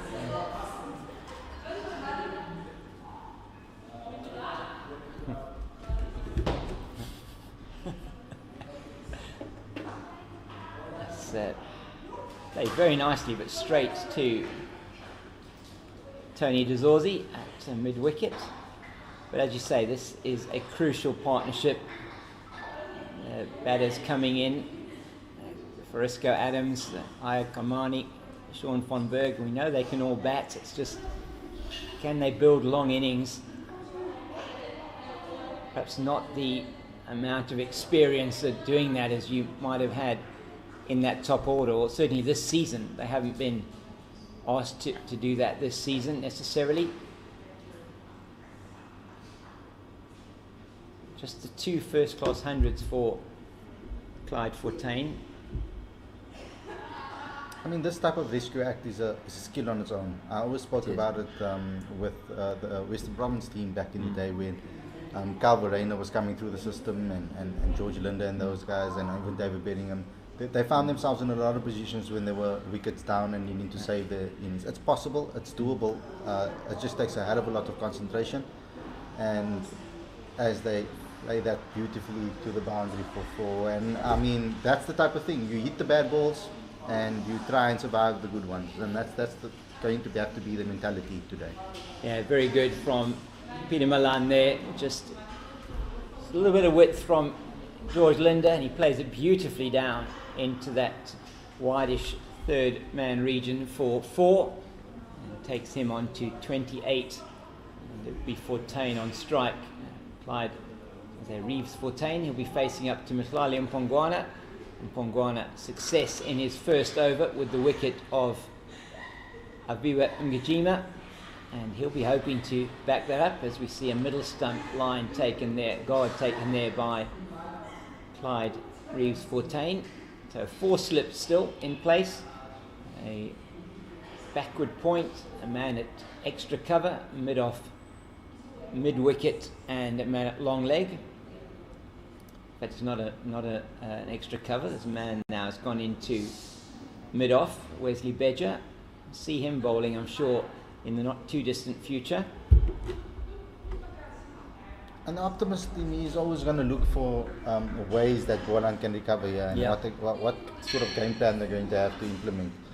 And when I'm thinking about it right now, we spoke about earlier, Western Province not having a second spinner in Gal Simmons being out, they know what they're going to be getting from George Linder. Yeah. So they need to take that as a positive, because they have to look at it as making sure that they both have their game plans against him, and they're going to be seeing a hell of a lot of him. So they're going to have to make sure that their game plans are on point.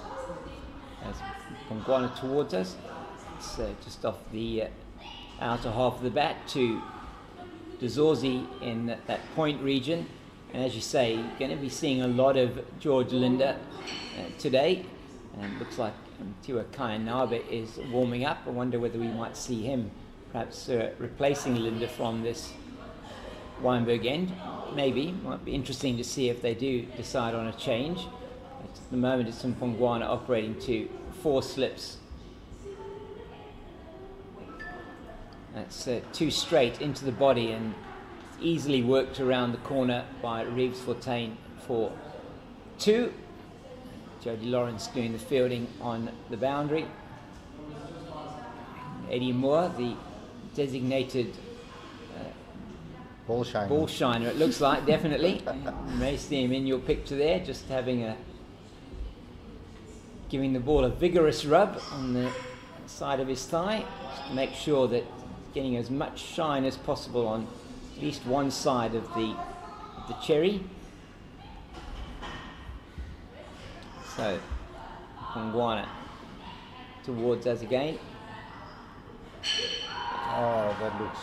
It's a very adjacent, but probably just going down the leg side, or maybe a little bit high. A concerted appeal, certainly got the choir going, and don't think the bowler was 100% convinced on that one. Yeah.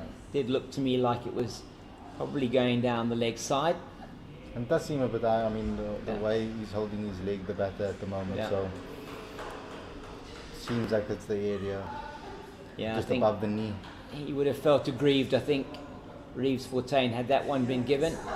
He is batting on middle stump, so if he does come across, he is opening himself up a bit to that. That's a little bit straight this time from Pongwana again. Nabe does the fielding.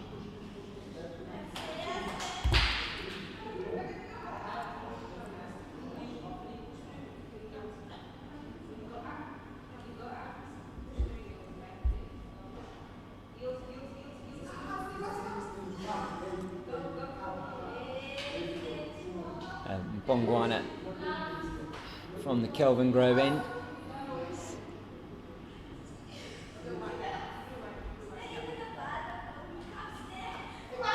Beautiful defensive shot there.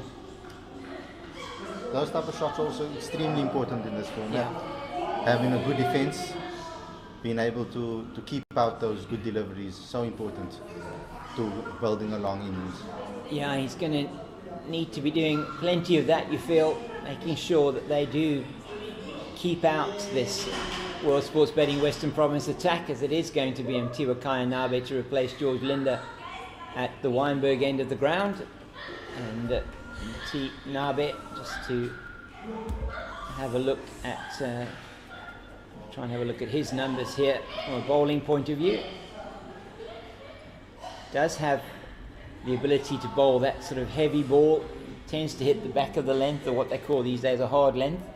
Used to call that sort of back of a length. Now it's so just looking at his numbers there: 63 first-class matches, 7,490 deliveries, 4,534 runs conceded, 133 wickets, an average of 34.1, 3.63 runs to the over, the best of 5 for 46 last season.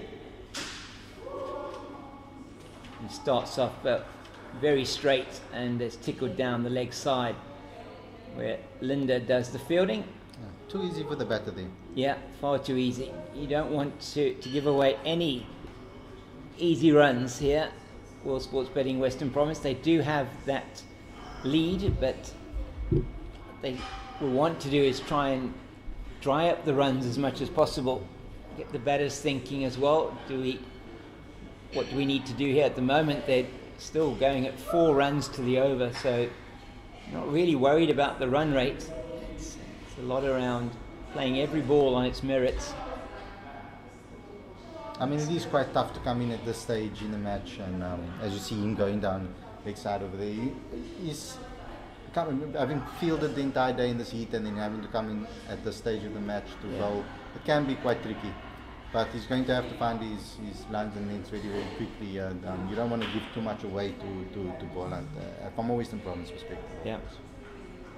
Yeah, very important that he gets his line and length sorted early. That's much better. Played down into the sort of 4th slip region, and that is Eddie Moore who does the fielding.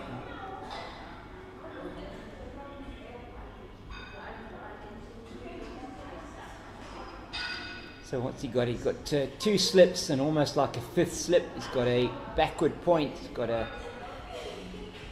man at, it's a cover really, it's not an extra cover. He's got a man at a wideish mid-off, mid-on, mid-wicket and a long leg.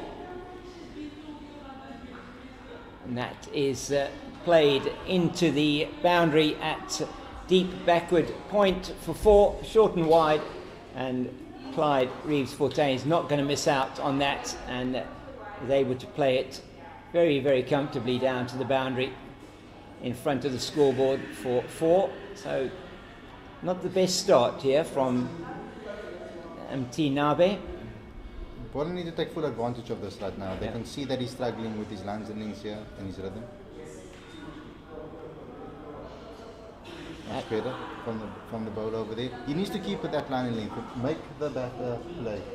Yeah, absolutely right. Got to get it in and around that off-stump line. And, he does have the ability to nip that one away, and that one we did see moving slightly away from the batter and straight through to Verreynne. So last ball of the over,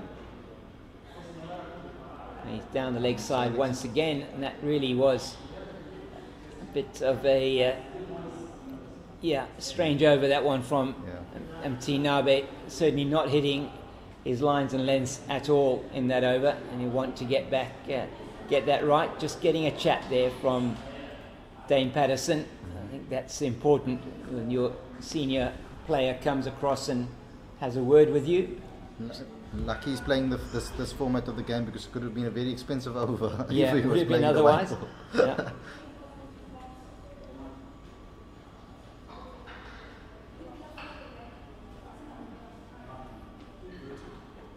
And just to let you know that the match at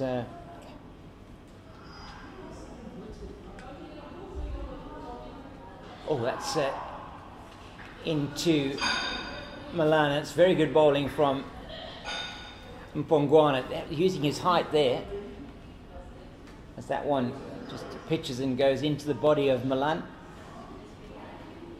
Moore vigorously shine the ball once again. So just to let you know, that match taking place up in Centurion there, Northwest, bowled out for 345 in just over 80 odd overs. And that looks to me like it was also going down the leg side, shaping to play at leg side. Big appeal once again, probably just missing the leg stump. He was across quite a bit there, was Milan. Yeah. So certainly no hesitation in going up for the appeal. Once again, a concerted one from the Western Province fielders behind the stumps, and from the bowler. Mpongwana asking questions here of Peter Milan. He's now batting on what looks like leg stump, and that one cuts in. And this is tossed almost, goes through to Verreynne. Verreynne I'm not quite sure what he was trying to do there, whether he was trying to actually throw the stumps down. But what he does do is he throws it, and it goes to the right of Beja at his wideish mid-off position, and they go through for a bye. That was very interesting. The ball clearly not deemed as being dead in the wicket-keeper's gloves at that time. He did release it quite quickly, so they get an extra run. Yeah, unnecessary extra. Yeah, it was an unnecessary extra. Uses his feet down the wicket, does Clyde Reeves-Fortuyn. I mean, I think I'll want to try and get maybe 2 overs from Patterson, maybe, and Lawrence at the end of the session, leading towards the end of this session. I mean, so the important role of Mapungwana over here in the middle overs with Nabe is going to be crucial to keep those runs down. That's a very good delivery from Mpongwana. He's settled into a really good line and length, and it's, maybe his figures don't necessarily suggest it. There's 1 ball left in his 4th over. He's got 1 for 16, but he has asked some questions, a couple of big appeals over the last couple of overs. Been able to get a little bit of bounce as well off this wicket. He's a tall man. Troubled the batters, both of these batters, Malan and Reeves-Fortuyn. That's beautifully played, an over-pitch delivery. Plays it, was it a half volley outside the off stump, just takes a step forward and caresses it through the offside for 4. Glorious looking shot. And a good pick up there by the physio on the boundary. Yeah, it was very good. He's going to need physio now after having to bend down so quickly to pick that one up. Yeah, Brent, the physio for World Sports Betting Western Province, and all the support staff and coaching staff do a fantastic job for both of these teams, and really is, and for any of the teams throughout the country. Yeah, we should also give out a shout out to our photographers on the day as well. Absolutely. Both here as well at the ground in this heat, taking amazing pictures of this team and of this game. So I just want to give a quick shout out to them too if they're listening. Yeah, it really is very good. Ryan and Ashley that are out doing yeoman work here, as they so often do for these games, and provide a library of pictures which are used by the provinces and by Cricket South Africa. And that's A little bit better, but I mean, I think it needs to be a little bit closer to the batter over there. But that length, I would say, was probably right. There's maybe that line a little bit off. Yeah, he wants to be, doesn't he, a little bit closer, see if he can get that ball to maybe nip away from Malan. It does seem like there is not as much in the pitch, clearly, not as much with the ball as it's currently now 21 overs old. And that's much better. Yeah. And we've seen Dane Patterson, we spoke about him earlier on. He's constantly walking over to Nabe and having a little chat with him, just to get his head in the game maybe. I don't know what exactly what he's saying, but you can probably predict it, that he's probably talking about his lines over here and making sure that he keeps that consistency. But he's always going over there and having a little chat with the bowler, which is always great to have. Yeah, very good to see. You want your senior partner there.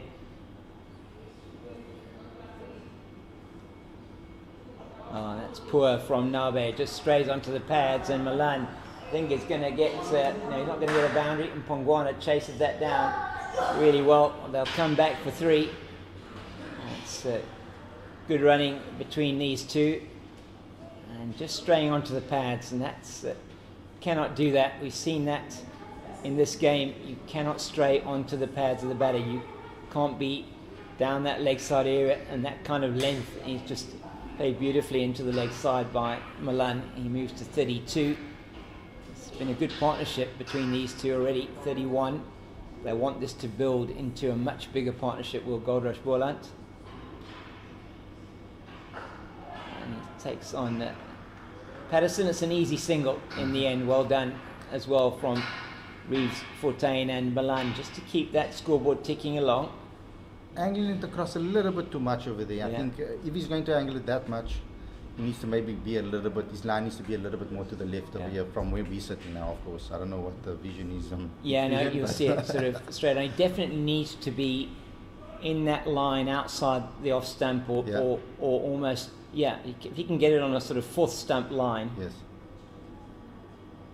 and he's just once again onto the pads and it's clipped away, and George Linder does the fielding. That's good work. If that throw had been better, it could have been a chance there potentially.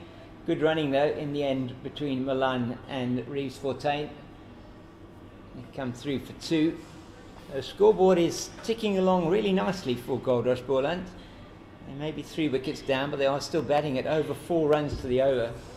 And we've seen that throughout the match. Yeah, very true, and that's what Boland needs to do. It's simple as that. That's the sort That's of line much that he better. wants to be bowling the whole time. Actually, he's achieved that probably twice in this over, and that one, the other one was probably a little bit wider than that, and not having the effect that he would have wanted. Now, bet 2 overs 0 for 11. And you're just looking at the bowling from World Sports Betting Western Province. Dane Patterson, the standout bowler, 7 overs 1 for 13. Jody Lawrence was good in his first couple of overs, but then gave away too many 4 balls, particularly over pitching to Aviva Mgijima. 5 overs 1 for 30. Linda 4 overs 0 for 16. A couple that were played down the leg side swept by Milan, and Mpongwana now into his 5th over, 4 overs 1 for 20. So You know, also you can take a little bit of cues of where the batters walk after the over and where they tap on the pitch. Yeah. They're obviously looking at the areas that are troubling them, trying to smooth it out a bit as Mpongwana runs in again. Decent line there from Popos. And you can, I don't think that a lot of bowlers actually take note of that. yeah, When the batters after an over, they normally are in their own head and they're walking back to their mark and trying to maybe just take their focus off the over that they just bowled if it wasn't a great one. But sometimes those are little signs that you can look at, you know, where the batters are trying to even out the pitch a bit or tapping on the pitch afterwards. I Yeah. don't know if I'm what they're worried about, sort of the areas they're concerned about. It's a very That's good good. delivery from Mpongwana. Comes back in towards Reeves Fortuyn, leaves well actually. And that one didn't go past the off stump by much, but it was a good leave. Knows where his off stump is. And that's kind of the line that Nabi must try to aim at. Yeah. He needs to look at that. That's almost the perfect line that Mpongwana is bowling. Yeah, that was very good delivery from Mpongwana, and equally well left by the batter. Also, he set himself up on middle stump as Reeves Fortuyn. That looks out, but did he get a little bit of a feather on I it? don't know if he did. Then Mpongwana should have been chasing that down to catch it. That one probably just angling down leg side once again. I don't think height was an issue there. He was on the crease playing that one. So yeah, teapots from the captain and from the bowler. Umpire Andre Olafir from Southwestern Districts, who's standing at the Kelvin Grove end. A couple of decisions he's had to make. One of them going in favour of the bowling team when he gave Aviva Mgijima out LBW. He's had 3 confident appeals now, has Mpongwana, against Reeves Fortuyn and Milan, and Olafir has remained unmoved. And this is very good from him in this over. 4 deliveries, all of them really have been on the money. Exactly what he would have wanted. No runs so far in the over. That shouldn't bother the batters. I mean, the most important thing for them, as you've said a number of times, Khalid, is that they need to bat out time. They need to eat up the overs, eat up the time, make sure that their close of play, they're still 3 wickets down. I feel that is the only approach when you have 3 wickets down. I mean, you can maybe, if they had some runs on the board and they had no wickets down, then maybe they could have changed their game plan a bit. But right now, when you know that you are supposed to be the rock of this lineup, you almost basically you would say that this is the last official batter in the squad in this Yeah. in this team, because I mean we know Verreynne Adams is an all-rounder, even though he didn't do much bowling in Boland's innings. And you have got 4 all-rounders coming in. Oh, that's a great delivery. And that is probably the best delivery of the over. Played at it and missed it, and went through to the keeper.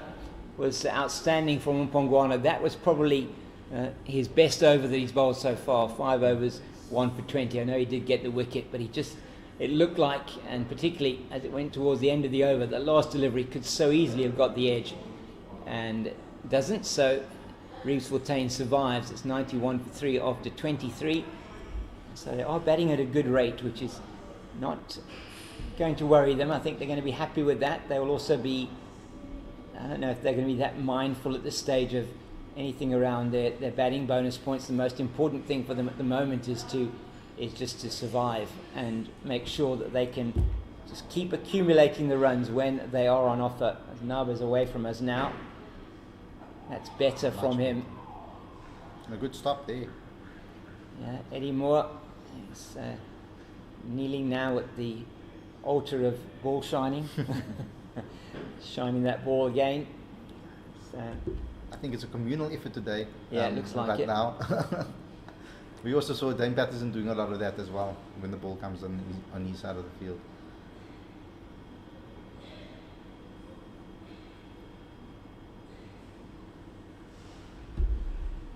Much better line in there from Mtinabe. I think that's where he wants to kind of put it. Maybe a little bit more back of the length, perhaps, but that's a good. If he's going to go short, that's where you want to bowl. yeah, absolutely. That's the kind of line that he wants full. to be. Yeah, You wanna go yeah. full. As you say, yeah. If you want to go full, I mean, he was played back to him on the bounce. He picked it up well off his own bowling. It must be said. Sometimes not that easy to field off your own bowling. Oh, that's a good delivery, and just maybe going down leg. Yeah, certainly again looked like Verreynne was moving to the leg side. That if you don't appeal, you never know. No, you never know. Absolutely right.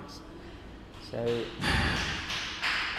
yeah, and news from that Titans Northwest game is that Titans are have started their batting and they've lost a wicket in their first over. The debutant there,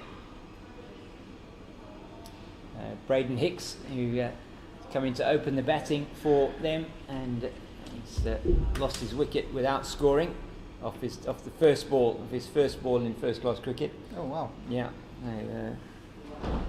Braden Hicks, a youngster, he's just 22 years of age. I haven't heard of him before,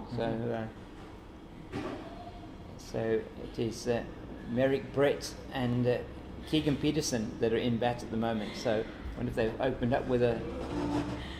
Oh, what a delivery from Tiwa Kayanabe. Peter Milan's on the walk and just misses that one as it goes through to the keeper. So Merrick Brett and Keegan Peterson in at 2 and 3. Merrick Brett opening with Braden Hicks. That's interesting. Very interesting. I mean, I'm surprised Neil Brunt. I mean, that's normally where they go. That's right. Revis and Victorious due to come in later on down the order, but opening with Merrick Brett is an interesting choice there. So you never know what the time is. Very interesting.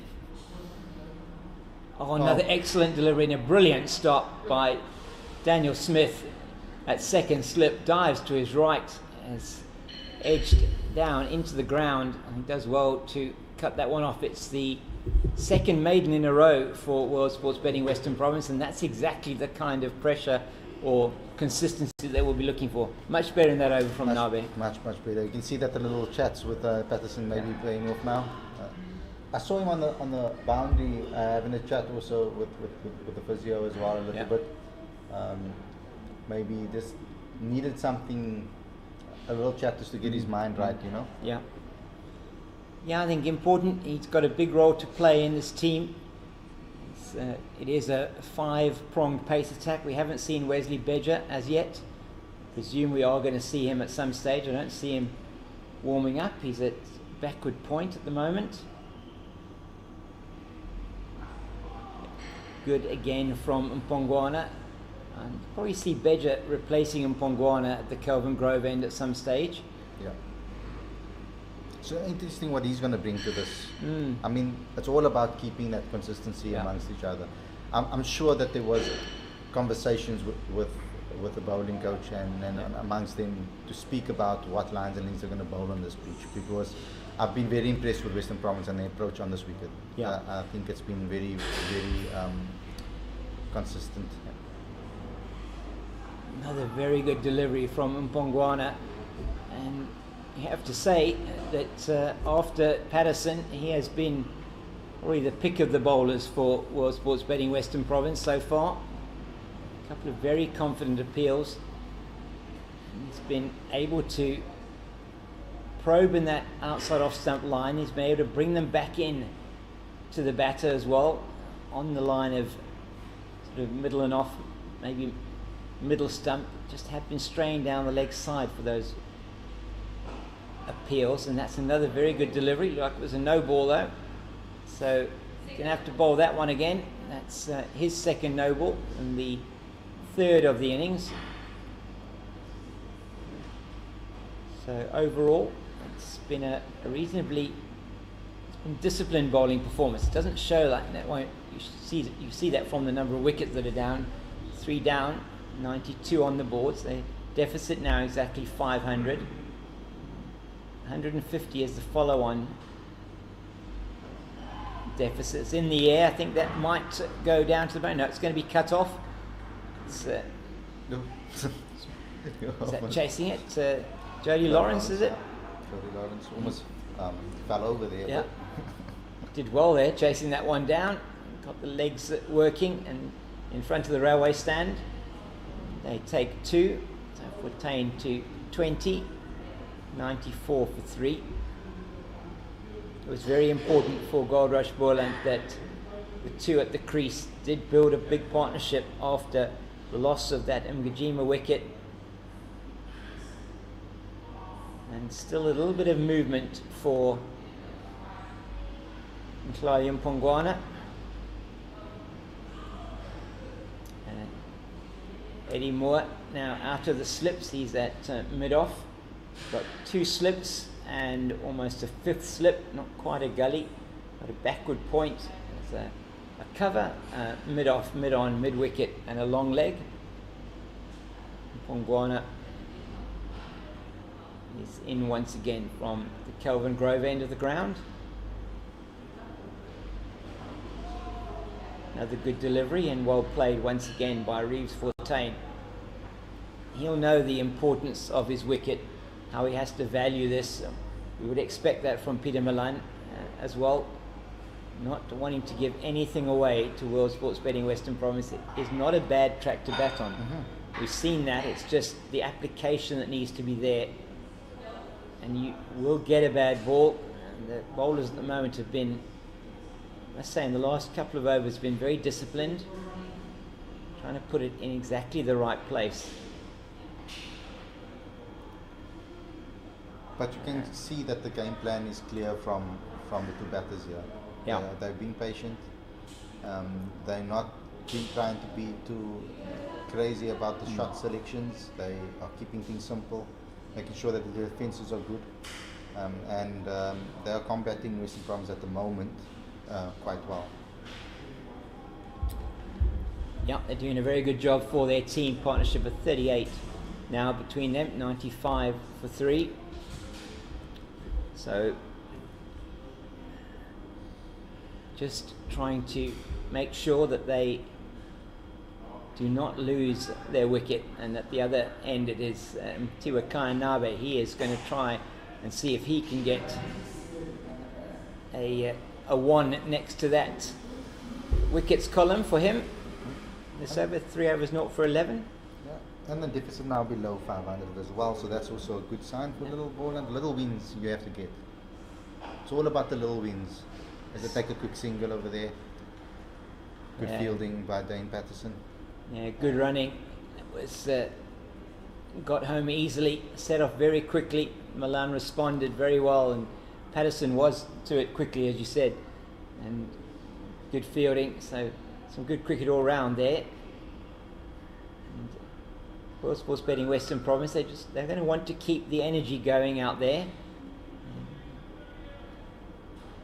So 40 minutes into this session, we know yesterday there was a bit of overtime, but bad light put a stop to proceedings at about 20 to 6. Yeah.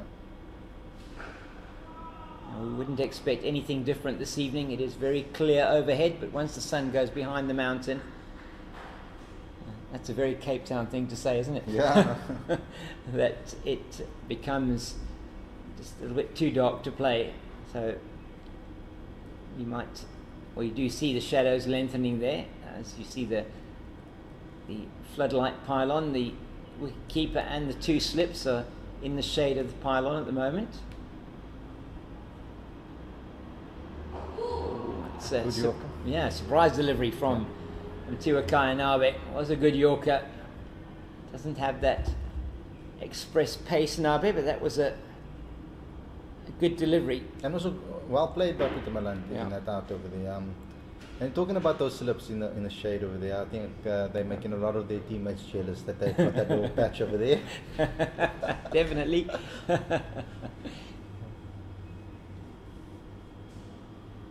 Oh, that's a brilliant delivery. That is the line in length that he wants to bowl. Yeah. That needs to keep that consistently. And if he can hit those areas consistently, he's going to get a little one next to his name if he can. Yeah, that was a very good delivery. Got a bit of movement in towards the batter from outside the off stump. Left it alone. He'll be wary of that. If it's any closer to him, he'll know he'll have to play at it. So Tiwa Nabe, he's taken him a few overs to get into his work, but he's probably given him the kiss of death on that one now. Brilliant follow-up. It was a good delivery once again, and he has now got into that rhythm. You were talking a bit about that, Khalid, saying that he just wasn't into his rhythm yet. The first couple of overs you could see it. Third over was a maiden. This one he's only gone for one run so far. He's going to want to end it well. Make sure he's into his work. He can bowl you a good long spell as well. So He's worked very hard on his fitness over the last few years, I must say that. As he runs in here to bowl again. Oh, no, it's well done. I mean, we were just talking, singing his praises about that lines and lengths, and then he goes down leg side. So, but I have to give him credit because he has worked extremely hard on his fitness in the off season. I mean, coming into the season, I know it's very tough for him as well because he's not always the first name on the team sheet. Yeah. So it can be very difficult for a player like that when you're not 100% sure where you are sitting with the team and where you aren't. But when he's played and he's been getting quite a bit of game time this season compared to previous seasons, and I think that's really helped him a hell of a lot to be able to keep that consistency going in his game. But always had an amazing potential, Nabe, and he's starting to show signs of why that is the case. So he has been a constant, really, especially in this 4-day team for World Sports Betting Western Province this season. I'm just going to get you, try and have a look at his numbers for the season. And while you do that, James, I'm just going to say that Beja's coming into bowl now, Wesley Beja. So let's see what he can offer. A little skip run. A little bit too full over there on the first up. Too full, too straight, but as you say, that little bit of skip run, and he does probably have the quickest of the bowlers for World Sports Betting Western Province. You do feel that he's probably got the ability, as he develops, to get an extra bit of pace as well, and a real find for World Sports Betting Western Province. It hails from Greenpoint Cricket Club, I believe. Very interesting backstory. Oh, it's beautifully played, but straight to Dazorzi. I thought that one was actually in the gap, but it went straight to Dazorzi. Yeah, very interesting backstory, Beja, and how he's come through and how he's gotten that contract with Western Province now. Like, very interesting, and it shows that if you have a dream, don't give up on it. You know, it can come at the strangest and craziest times when you don't expect it. So it's a good story. If you guys can find it out there, there's probably plenty of articles about it talking about that. Yeah. That'd be good. Yeah, it's the kind of line and length that he wants to be bowling, definitely. So just looking at the season and Tuakaya Nabe. So he's played in all 5 of the games so far for World Sports Betting Western Province. He's taken 11 wickets, average of 32.27. He's the 3rd highest wicket taker for World Sports Betting Western Province. He's got 11. It is Carl Simmons who's right at the top then, injured unfortunately and out for the rest of the season. A bit straight again, but he's no run. And so 2nd highest wicket taker Jody Lawrence, who's got 13 wickets in his debut season. He's got those 13 wickets, an average of 19.5, so really good from him. And then Thane Patterson only played in the 2 matches so far, and the 7 wickets for him at an average of 29.42. So, yeah.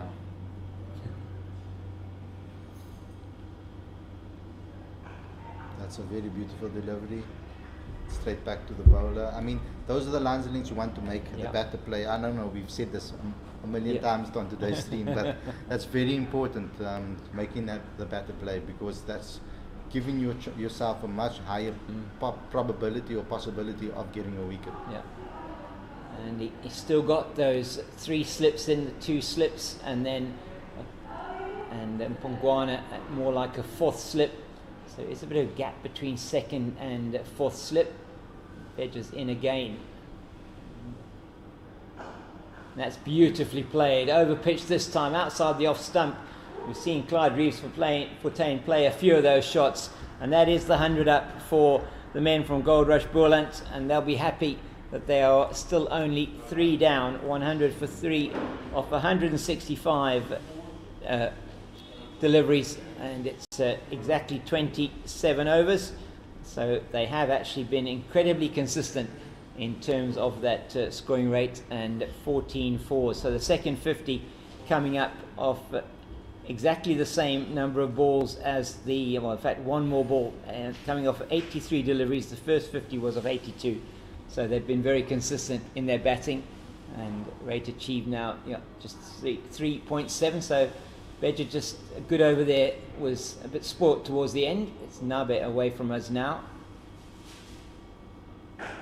It's Fuller just.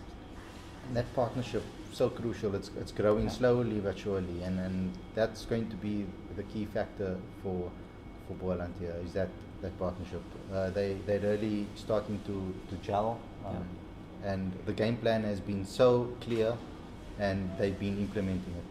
There hasn't been too many scares, I would say, for them in this particular since they've come back. Yeah, it's been good from them. Nabe away from us. 2 straight once again from Nabe, and he has been much better in his last couple of overs. He's going to go through for 2. Easily tucked into the leg side by Peter Milan. Yeah, and he knows it as Nabe. He's just showing us with his hand there to himself, perhaps, where he wants to be bowling that one.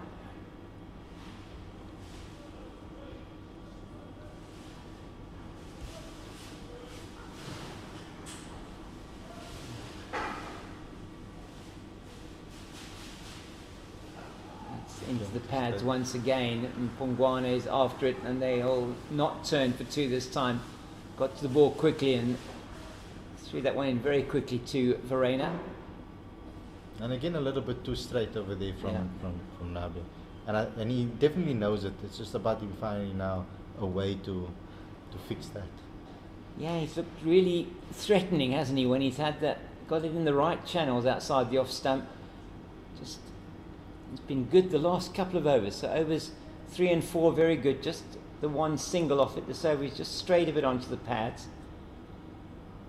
Oh, and that is a beauty. That is exactly where he wants to be bowling. And how he hasn't got the wicket there, I think only he will know. I think that one perhaps came off the pad and through to the wicket keeper, or maybe just missed everything. That was a perfect delivery, peach of a delivery. And that's the line he wants to wants to Yeah. hit consistently, because more than often you will find an edge in that if you Yeah. put the ball in that region. And that's what those two slips and the fourth slip, or a close-ish gully, which Edward Moore is in, are waiting for. Just that one that there just went on with the arm and past the outside edge of Clyde Reeves for Tone's bat. Almost another. Yeah, it was well played this time though. Just gets the bat on it, and Beja chases it down to the boundary. Doesn't is careful not to slip into the boundary. They go through for 2. Yeah. So 48 the partnership now, heading towards that 50-run mark. And this again, they want to continue to build this partnership. All the men from Goldrush Boland.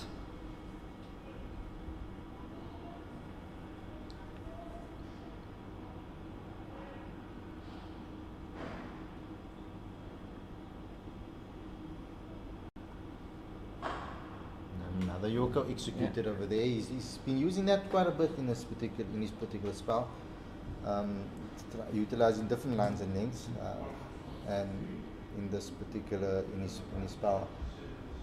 So From this, yes, sorry. sorry, from a Western Province perspective, Jim, sorry to interrupt you. No, there was, I would say that they would want maybe another 1 or 2 before the end of yeah, play.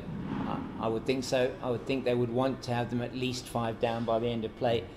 It's been a very good post-tee session for the men from Goldrush Boland. They have not lost a wicket as yet.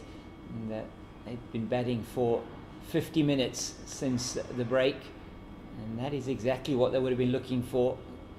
What's betting Western Province now with Wesley Beja are going to try and change that situation. And I can maybe understand the decision from Verreynne to maybe bring in Beja at this stage of the match, because it's later on in the game. We know that Beja is probably the fastest out of the seamers that they have available to them. I mean, to bring that pace after that long concentration against a slower bowlers, you would say, it does add an extra bit of variation, basically, I would say, into the game, something unpredictable. Yeah. And that was sort of the concern I think we were talking about. It's down the leg side, and I think it bounces before it gets to Verreynne. But one thing that is probably a concern from a World Sports Betting Western Province point of view is the sameness of the attack. So they've got the 5 pace bowlers, but they're all right arm pace bowlers. I know there are different heights from which they're going to be delivering, and you get something different with Patterson, maybe something different with Lawrence as well, but in effect the batters are facing very similar sort of types of bowlers. It's played to De Zorzi, and Peter Milan feels he probably missed out there.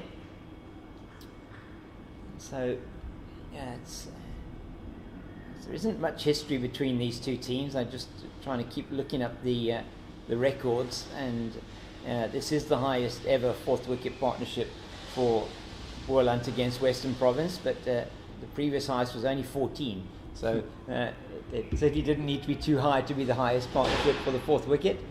They're just 2 away from a 50 partnership. Very well defended from Peter Milan. And yeah, as we said so many times, that's going to be very crucial to this match. Yeah, it is indeed. 105 for 3. And if Western Province, I mean, Beja here is so far not conceded anything in this over. It's probably now going to go for 4, seeing I said that, but it's been pretty good outside the line of the off stump. He strays onto the pads. He's just tickled down to Nabe at long leg for a single. I'm convinced that there must be some kind of, like, I don't know, microchip or something that, you know, when the commentator says somebody's doing well, that it actually like flicks some kind of switch in the brain that, that makes sure that they don't, they're not able to continue to execute in the same way.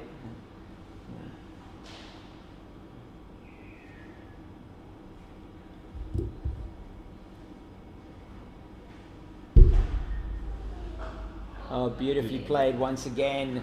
And he strays again in line and length. Great work from Eddie Moore, but he's not going to cut it off.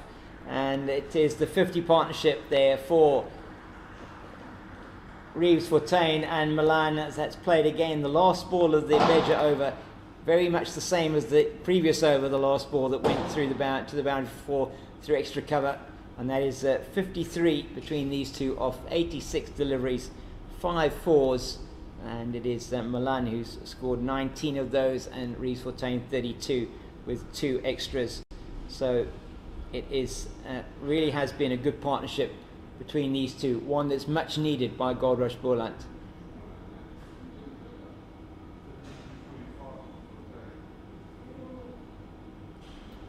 $110 for 3 after 29. And Tiwakai and Nabe to continue 5 overs, 0 for 17. Maybe close to his last over. And into the pads. It's played down to square leg region. I think that Linda is going to cut that off, but not before they're through for 2.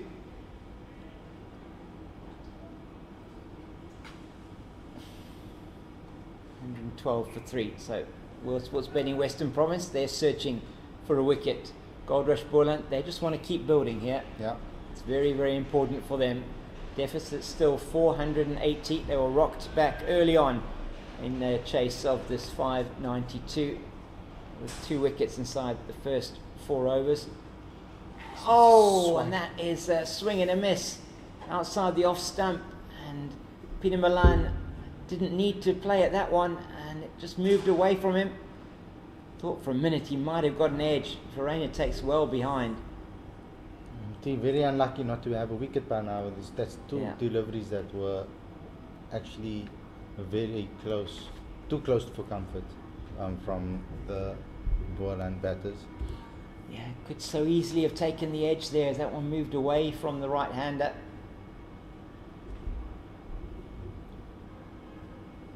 Almost chopped into the stumps. Oh, my word, plays that with a bit of an oblique bat, and as you said, Khalid, that could so easily have gone back onto the stump. So he's played 2 false shots now in this over against Tiwa Kainabe. He doesn't need to be doing that, Peter Milan. Yeah. Just needs to settle himself. Strange approach. He's got a bat long here. I mean, he's looking for his 41st first-class century to go with his 56 50s. A man who's got so much experience both here and in England, and that is probably going to go down to the boundary for 4. No, maybe Linda will cut it. We'll cut it off. Comes round in front of the Oaks. Once again, straying onto the pads. It's so frustrating for a bowler. It is. You've built this pressure with good deliveries, almost getting wickets, and then all of a sudden you just take that pressure all off you. And also trying to kind of lock in a batter at one side and just keep on going at him. It's those type of moments that are crucial for a bowler to get success. And Nabe keeps on taking the pressure off by just straying too much onto the pads. Yeah, it's been a theme of what he's been doing. A couple of overs he did really well. It's time to Jody Lawrence, who does well, gets down to his left and fields. They threw for a single.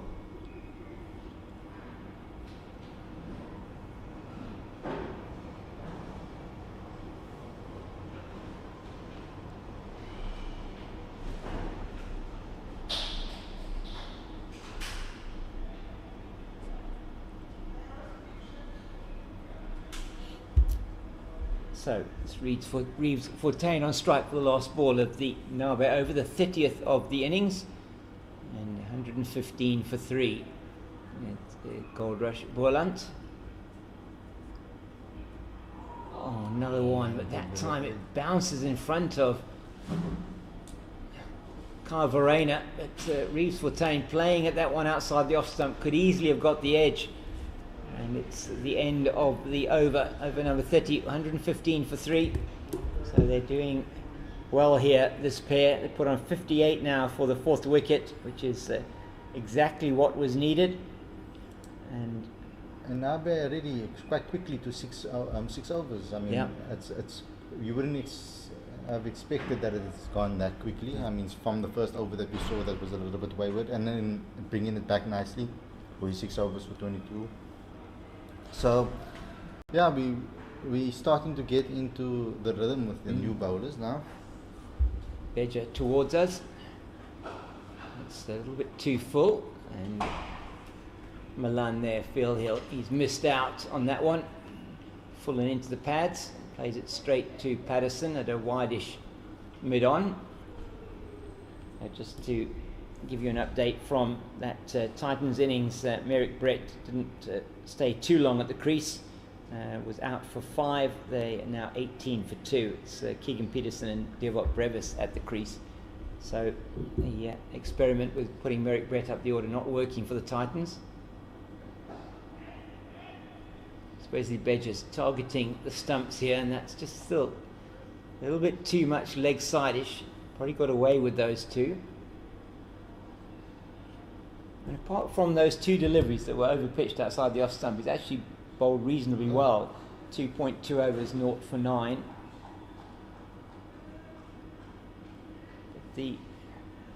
Once you're in on this wicket, you certainly can cash in. We saw that with the innings from World Sports Betting Western Province. It's into the covers. He doesn't get all of it. That's good work done there by Eddie Moore. You were talking about his work rate and that as well, and really always lively in the field. And maybe Boland feel a little bit outdone by that there are some deliveries that were there for the taking and they didn't take advantage of it. So they maybe left a couple of boundaries out there in the middle, and they'll probably hope that they can capitalize on any other stray deliveries that come now their way. Yeah, there's plenty of gaps in the field with the 2 slips and a gully.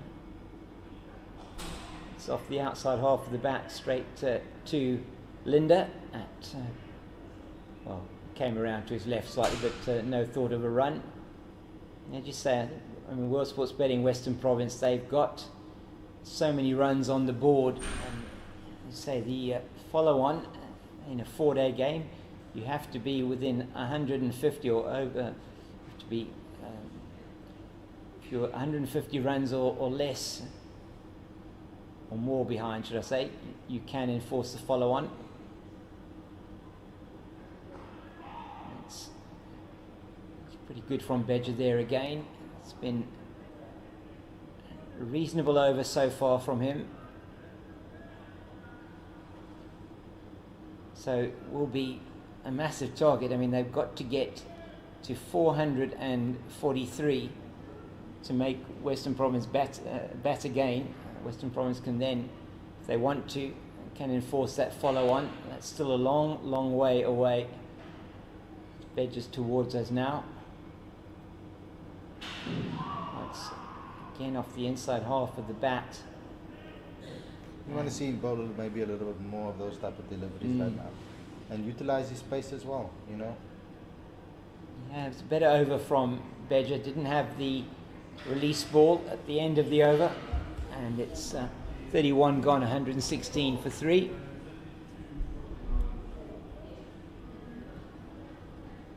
So Milan 44 not out, Fortain 32 not out. Very important for Goldrush Boland that these two continue to build on this partnership, as there is going to be a change. And Tiwakaya Nabe, as you said, almost imperceptibly went through his 6 overs. We're nearly at the drinks break in the midsection of this last session of the day. And it's going to be George Linder to bowl once again. I think he may well bowl unchanged. It depends, as you say, maybe a bit of a spurt from Dane Patterson from the Kelvin Grove end after Wesley Beja potentially. It's Milan 44 off 90. He's on strike. Much better there from George Linder. We wanted him to bowl a little bit more full to the batters, because he's been bowling a little bit too short, I feel, making it a little bit too easy for the batters to get off strike. So George has always been a guy that likes to vary his lengths as well sometimes. So let's see how he approaches this. In that good area again. Yeah, he does well to come round and half stop it on his follow through. But yeah, you're going to see him probably try and vary his pace a little bit, as you say. Maybe lengths, lines. He's got to keep it in that area he's been putting the first two deliveries in. On or around that off stump line, moving away potentially from the right hander with the spin. And that's well defended by Milan into the offside.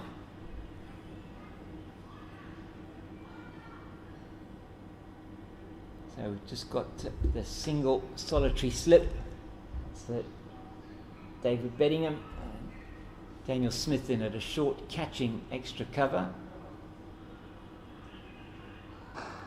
That's down to Nabe. They picked their fielder well there as Milan. Nabe quite deep at mid-off. I mean, if there was going to be a circle drawn here, and he would be on the edge potentially of that circle, 30-metre circle, if there was one, an imaginary circle here on the field. So quite deep. There's a single to him any day.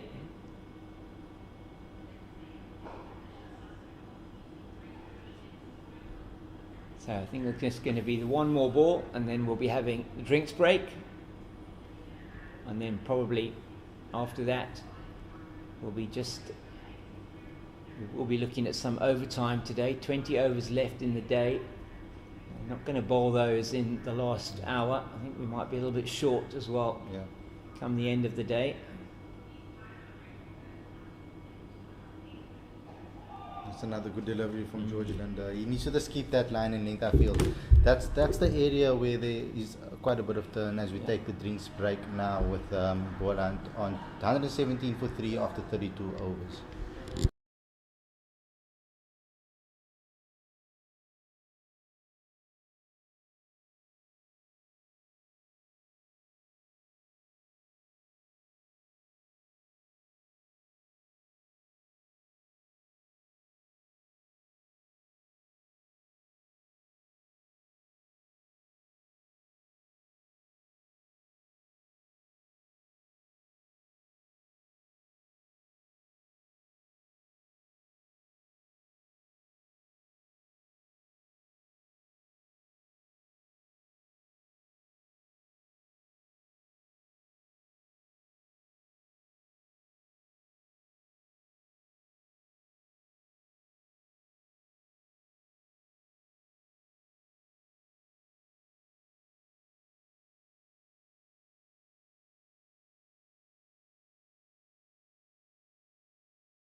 Wesley Badger towards us from the Kelvin Grove end into the pads, and that's played beautifully away by Peter Milan down to the boundary for 4.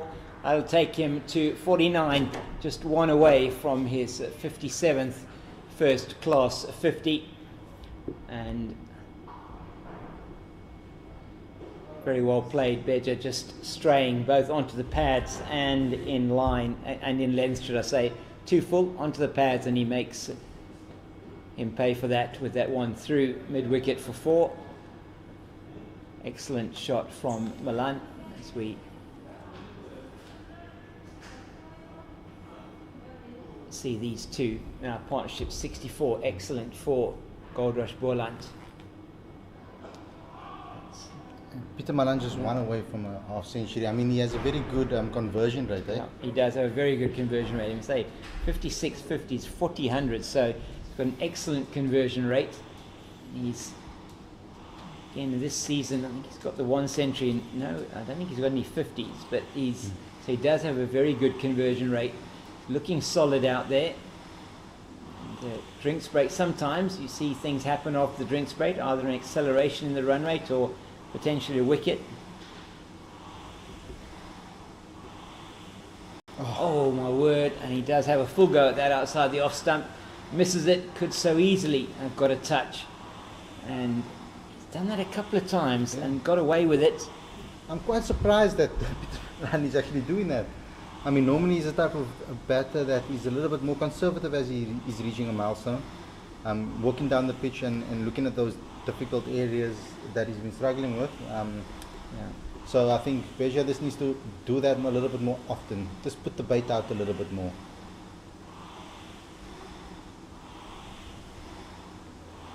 It's down the leg side. Badger knows that one is not going to be given.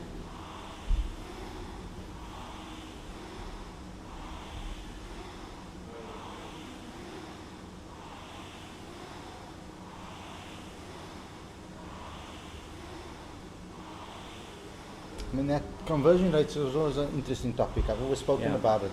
Something that we must always look at when we look at our batters is I feel that that's a strong thing to indicate whether a player is good enough to play national side, particularly younger players. Yeah, very important.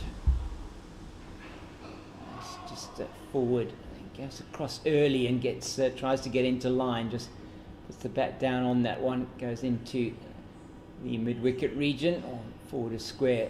Jody Lawrence does the fielding. So, yeah, as you say, very important, conversion critical. And you look at it, you know, when you get to 50, you want to be able to go on. You want to get to those 3 figures, and it is the sign of a batter who knows their game, maybe is able to just reset themselves after they get to 50, not give it away. But Peter Malan is looking a little bit desperate to try and get that half century. I think that's in his mind as we in the 33rd over. Boland 121 for 3, with Peter Malan on 49 and Verreynne on 32. Yeah, so as I say, 56 half centuries, 40 centuries, average of 44.02. His highest score is on this ground, 264. He scored a massive amount of 13,427 runs in first class cricket. So he is a man who has been there, done that. He's got a suitcase full of t-shirts. And at least one of them is a Proteas one. That's right, at least one of them is a Proteas one, as you say. And he's played for the Proteas, and well deserved for him when he got that call up. Thought he perhaps could have spent a bit longer in that opening spot for the Proteas. And I think George Linder has now found the length that he's looking for. He has, yes. Certainly was hitting that in the last over. And started hitting it again at the first ball of this over. You know, the one thing about George that I'm looking at compared to previous seasons where he was struggling a bit. Oh, that looks a little bit down. Maybe that was Yeah, I thought that might be a bigger appeal actually. Yeah. It was the quicker one from Linda. Tried to sweep, did Reeves Fortuyn. Yeah. Thinking, Just getting back to that about George Yeah. Linda. I mean, a couple of years ago, he spoke about it to us in an interview as well. He mentioned it. He finds a fielder on the boundary over there, but like he was talking about that pressure he felt of. You know, national call-ups were on his mind. Yeah. A lot of people were talking about him being in the national setup. There was a lot of things that went down behind the scenes with regards to whether he's going to be selected or not. Yeah. He said he tried to put that out of his mind and tried to focus on enjoying the game again. And we can see that. There's a smile on his face. He's enjoying his cricket again. And the national call-ups will come as a result of that. They have. That's just played slightly in the air for a while, but doesn't get to Wesley Bedger on the full. It's the 50 up for Peter Malan. Well played by Malan, and he has gone to 50 off 101 balls, so hasn't been as quick as some of his batting partners. 4 fours in that 50, but it's been a crucial innings for him at the top of the order. It's 123 for 3 now. He has been there throughout. He saw both Grant Rulofsson and Gavin Kaplan go early, and then Mgajima. Just a bit of bounce outside the off stump from Linda, and he'll feel happier now, I'm sure, that he's got to his 57th first class 50. The man has scored so many runs, and he is looking to add more of those today. It will be important for him to get to those 3 figures should Goldrush Boland look to get anywhere near to this target, or score, should I say, that Western Province have put on the board at the end of the Linda over. You have to say it was a better over from him. Just a single off that one, and it'll be, it's got 6 overs now, 0 for 19. Wesley Bedger could continue from the Kelvin Grove end, and his 4 overs, 0 for 14. So just pulled it back in the last couple of overs as well. First 2 overs, he'd gone for 9.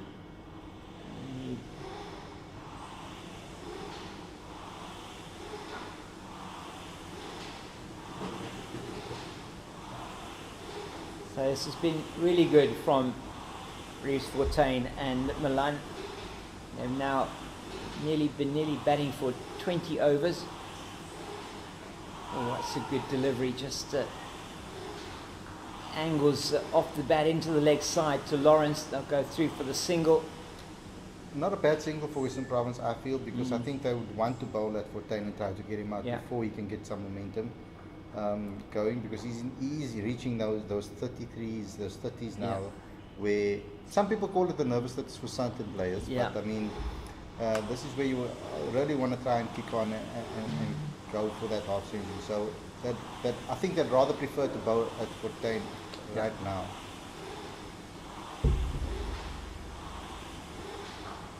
Yeah, and that one just off the inside half of the bat. And to Patterson at a wideish mid-on. So, yeah, World Sports Betting Western Province, I think just, thing is now for them, it is still keeping the disciplines. Don't go searching for a wicket. The minute you go looking or searching for a wicket as a bowler, that's when things start to unravel for you. Just got to keep it in the right areas here, Wesley Bedger. And that's that time probably not as full as the 2 that were driven through the covers. Just plays it straight to Dezorzi at mid-off. And you often hear Verreynne Philander speak about it in his commentary. He always says that you don't think wicket, think consistency. Put the ball in a good areas consistently, and the wickets will come. So that should be the key factor. And I feel that's where the white ball game kind of messes up people in red ball cricket, because they search for wickets as Bedger comes in for his straight off the hip. It will be straight down here to Nabe, and it was interesting chatting to Leah Jones earlier on, and she was talking, I think you were sitting behind us here and listening to the conversation. She was saying just the focus really had been on just the consistency again in terms of where you're getting that ball and pitching that ball. And so plenty of work in the nets was really done, and bowling at a cone at a specific area that you want to pitch that ball. And she's been very successful that season in terms of that. Once again, too much into the pads. And high praise to Leah, because I mean, I'm a big fan of her mentality and the way she thinks about the game, and the way she actually articulated that today was brilliant. So very good conversation with you, James, there, because she gave us some amazing insight into that exact mentality of keeping consistent, putting it on a good line and leg. And you always talk about those cones, and absolutely, putting them down on the pitch where you want to put the ball, and try and hit it majority of the time. Yeah, I feel pretty happy I'm not a cone if I'm facing Leah Jones bowling, as that one's just played down to the man at backward point, the end of the Bedger over, and just a little bit too much on the legs in that one, but still 5 overs 0 for 17. And but it has been so interesting to see her during this season, and I can see she's been working on her batting. You see it when you're watching them play. She is coming in up the order a bit, giving her the chance to try and build a bit more of an innings. Hasn't always been successful, but she's worked hard on it. Her bowling has gone to the next level.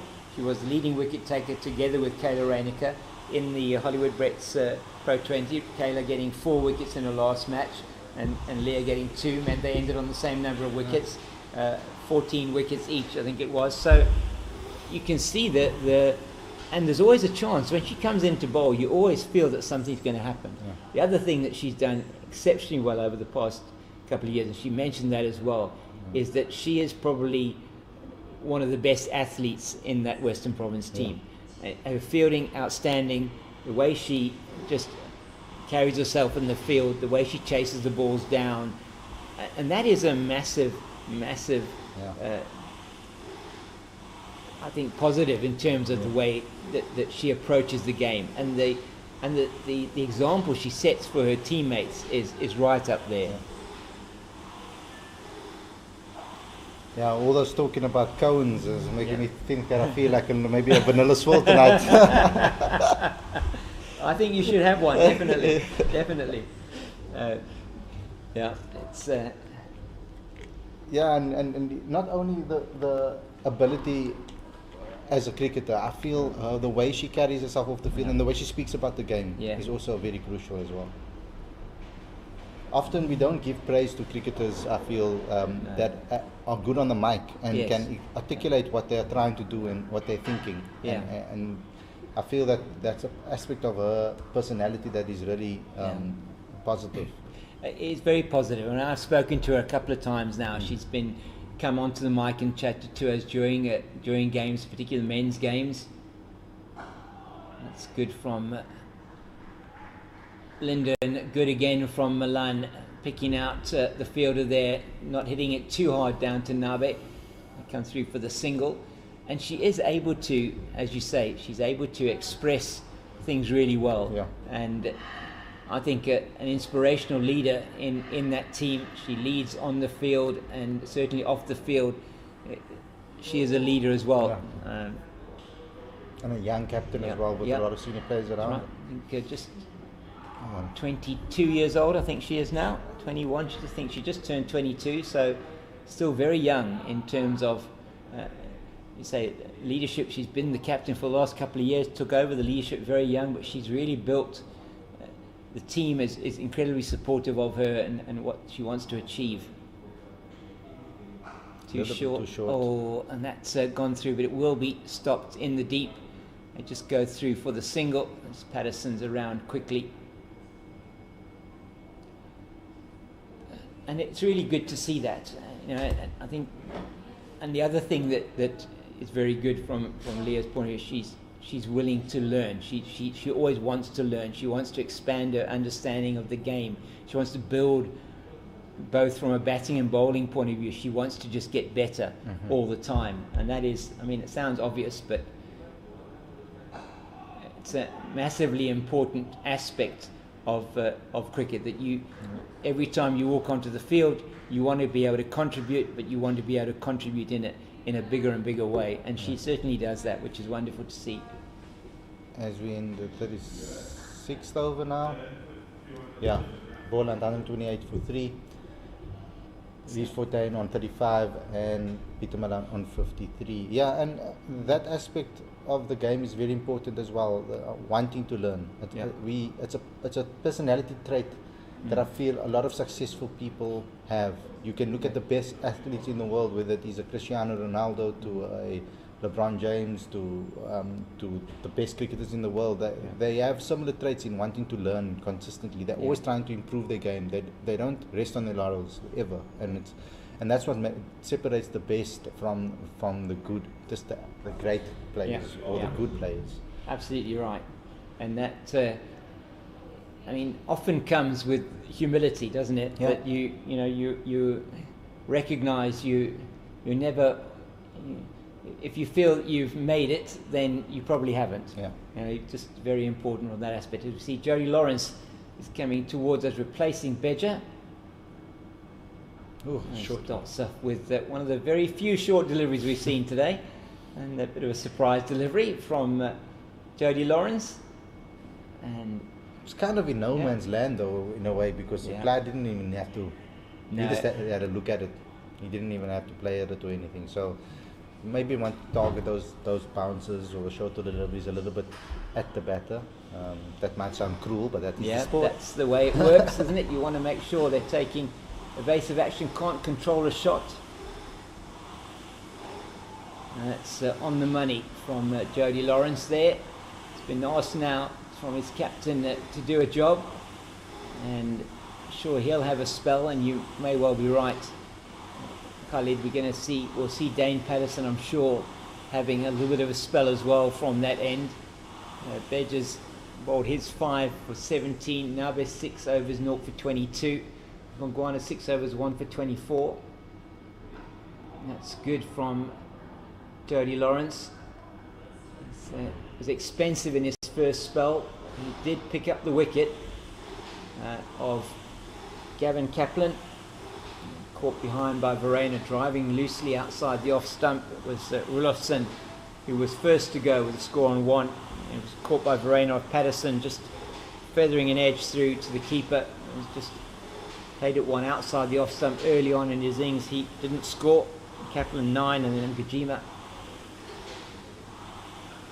was LBW to Mpongwana in Mpongwana's first over. He was scored 27 off 34. He was looking very good out there. Had been particularly severe on Lawrence when he overpitched, and just got a very good delivery angling into him from Mpongwana, and it was given out by umpire Andre Olafia. But since then it's been the Milan and Reece Fortuyn show. 71 the partnership.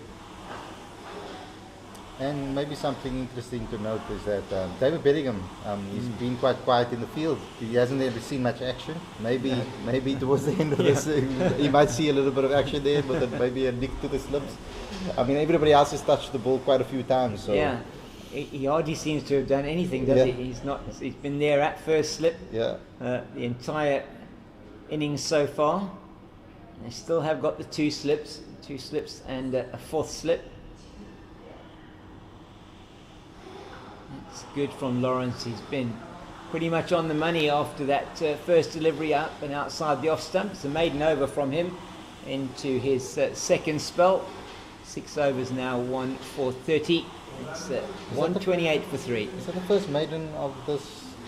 No, we had one. We had one earlier on. I think I'm just trying to think who bowled a maiden earlier on. I can get you those numbers, but Patterson 2 maidens.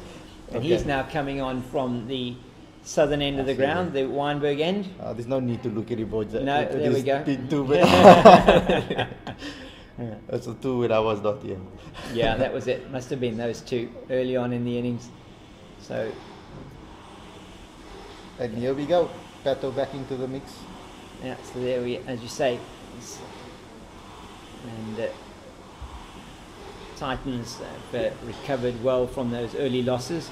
Now 57 without loss. Oh, sorry, for 2. 57 for 2 after nearly 15 overs. Peterson and Brevis at the crease. Peterson 28 off 50. Brevis, unsurprisingly, striking at a good rate, 23 off 29. First up, Yeah. Dane Paterson. It's just a joy to watch, really. It is.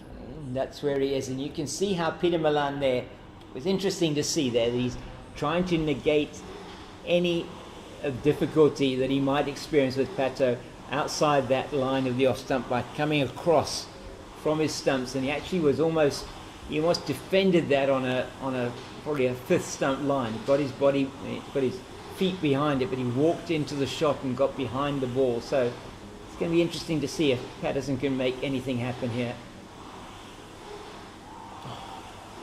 And that one nearly rolls onto the stumps, but manages to keep it out. So just defensively down, it went down into the ground and close to the stumps. Verreynne, no doubt, just having a word with him there.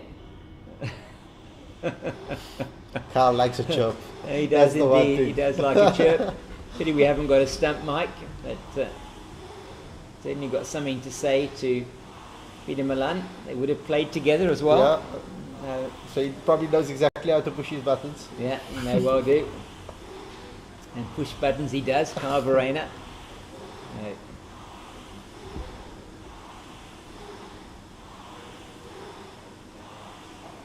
And once again, he's across, trying to get himself into line of the delivery.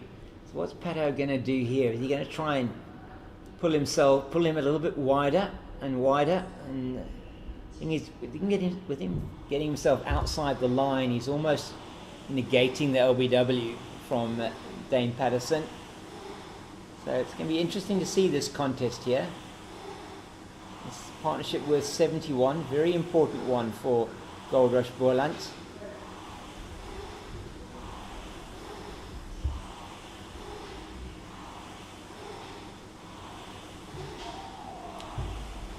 Lets that one go outside the off stump, just goes straight through this time to Verreynne.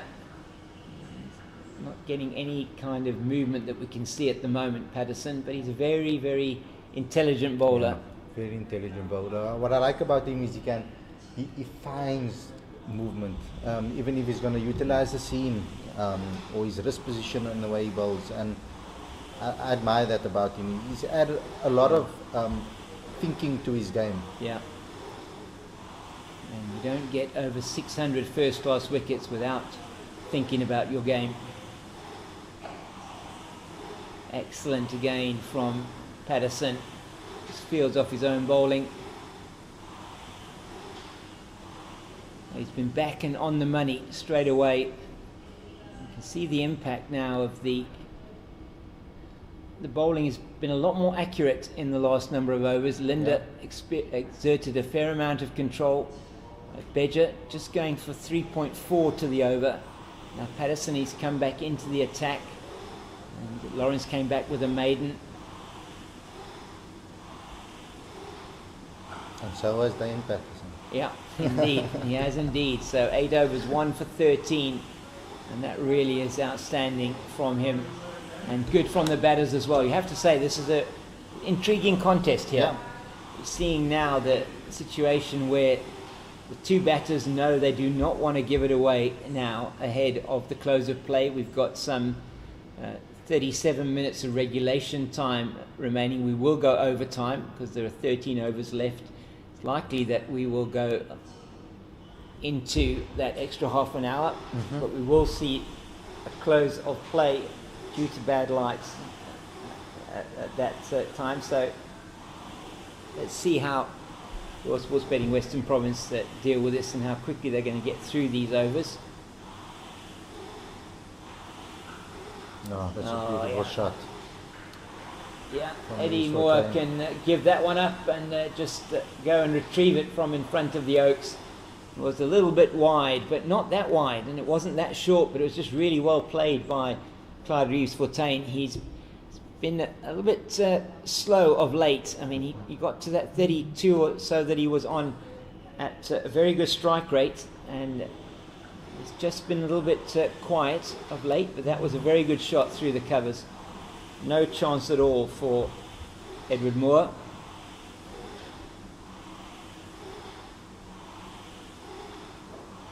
This time in on the pads, Bedger will field from mid-on.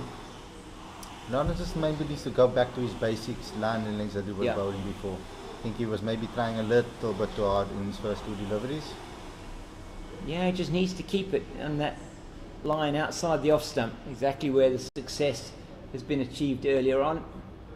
Yeah, the ball is now nearly 40 overs old, and these two have been batting for nearly 24 overs together. It's been really good from them so far. He goes back to that Yeah. shorter delivery again. And that one again, no real harm for Peter Malan, just able to watch it go over the shoulder down to Verreynne. So what are the Brains Trust thinking here from a Western Province point of view, Khalid? They really would like to get a wicket before the wicket or two before the close of play, but at the moment you just can't see where that's going to be coming from. Yeah, I mean the two batters are looking very solid and very comfortable with their game plan, so it is quite tricky. That's better from Lawrence. That's exactly where he wants to be. Maybe a little bit full on that occasion, but it's Malan just playing it back to the bowler. I mean, I think at some point they probably will want to bring the golden arm back in again, maybe Yeah. to see if everything stays the way it is now for the next half an hour or so, and then bring that Mapungwana back in again. Yeah, it's And see too if he much can- on the pads. That was beautifully played by Malan. You can't bowl there to anybody, and particularly Peter Malan is just going to make sure you pay for that, and he does. It's gone down to the boundary for 4. So, as you said, Jody Lawrence is not doing what he did in his first over back. He's just not hitting that line of Yeah. length outside the off stump, and he's paying for that. That now means there's a change to the field, so they've taken out the 4th slip, and what he's doing now is, I don't know if I'm sort of happy with this, because what he's doing is he's saying to the bowler, you know, I can't trust you to be bowling outside the off stump, therefore I'm giving you protection, unless he's going to change his line of attack and try and be straighter.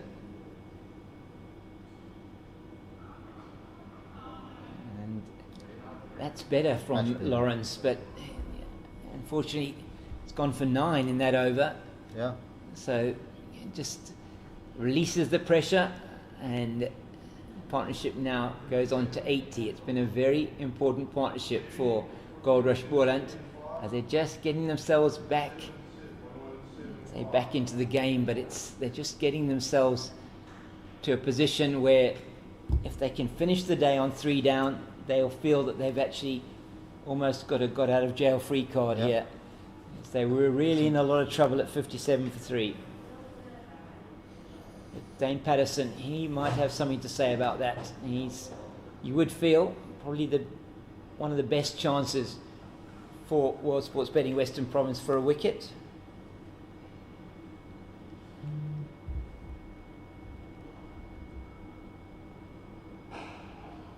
good delivery again, starting. You would hope that you can get another wicket for Dan Patterson. I mean, he's going to be looking for that as well. But we know the type of bowler he is. He doesn't search for those wickets. So something's going to have to give at some point. But I must really commend the two batters in the middle and their approach. They did exactly what we wanted them to do as neutrals. Yeah, absolutely. Absolutely right. And Yeah. batting for time. And that's been very important. Patterson away now.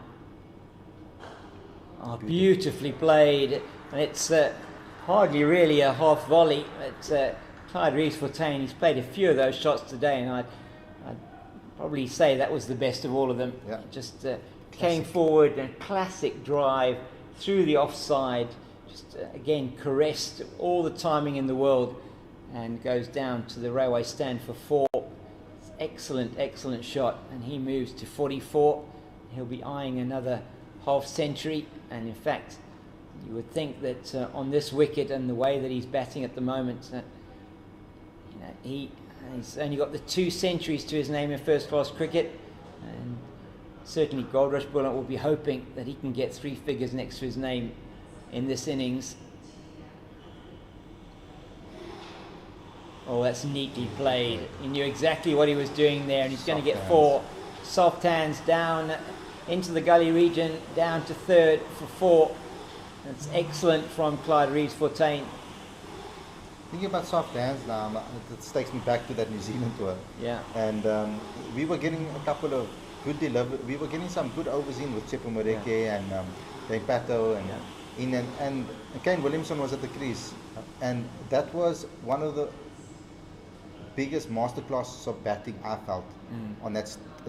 I would say it's a bit of a sticky, slow wicket, but he just played everything with soft hands. He just took the slips out of the equation. And it was amazing to see that. I just thought about that right now. Brilliant player, That's down the ground this time. That's going to go for another boundary. So 3 boundaries in a row of successive deliveries, and he's made a complete mess of Dane Patterson figures. But more importantly, Clyde Reeves-Fortuyn has gone to 50, and that is an excellent innings from the Goldrush Boland captain. 52 of 74 deliveries with 8 fours, 3 of them in this over from Dane Patterson, and again 2 full from Patterson, and he pays the price for that. It's been excellent from Reeves-Fortuyn in this over. Partnership now 92, it's 149 for 3. It's a better delivery, but well left. So application from Milan and Reeves-Fortuyn has been outstanding. Both of them now have gone to their 50s, and I think that's his 19th first-class 50. I'll let you know shortly. Yeah, and this is the stage of the match for Western Province where they're probably thinking on where are they going to get a wicket, or where is the wicket going to come from. Yeah, 20th first-class 50 for Clyde Reeves-Fortuyn to go with his 2 centuries, and he'll be hoping he can carry on here. And the end of the over, a very successful one for the men from Paarl and their captain. It's 3 boundaries off that over from Patterson. Makes a bit of a mess of his bowling figures, and it takes himself to a well-played 50. 92, as I say, the partnership, and that's what this match was crying out for from Boland, was for somebody to come in, these 2 to come in and guts it out, get themselves into a position where they've got the pace of the wicket, they understand what's happening, understand what they need to do, and they're making the World Sports Betting Western Province bowlers toil out there in exactly the same way their bowlers were toiling throughout that massive first innings of 592 for 8. And these are the type of innings that you can't appreciate from a scorecard. You need to see it. You need to see it live and be able to experience it.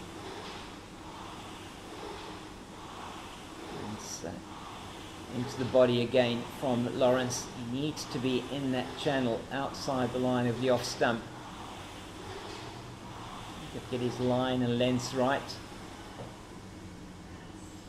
It's expensive in his last over, as was Patterson. So 21 coming off the last 2 overs. It's been exceptional from both of these batters.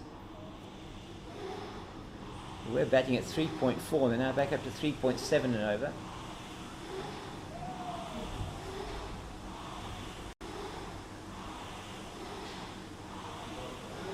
I think they've faced enough balls now for Pato and Lawrence to not be an issue for them. Yeah, absolutely.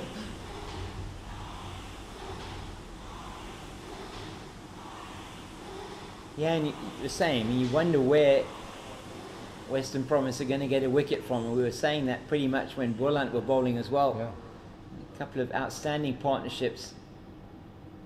That was good from Jody Lawrence outside the line of that off stump.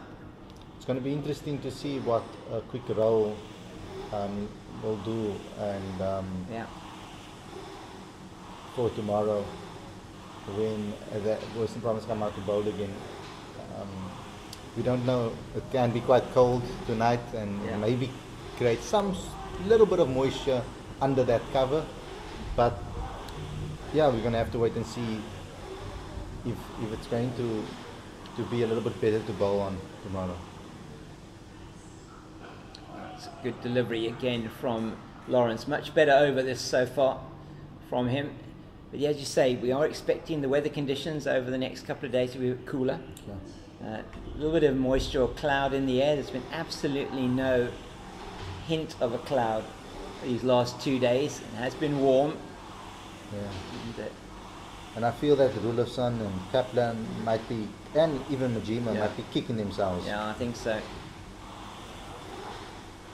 Oh, it's nicely played. It's down to Linda, and coming around from his position at backward point. They'll go through for the single. And that is the 150 for Goldrush Boland, 150 for 3. And that's coming off 248 deliveries. So after 40.5 overs, so about 14 overs for that third 50. So coming up at about 3.5 to the over. So if you're the captain of the Western Province team, James, what sort of conversation will you have with your bowlers now? What will be your plan? I think you're not going to really change the plan. You're not going to be looking to make. What you want to do is you want to keep bowling in that channel outside the line of the off stump, short of a length. You don't want to give them anything that they can hit. You definitely don't want to be bowling short. You don't want to be floating it up too full. So it's just about consistency. It is about hitting those lines and lengths, and you're probably looking for.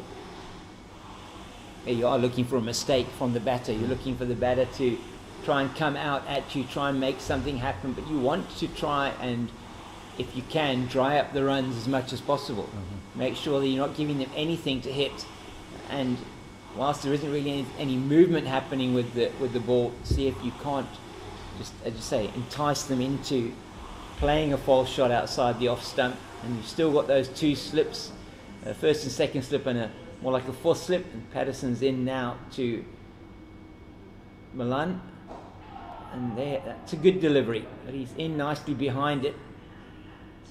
But again that was a better delivery from Patterson into the third over of his second spell. Lawrence has already bowled 3 overs in his second spell.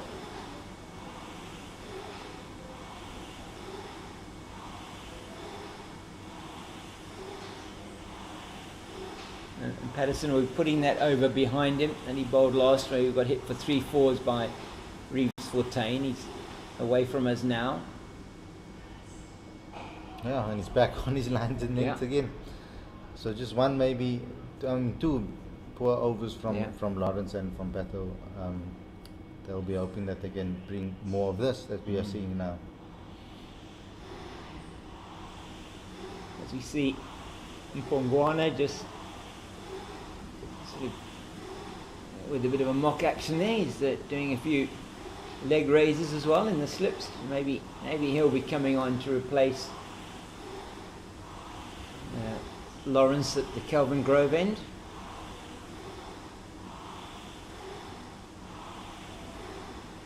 Yeah, once again, it's a good line. It's probably a little bit too wide, that one, but well left by Milan. And there have been 1 or 2 that he's played at and missed. There's been no chances that have been given by these 2, no clear-cut chances at least. So, and they don't need to take any chances. They definitely don't want to be taking any chances. They know they're in a battle here. Western Province, tons of runs on the board. Deficit 442 still. Oh, Yorker. Yeah, good delivery. Just floating it up as a bit of a surprise. I don't know if it's just me, but I just enjoy a good Yorker. I think whether it's a Wicket the problem or not. Yeah, no, me too. I think it's a ball that we don't see often enough. Yeah. Bit of a toe tickler. It was always good. As Tiwa Nabe also doing a bit of warming up here at mid-off. They're searching for something here at Western Province, and are searching and they're just trying to keep it in the right areas. I think at this stage they will just be happy with one, even if it is just 1 wicket before the end of play. Definitely. They'll feel if they can get one, that they can get two. And that's what it's going to need. It's just that one wicket that they'll be looking for. That's what they'll be telling each other. It has gone a little bit quiet out there. Still a reasonable amount of energy out in the middle. You can always rely on Edward Moore as well to give you energy out there in the middle. Yeah, always can rely on him.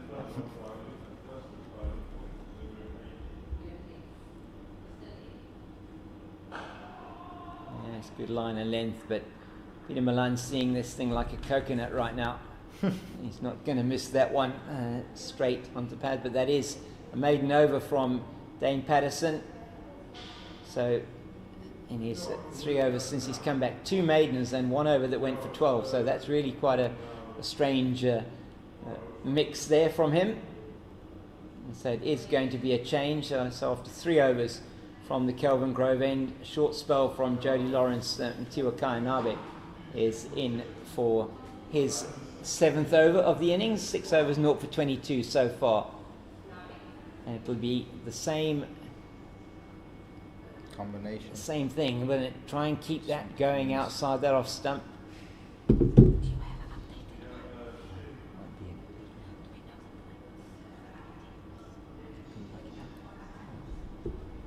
So Nabe is at his mark now, just trying to see what they're going to do with the field. I'm sure it won't be what it looks like now. Very lopsided. Yes, we've got a 7-2 leg side offside field. Now what they're doing here. So this is going to be a barrage of short pitch bowling from Nabe. Angled down the leg side. What have we got? We've got a short, fine leg. We have got a long leg. Got a deep square. We've got a man on the deep mid-wicket boundary. We've got a man in between, sort of at 45 on the leg side, square leg and a mid-wicket. And that's exactly what it's going to be. Yeah, it's what I expected. I'm going to try something different here. I just was a little bit unsure whether Nabe would be able to execute it consistently enough. But I mean, let's see. I mean, he's bowled very well today. Yeah, he has bowled well. Without luck, and he bowled well, didn't he? In his first spell, wasn't bad at all. A couple of overs that, a couple of deliveries that down the leg side that he wouldn't have wanted to remember too much about. That is bouncing twice before it gets to Verreynne, so that the plan is clear here. It's short into the body, and you want to take me on, take the risk. But there's absolutely no reason why they should be taking him on. Yeah. I mean, if he falls for this now, I would really question it. Yeah, I cannot see him falling for this. We've got literally half an hour or so before the close of play. And that's all he needs to do. Yeah. Sway out of the way. Doesn't need to play at anything. It's a strange tactic from Captain Verreynne. Yeah, I mean, if they needed to score the runs, I would say fine. But at this stage, there's not really any scoreboard pressure on them. They're doing okay. They're at 3.5 and over. Yeah.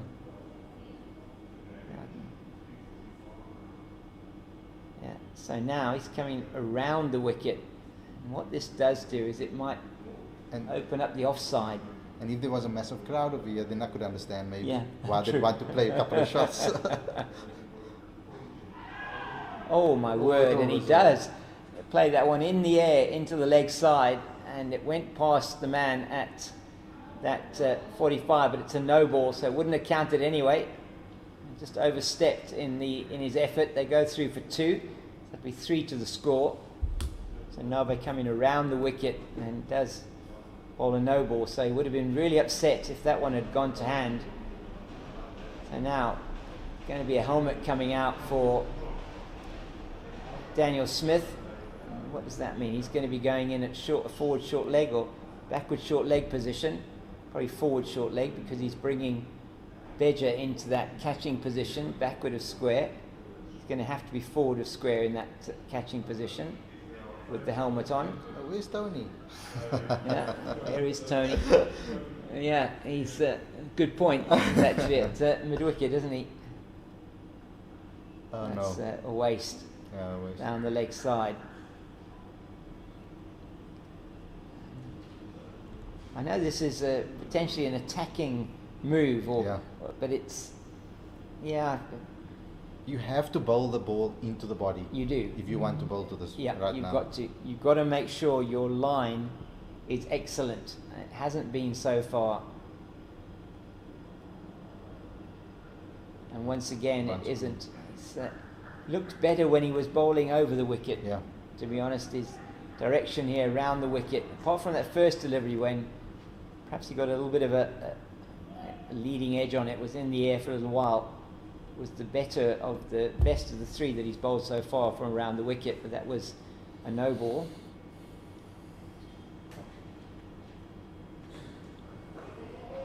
And he's in behind that one, which is a regulation delivery, and there is no run. So 3 off the over, 153 for 3. And say interesting tactics from World Sports Betting, Western Province, and the two batters punching gloves there, and well they might. They put on 96 for this 4th wicket for Goldrush Boland. It's been an outstanding rearguard action from them, and they'll want to be there at the close of play, and there's absolutely no reason why they shouldn't be. Absolutely no reason. I've really been impressed with their patience today. And you said it early on when talking about Peter Malan and just how this type of situation is perfectly set up for him, really, as it's going to be Mpongwana who's going to be replacing Dane Patterson from the Weinberg end of the ground. First time he'll be bowling from the Weinberg end, so it'd be good to have a look at him as he goes away from us here. We are situated in the South Club at Newlands, right behind the bowler's arm. So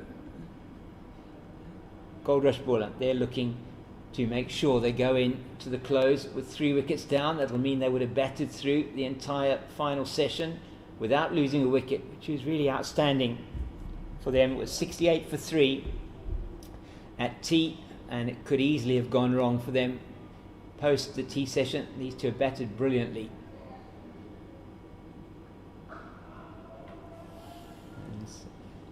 So Mpongwana, he's still got those 2 slips. He's got a man at point, got an extra cover in the mid-off. He's got a short catching mid-wicket. He's got a mid-on. He's got a man forward of square next to the umpire, and there's a man at long leg. So it's going to be on 5-4 offside leg side field. Straightish line, you'd think. And that is exactly what he does. It's so nice and satisfying for a captain, I feel, when your bowler actually bowls to the field that you set. Yeah, exactly. Okay, here you're asking him to bring the stumps into play, and you know that he's been effective. He's got an LBW already today. He had a couple of really good shouts that were turned down. You're going to get a good chance to see if there is another one from this end, how that would look. And once again, that's played straight to that man at that short mid-wicket position.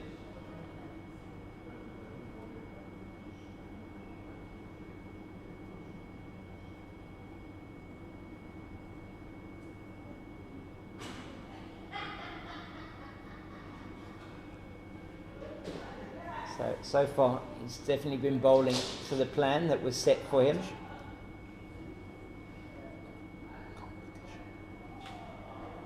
That's outside the off stump.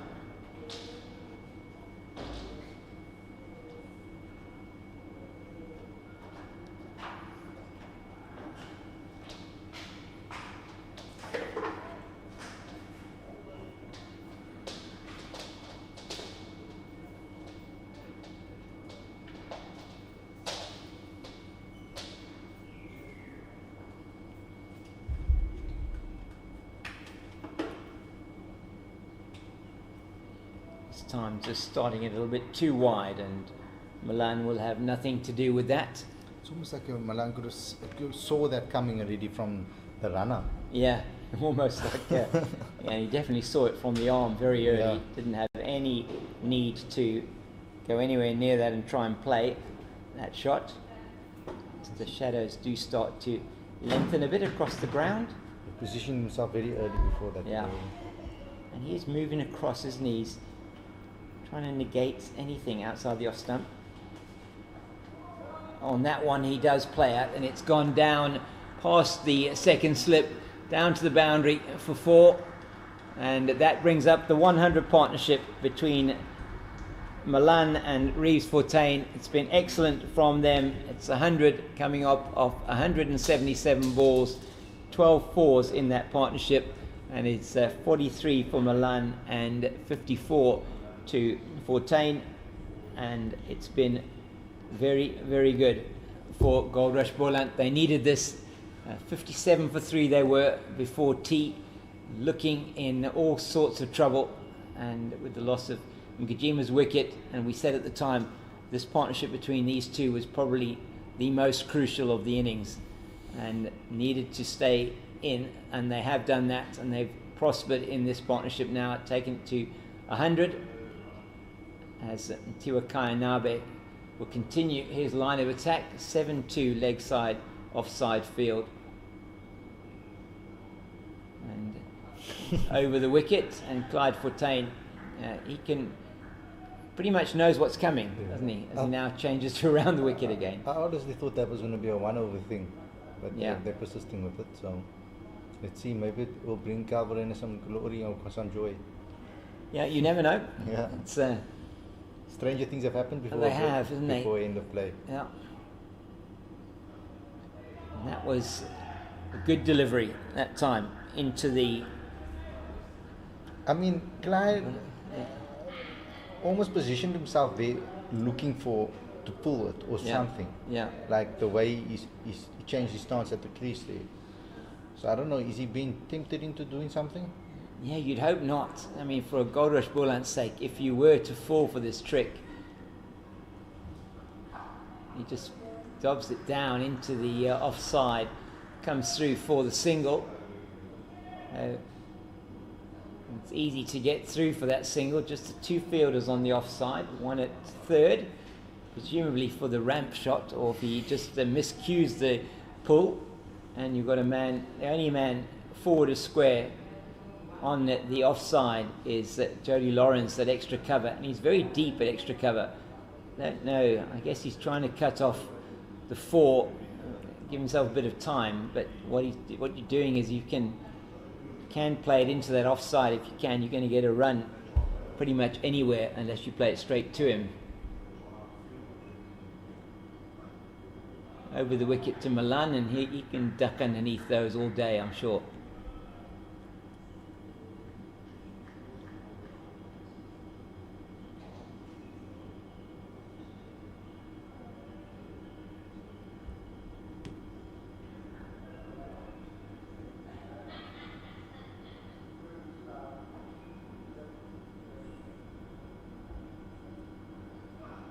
Another one, similar direction, and bowled now 5 in the over. He bowled over the wicket to Milan, the first 2 to him. He's now bowling around the wicket to him. Takes a different guard, goes for leg stump, does Milan, and Nabe being asked to do a job here, just to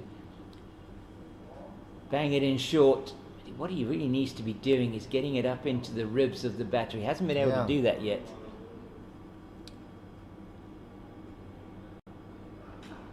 And that was a full delivery, probably the playing the 3-card trick there, and it's the end of the over. Just a single off that one, but once again, you'd have to say, not sure about these tactics. They've tried it for 2 overs now. Umpire Andre Ulafir just giving Tiwakai Nabe a view of where his foot is landing. And normally umpires do that before they signal a no ball the next next delivery. And Verreynne having a little chat with Nabe there, maybe ask, explain to him what he actually wants from him from a delivery perspective. Yeah, what you wanted is going into the ribs. You really Yeah. wanted a little bit, almost to say, fuller than he's been bowling. He's been bowling it short enough for the batter to be able to get right underneath and not actually have to get in behind it and play it. So it's going to be Popos Umpungwana. Mishlali Umpungwana away from us now.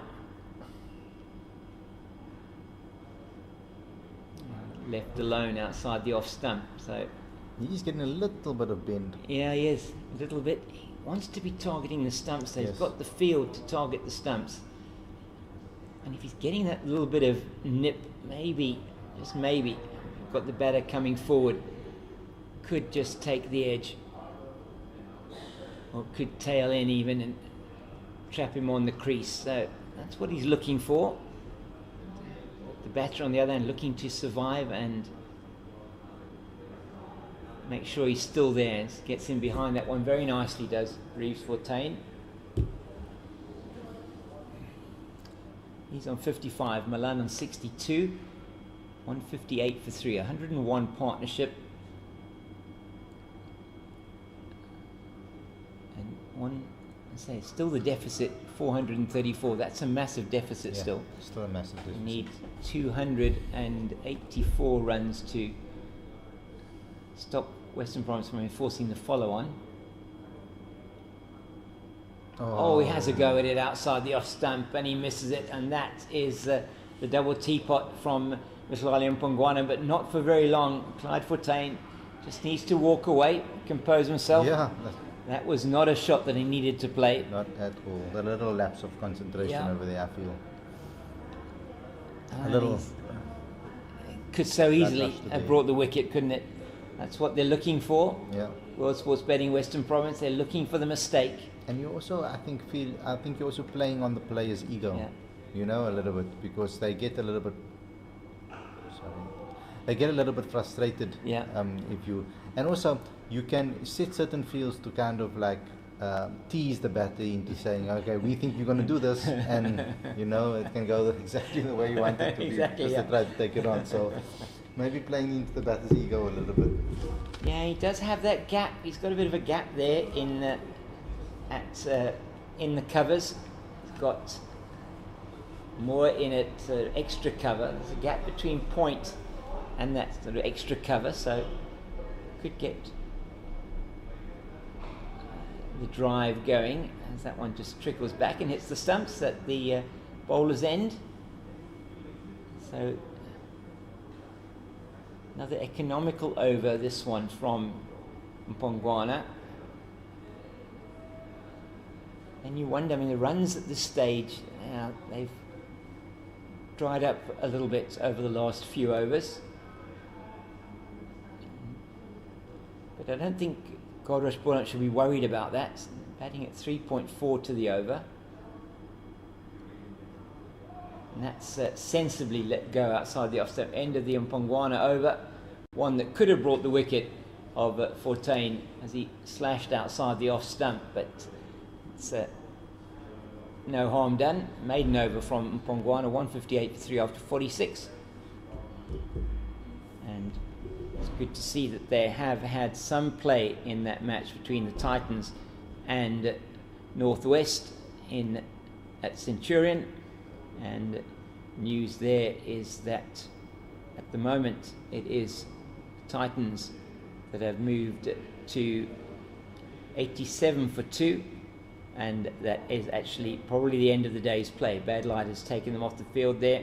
Keegan Peterson not out on 42 of 67, and Diavop Brevis doing Diavop Brevis things at 38 not out of 38 deliveries, and with 7 fours.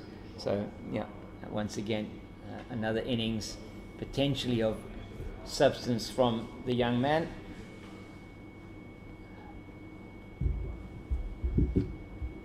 It's much better this from I think from Western Province. They've gone back to a standard line of attack outside the line of the off stump. The 2 overs of short pitch bowling not delivering anything.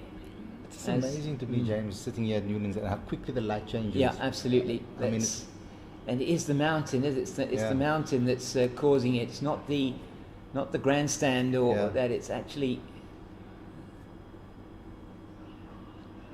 the sun disappearing behind the mountain, and within the next 10 to 15 minutes we will be going off a bad light. There's no question about that. Yeah, so I think that this is an opportunity now for Western Province to maybe utilize that. Yeah. That the batters won't be maybe seeing the ball as clearly as they would have in the previous overs, and maybe take advantage of that. Maybe they can get a breakthrough Yeah, so it's in this over. Tuakai Nabe. He's being asked to do the same thing that Pongwana is, bowl pretty much straight at the wickets.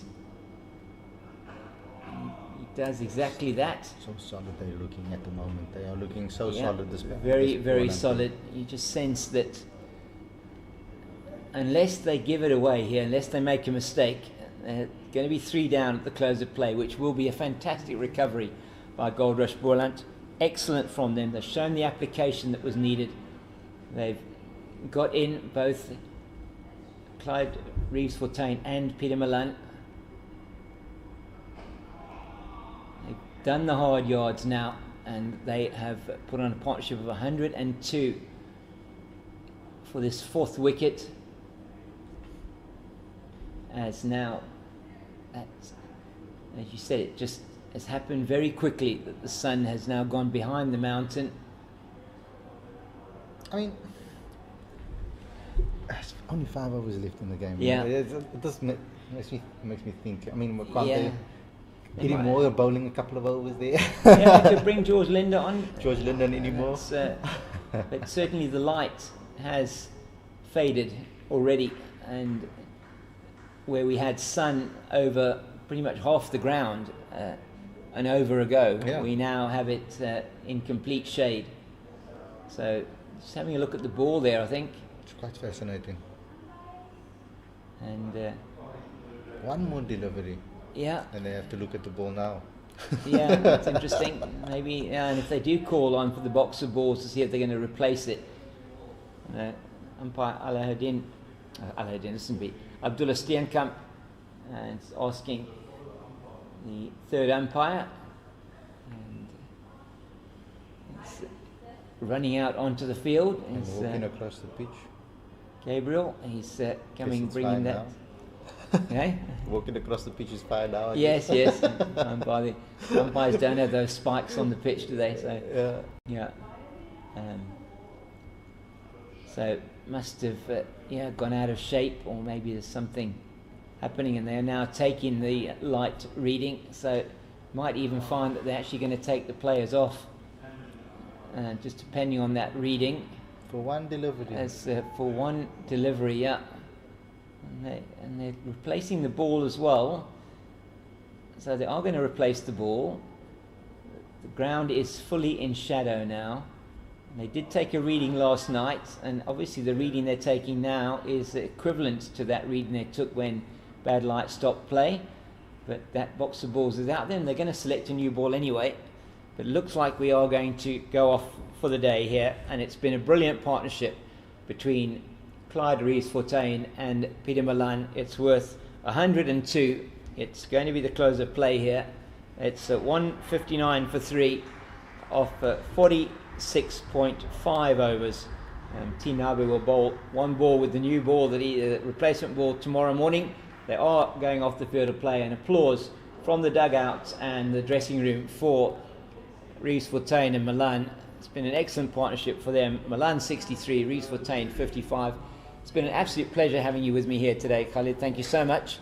Thank you, For James. the day. It's been really wonderful, and it's been a very good day's cricket. Yeah, and to the viewers out there, thank you for watching and enduring our voices today. Yeah. So thank you very much for the support. Thank you so much, and we will be saying goodbye to you here from World Sports Betting Newlands. We'll be back tomorrow for day 3 of this intriguing encounter between the two local rivals, World Sports Betting Western Province and Goldrush Boland. Is Boland that will start day 3 on 159 for 3, and it's a very good night from us all here in Cape Town.